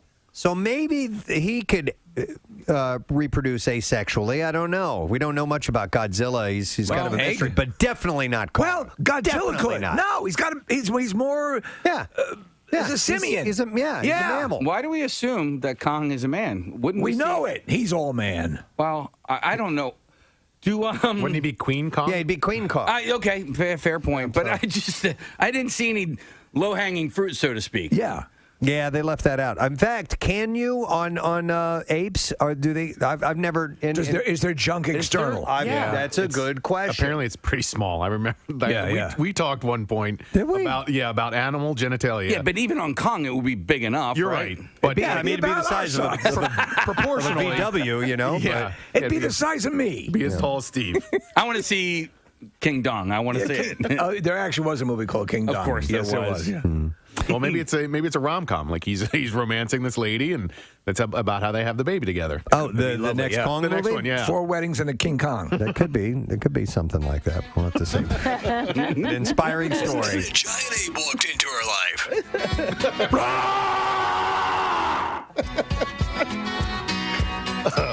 All right. So anyhow, we will see if that comes to pass or not. But how big his junk is, and whether there's a Mrs. Kong. Son of Kong. We'll have to see. What a goddamn day today. Sit down. I'll make you some dinner. I'm fighting these things that are apparently prehistoric, and yet I've never seen them, and I'm on an island. You'd think I would want to cross. I don't even know why they evolved that way. They're like snake things with. Just give me a beer. Yeah, just think about it tomorrow. Just, you want to do a little grab ass? Yeah. Khloe Kardashian. Let's take this upstairs. Kong! What are you doing? Just a little finger stuff. Oh my God. There's no little finger stuff with you. Oh, it's bigger than my penis. No, it's perfect. A lot of gorillas are like that. It's okay, baby. It happens. No, not to me. It's those dumb lizard things that I met today. You can't stop thinking about it. I'm just distracted. Forget about the lizard things. Come upstairs. Let's have some oysters. Okay. Should I move on to Khloe Kardashian now? Okay, thank you. Same size. I have the floor now. Maybe that. There you go. King Kong marries Khloe Kardashian.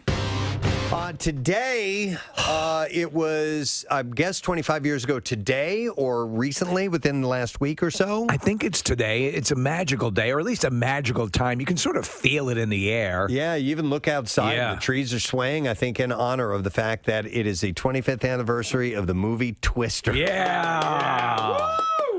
A legendary film. Oh, my God. Legendary, horrible film. I remember looking forward to going and see. I took my mom. She was visiting in town, and I took her to go see the movie.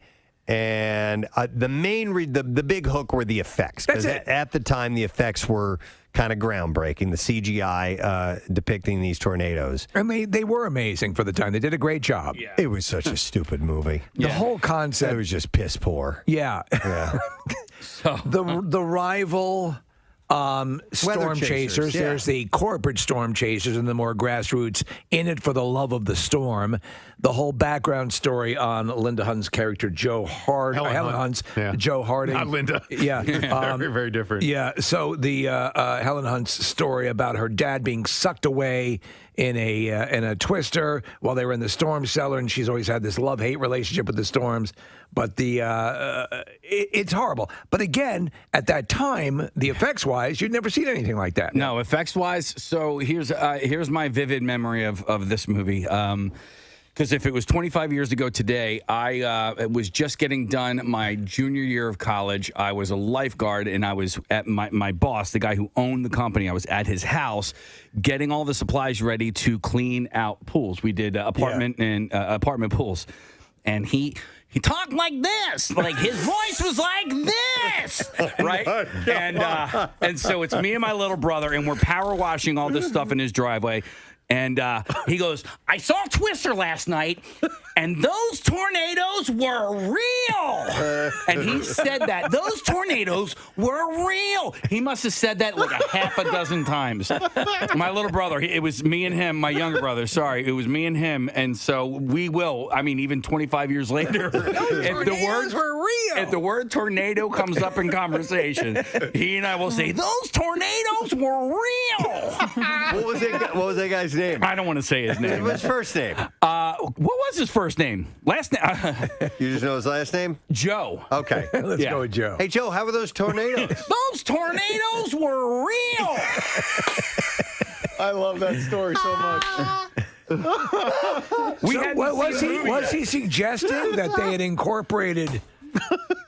What was his point? Was that they were not created for the movie, that they were corralling tornadoes and using them in the film? I think what he meant to say was those tornadoes looked real. Okay. But he said that they were real, and he had like a real affinity towards just weather. He loved weather. He was a weather guy. Yeah, he loved It weather. was like Philip Seymour Hoffman in the movie. Well, listen, he owned a pool supply and lifeguarding company, so weather was definitely. What I really love is weather. Yeah. Weather's important to that line of work. Absolutely. Yeah. Those tornadoes are real. Oh, my God. I wonder if my brother's great. texting me. It's almost kind of Don Nazi. Yeah. Wait, I just said Don Nazi. Very different.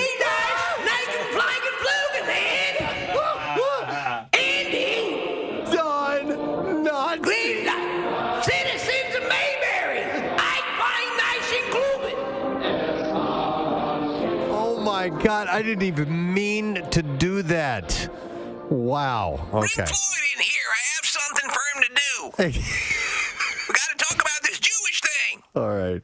But you guys would be surprised how many people are texting in on how this is their favorite movie. Yeah.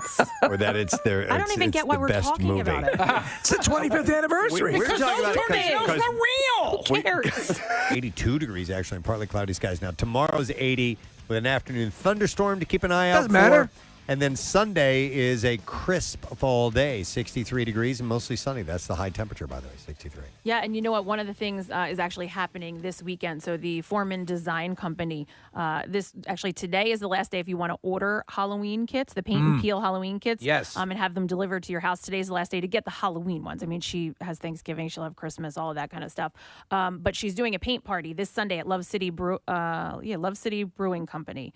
And they'll have the paint and peel kits out there. And then Dina's Cookie Couture will be out there. Kids can decorate their own Halloween cookies, and parents can have some beer if they'd like. So that's this Sunday. That's a pretty cookie, sweetie. You're a mighty pretty cookie. Wait, a little cookie yourself. A little Snicker, a little noodle. I saw a little meme on Instagram, and it said, "I'm at a farm or a fall activity, and there's 10,000 things for my kids to do, and there's no alcohol. Why would anyone do this?"